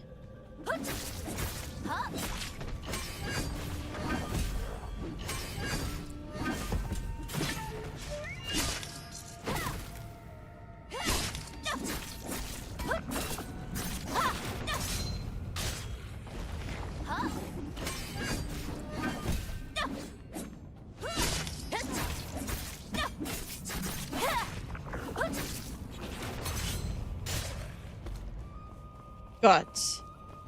It's always guts. Why does it always have to be guts? Oh, there's another one there. Oh, there's 3 of them.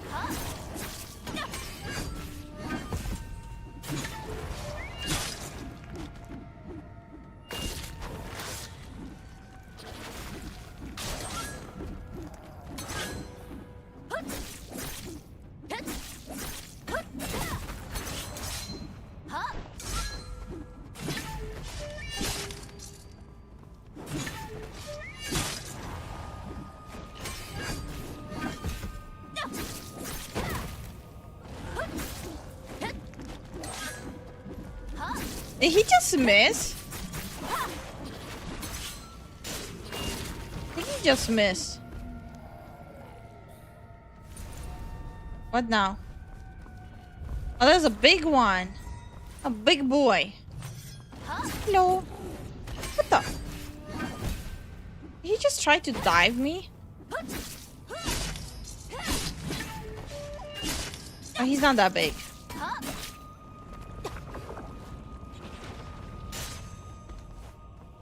Oh, he took himself out.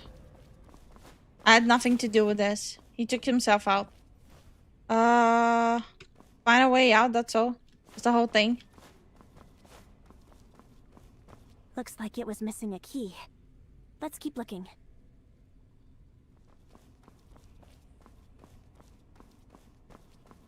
Gotta get the key, boss. Ooh, dark and creepy place. I wonder. Ooh, what is Did this? Jing Yi ease her pain by writing my name? That's delusional. She gave her life for me to help restore Tong. That's why she carved this character. Maybe it meant nation, but Sun Buchi said it means what she loved. Enough. She'll never. Wait, what is this? Oh, the healing thing.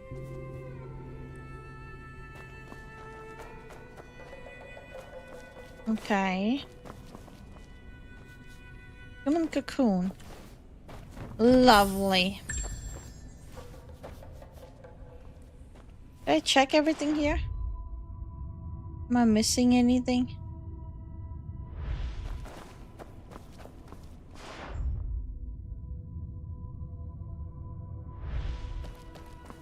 What's that? What's that?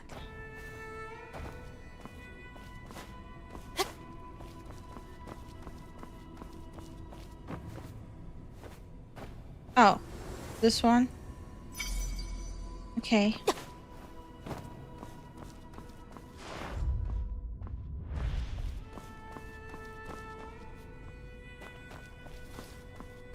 Am I down with this?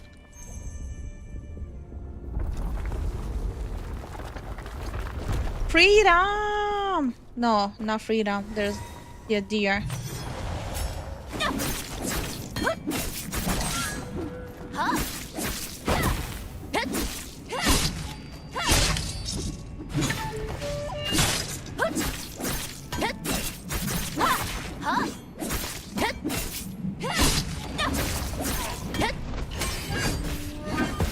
Die.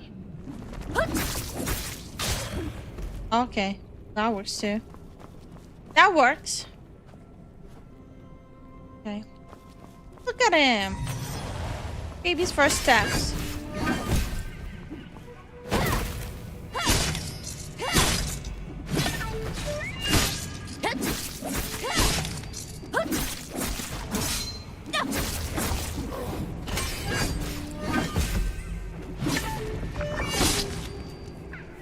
I'll die. Oh shit, I don't want to fall. I don't want to fall. That would have been bad. That would have been a little bit bad.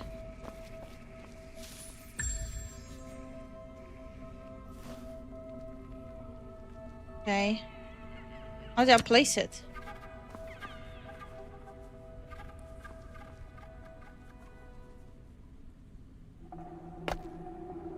Okay. Wait, do I have to find these two?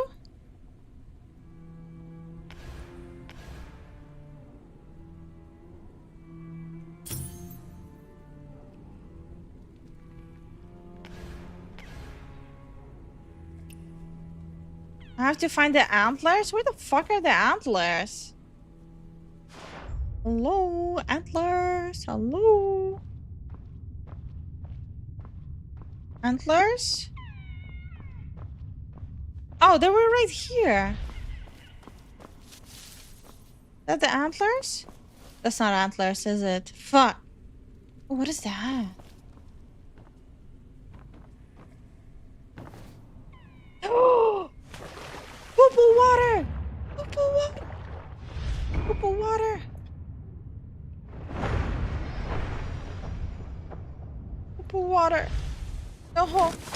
Poo-poo water! I didn't know I cannot jump there.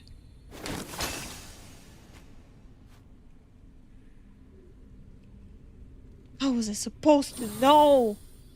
I didn't know! Hi Arvin, how are you doing? Okay. What if I just do this quickly? Come on, let me up. What? It didn't let me up.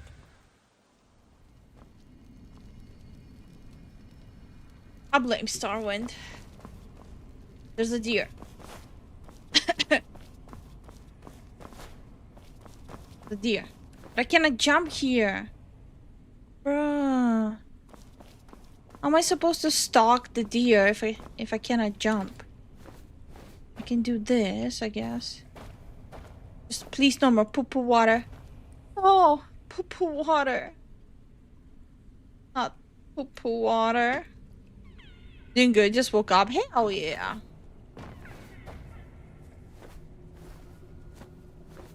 Probably was my fault. It 100% was. What do you mean probably? Hatsuo, thank you for letting me choose I found the my own antlers? fate. After we've collected all the I found remaining one seeds, antler. I'll go to the Jongho to confess my sins and pay with my life. You still seek your own death. During that great famine, the Emperor sacrificed his people to survive. You and I decided then. Laws and moral teachings never remove evil from hearts. These immortals had neither food. What in the world? nor You a way found the out. Yet they didn't unintended fight way in. or hurt one another. If all people lived That's like how I this, play games. the nation would know no chaos. The path to national immortality That's how I we play once games. sought now lay before us. Qing Yi, you must live on. Can't you see? These people all lost feeling and want through immortality.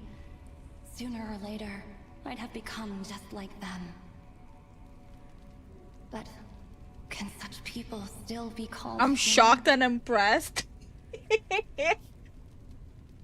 Welcome to this channel where I make things work that shouldn't technically work.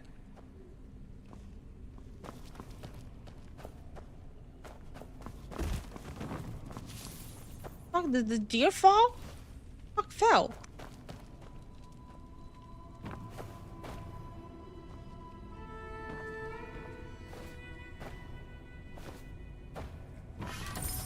No more poop of water. Okay, I need one more antler. Where's the other antler? Oh, don't. No, not again. Poop of water.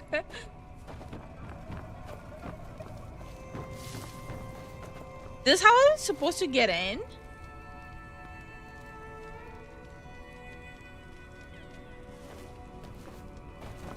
No.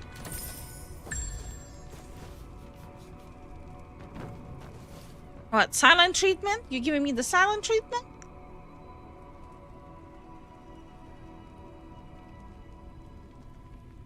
How do I get up there now?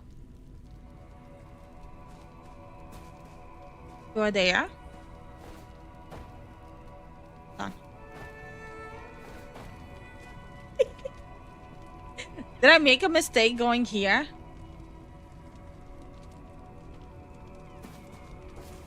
Let's be even crazier.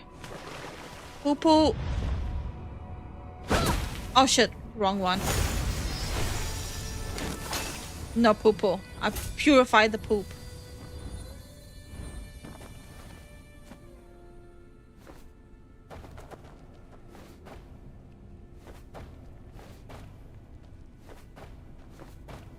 Okay, maybe here I actually cannot go past this.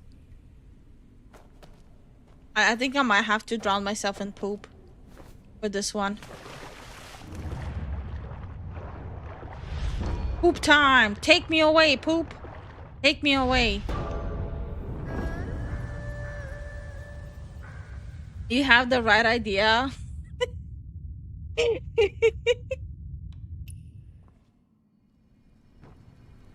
Okay. Yeah, okay.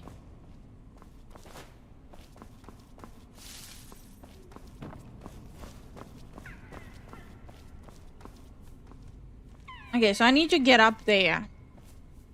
How do I get up there?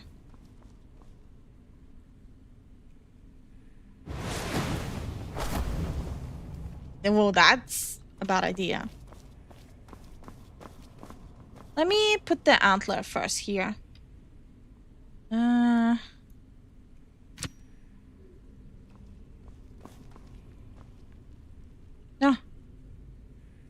Didn't want to rotate it.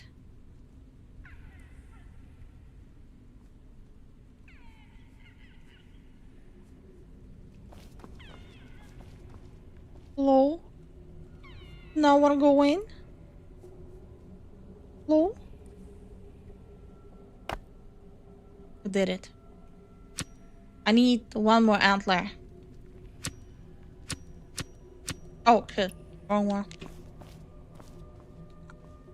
Hi Daniel, how are you doing? A friend of mine told me about he wanted me to tell you that freaking Zoid. Have you seen any of these videos? Freaking Zoid? Freaking Zoid. But yeah, this is how I beat the system. I jump down here. I go up there. How do I go up there? What if I just do this?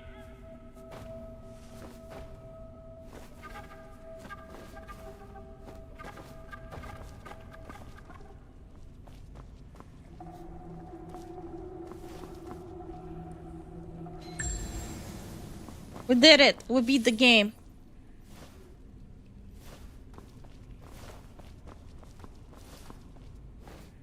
We beat the game. Oh, you're talking about Fleekazoid? Ah, yeah, you're talking about Fleekazoid. Yeah, what about Fleekazoid?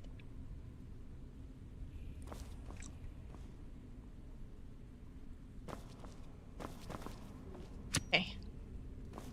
Do this. Let's do this. Got this. We got this. We know everything. We can do everything.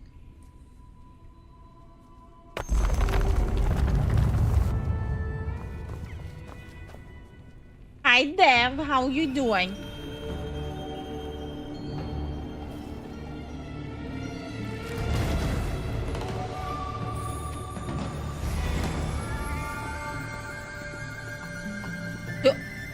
Do I get to kick some ghost ass? Never mind. I'm friends with the ghost. Fuck, I wanted to kill the ghost. Whoa. Kill it deader. 998. 999.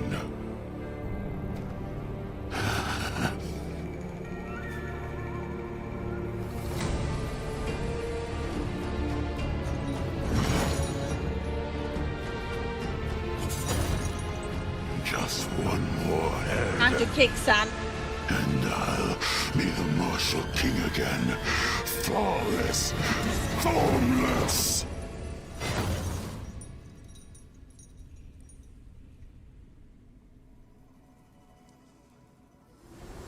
Okay. Illness. One disease pending treatment. What's my illness? Is that from all the poo-poo water?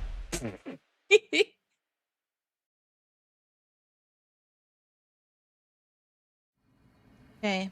So the poo-poo water. I knew it. I knew it was gonna be my downfall.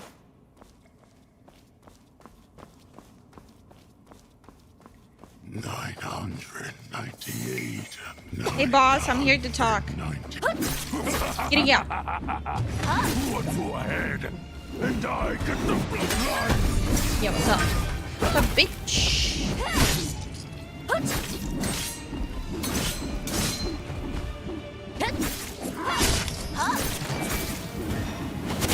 Oh shit. Shit, stop it. I already endured poo-poo water. Now this. Okay. It'll be fine.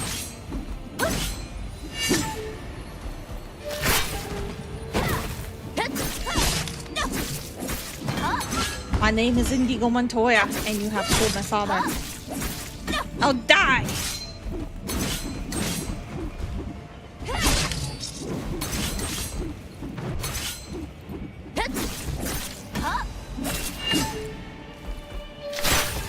Die, you scum!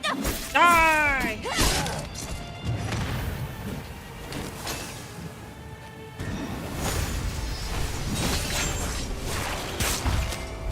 I'll slap you with my fan. Oh, you a bitch.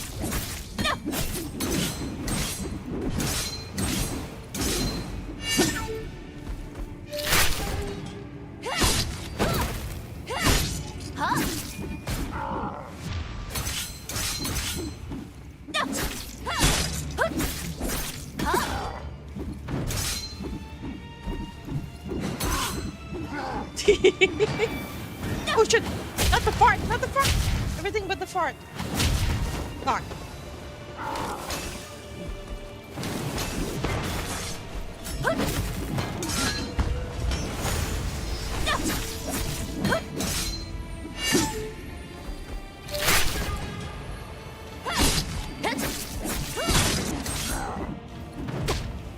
Ow! Did he just bitch slap me? Come on. Bring it up. Bring it up.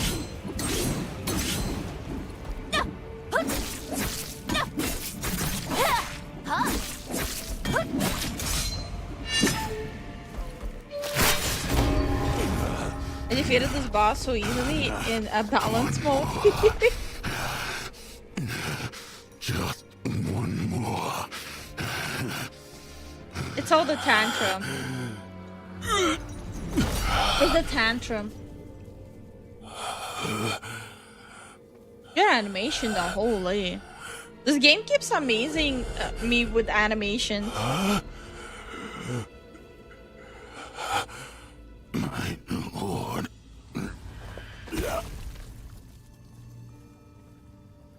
Damn, now I'm sad. What happened to the dude?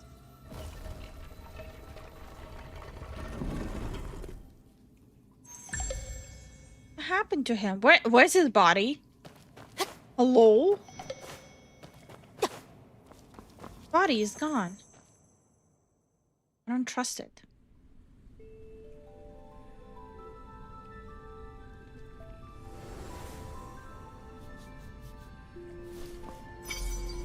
We're close to being free. Freedom! Freedom! Go this way? Or I go that way?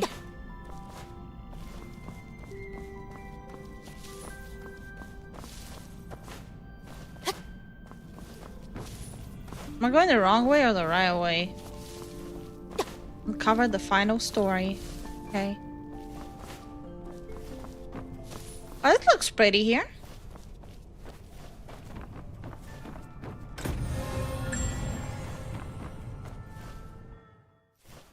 Bitter seasons when dealing in the okay. Alright.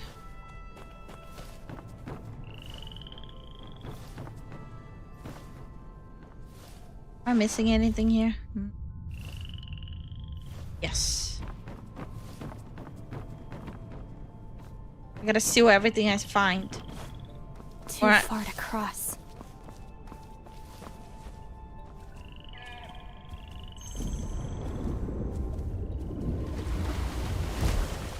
Okay. That works too.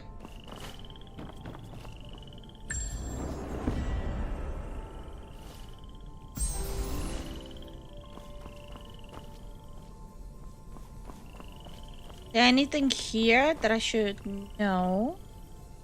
Oh wait, no, I remember this place now. Okay. Wait, that means I haven't uncovered the whole story, right? Or was it the whole story? Did I uncover the whole story or not? Now I'm confused. Let's go double check that.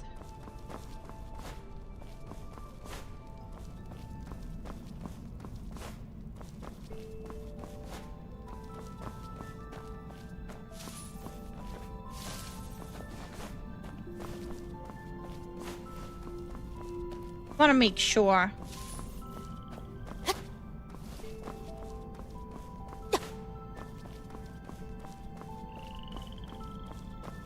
Qingyi, that lamp went out yesterday. I won't light it again. After you left Gleaming Abyss, I'll always remember how the righteous path hated you, harmed you, drove you to death. Books of law, moral teachings, none remove evil from hearts. How can good exist while evil remains? I won't stray from our path. New Tong is still the pure nation we both sought, but I'll make and expand it with evil. Then I'll make it last forever. I'll even use the art of immortality. Qingyi, when we meet again, will you still know? Oh, this is sad now.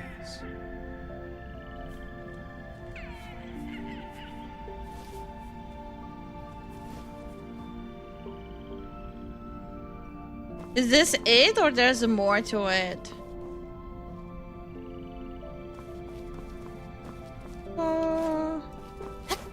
I'm assuming this is it because this is just going backwards here. Yeah, this is just going backwards.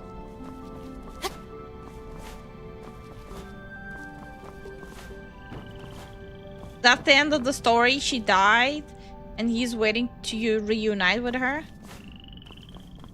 Okay.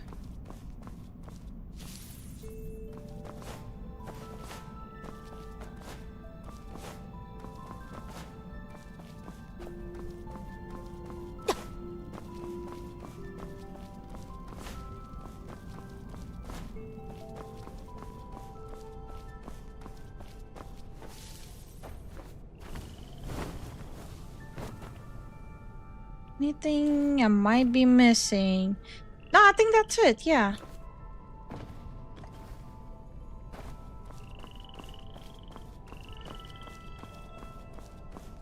I don't see anything else.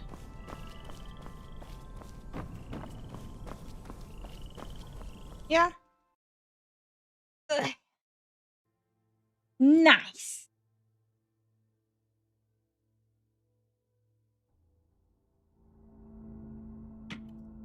I need to go to the healer though.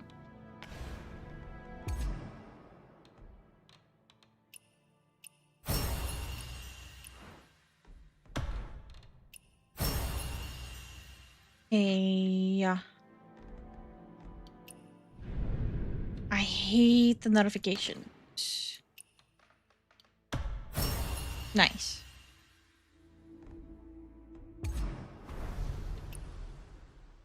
So I have unlocked Divine Roulette.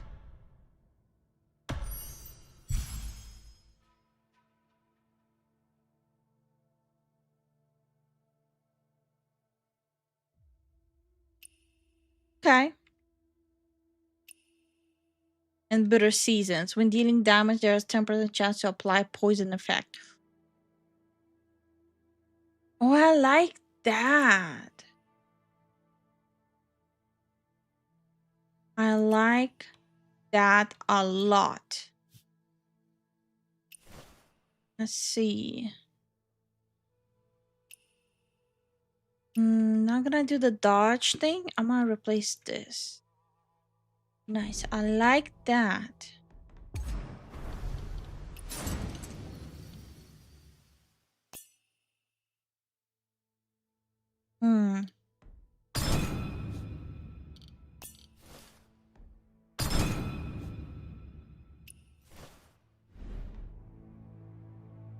Time to get my ass to a healer.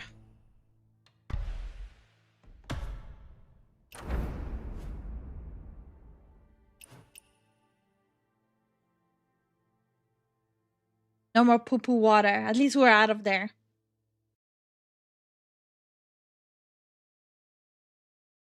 Oh, okay. I do have one complaint though. I feel like the cosmetics for women are a little too girly. I wish the cosmetics for women would be like a little more badass than girly. That would have been nice.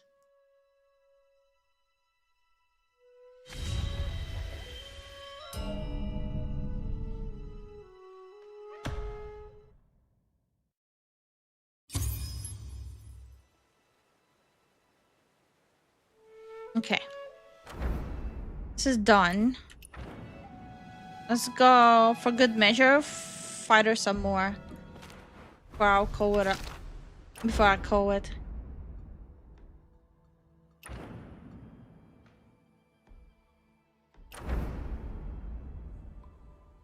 Okay. Hi Kyoro. Hi Kiora. How you doing?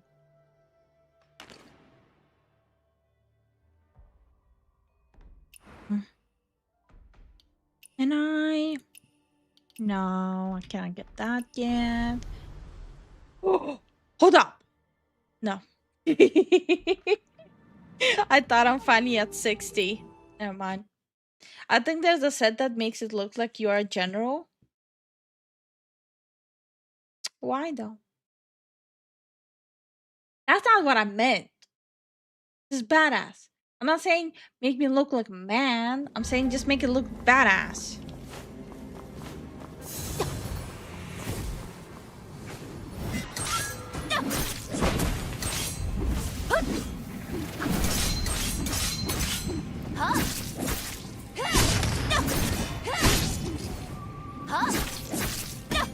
Ooh, I see the poison in effect now. Nice.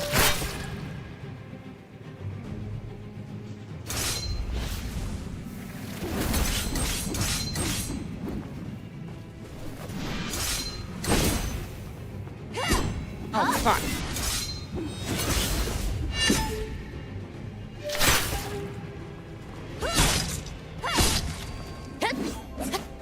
Back here. Ah! Rude.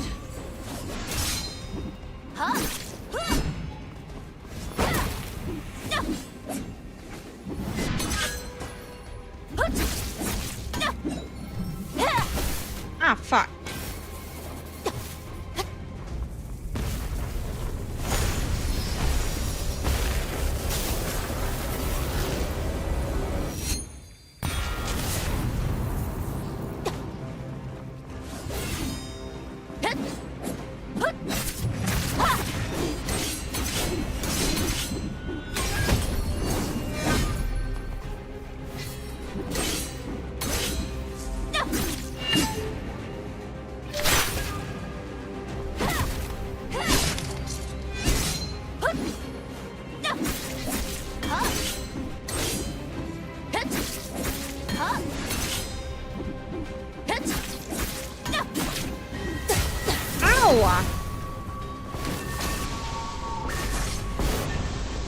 Fucking hell.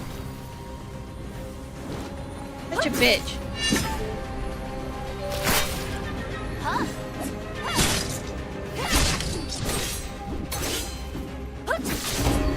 Nice.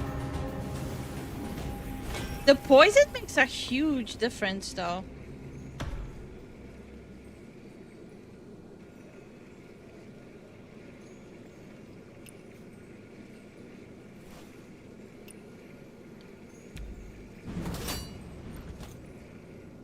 Solo level 7. I see, I see.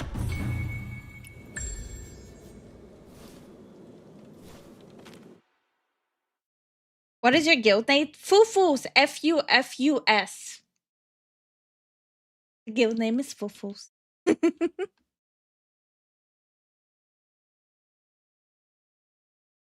Our guild is officially level 2. Okay, one more for good measure. Just for good measure. Just so she doesn't forget us.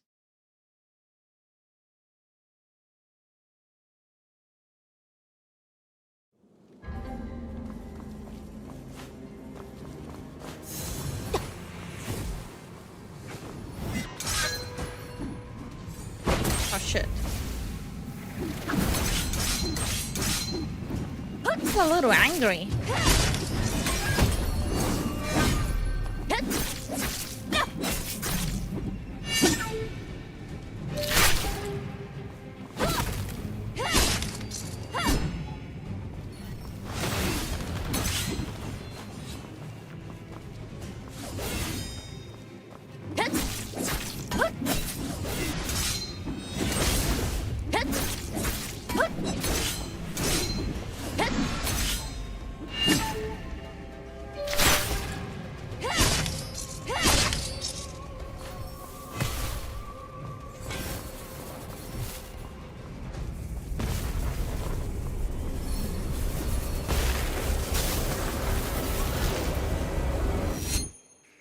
I hate this part. It's so bright.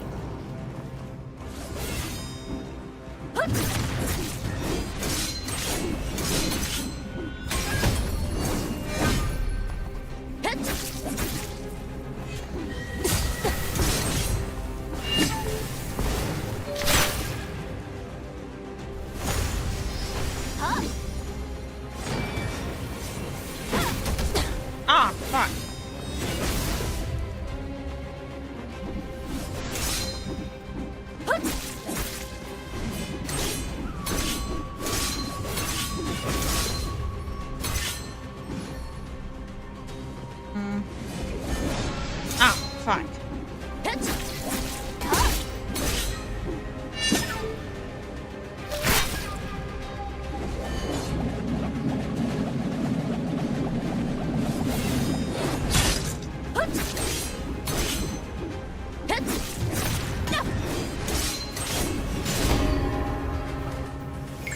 Kill yourself, idiot.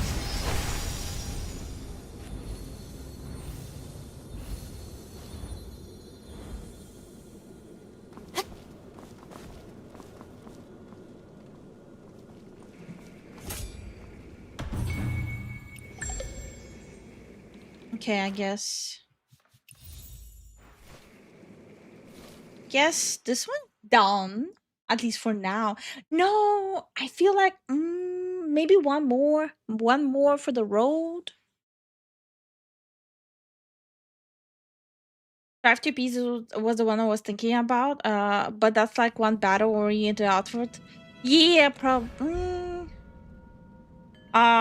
Siren, let me know when you send the request so I can approve your request. So many people online. God, look at you guys. Look at you guys.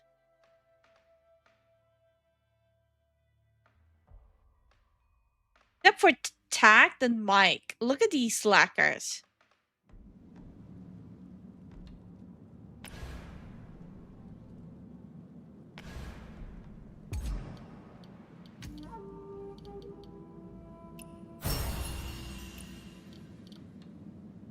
Yeah, I might do one more. That way I'll have 60.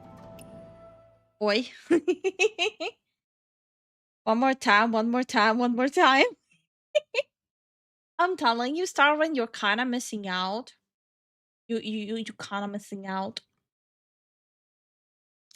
By the way, there's like if you raise high enough the affinity, you and Devon, you guys can get married in the game.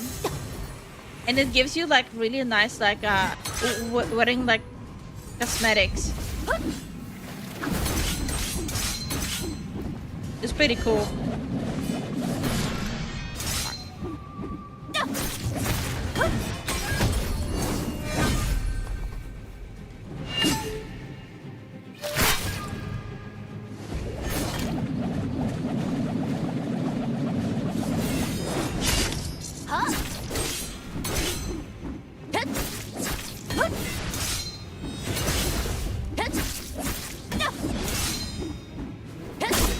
Wow.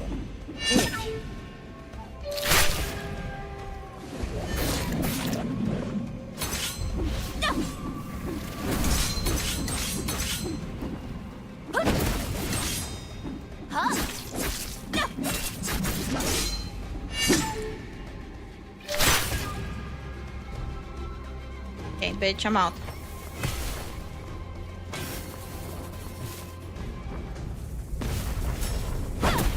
Oops. Wrong button. Ooh, interesting. Yeah. After the fight, I'll show you what I mean.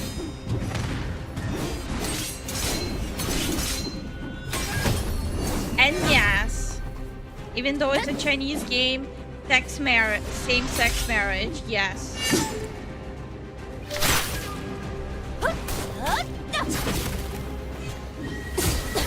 Ooh. You little bitch. Oh.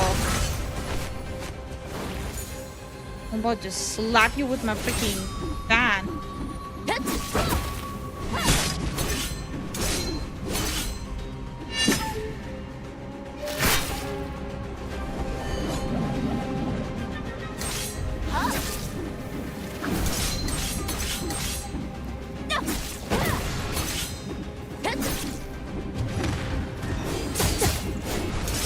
Aw, look at this bitch. Here, since I'm done, I'll exit and show you.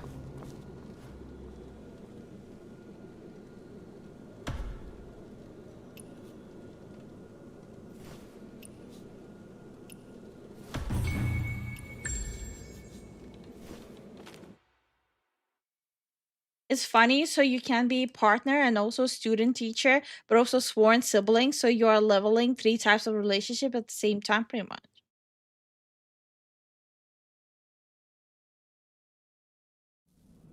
The answer is yes. Here, I'll show you. So it's like this system. intimacy here. So you have like this.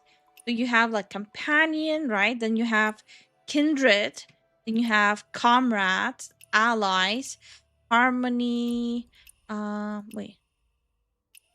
During, sworn, destined, and then vowed.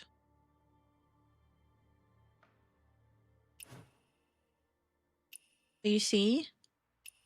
And I've, bruh, where was it again? Where was the wedding stuff? I'm trying to remember. I don't remember where the wedding stuff was. Was it in the exchange? Partnership here. Well, I'm not able to show the guys version since I have like a female character, but for chicks you get this dress like with enough points and like a veil, and you get like special emotes too.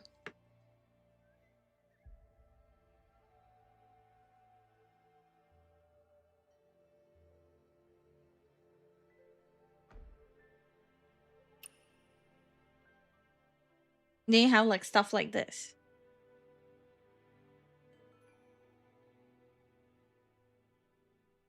So like after a while, yeah, we'll be like doing more of these, like more co-op, so we can unlock these. Adorable, yeah. I'm telling you, you and Devon should play this game together, especially when you're on the road. You guys should play it together. I have decided for both of you.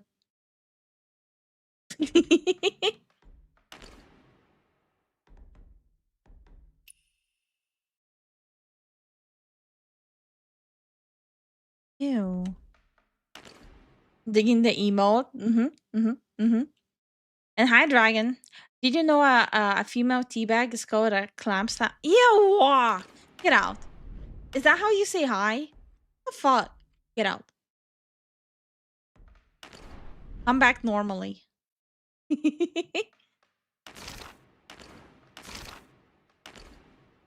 Yeah, all these, like...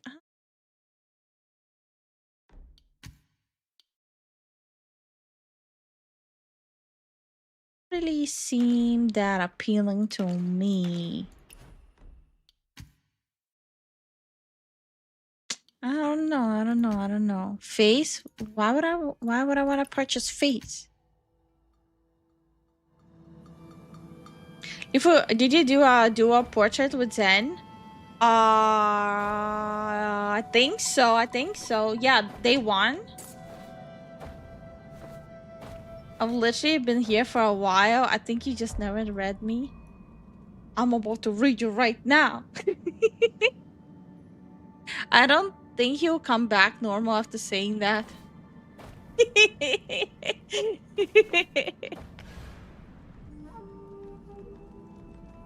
True.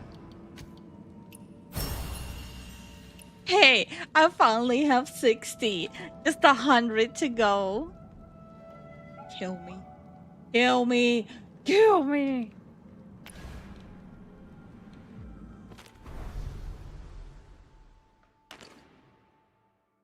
I have a draw. I have a draw. I have a draw. I have a draw. I have a draw. I have a draw. Draw. Bah! Thanks, game. Thanks. I appreciate it. Thanks. Wait, I have kissies? Is it kissies? Oh, wait. It's called Essence of Earth. My bad.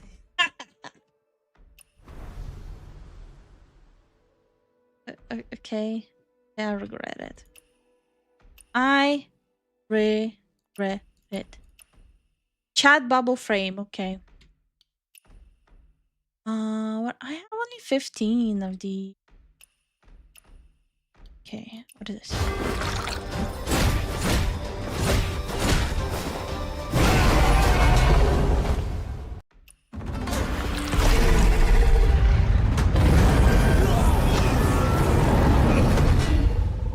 Where do I get these?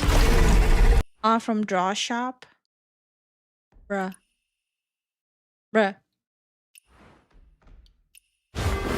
What else we got? I don't know why I really fucking hate everything about this one. I hate everything about this one. Deceitful. Don't judge me. Don't judge me. It looks like lips. Don't judge me. That's a spear.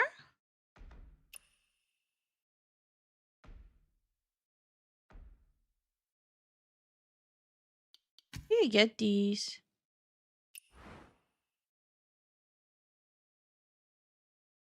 How much are these?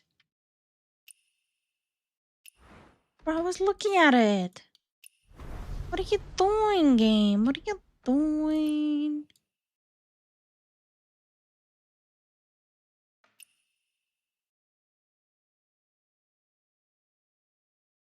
Huh?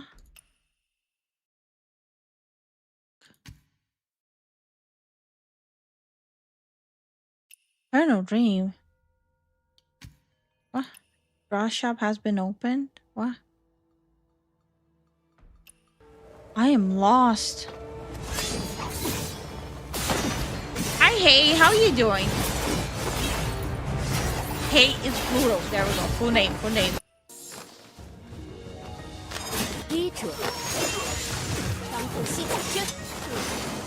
I really need to switch to like half of English for this game.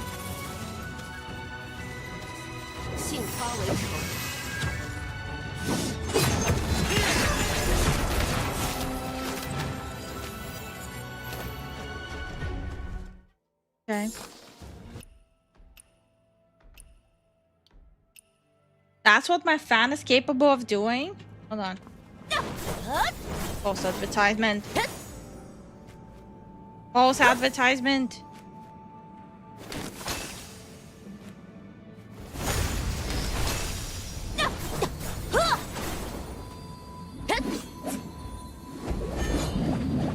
I like the spear more. Ooh. Look at that. Look at that.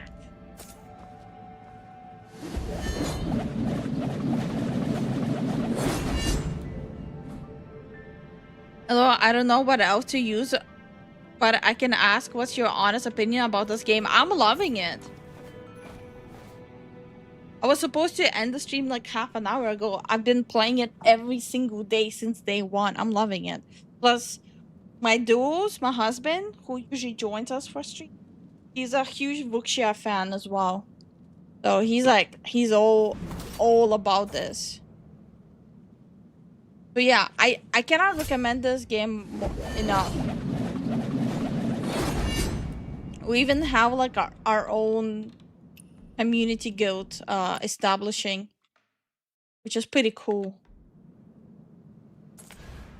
Very nice. I will say though, this game is able to even run on a 1080 GPU, which is impressive. Okay. Let me think. Do I want to get something else done?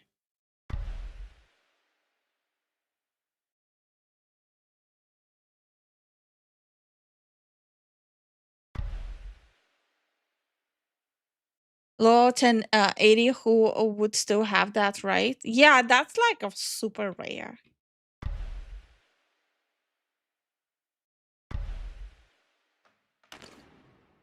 I'm done with the encounters for now. You have these to do.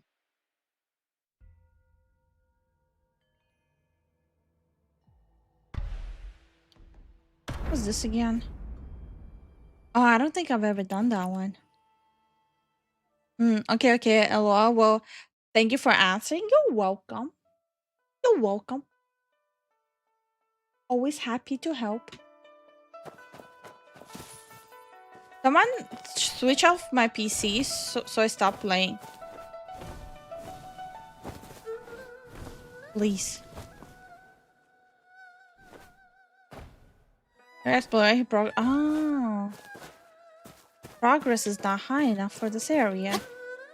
Can I jump? Can I jump here yet?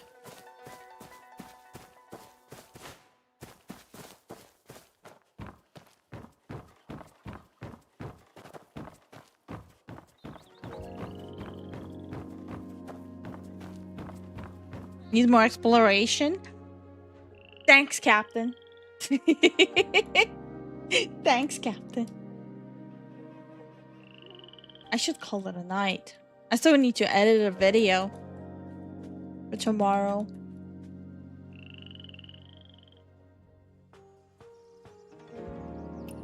Yeah, I think I should call it a night.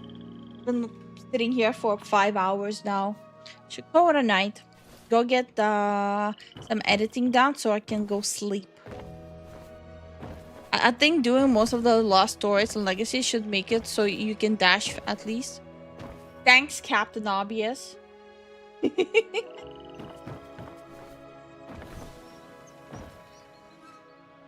Okay, let me do the thank yous while you guys enjoy the background melody. Is it soothing? Is it soothing?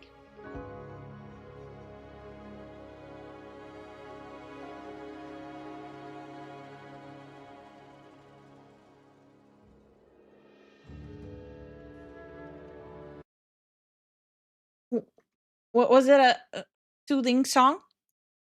There's more.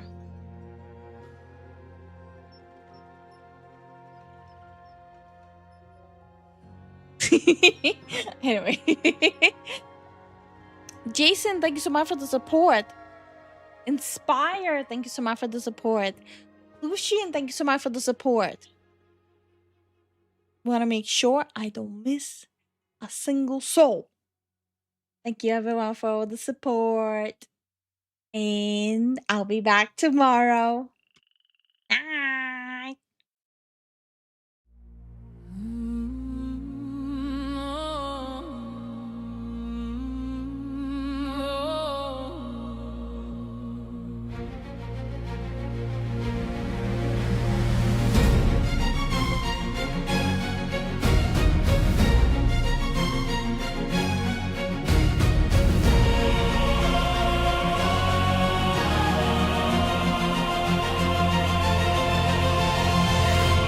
I'm burning in this twisted haze, a hunger I can't seem to tame. Your touch is poison, sweet decay. I crave the ache, I crave the flame.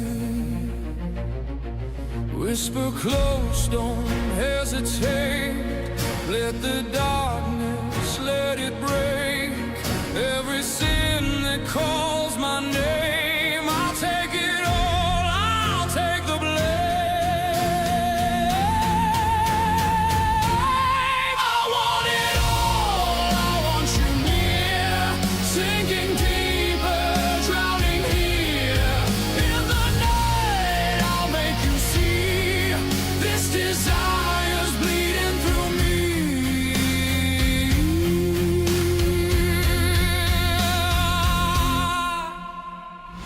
Lips are burning, skin's on fire. Your every word, a sweet desire.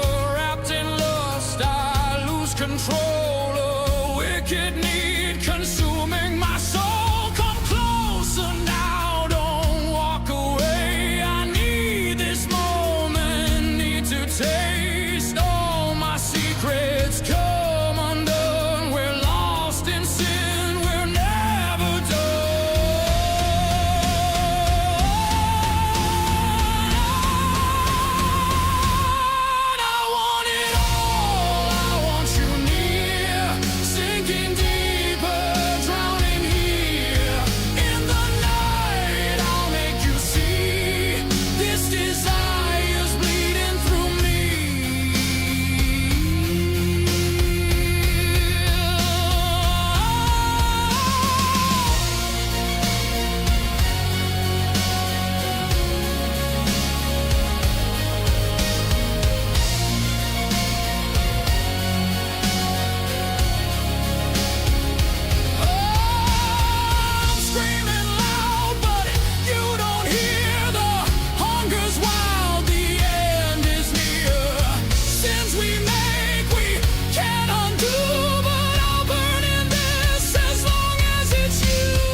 sinking deeper, drowning here. In the night, I'll make you see this desire's bleeding through me.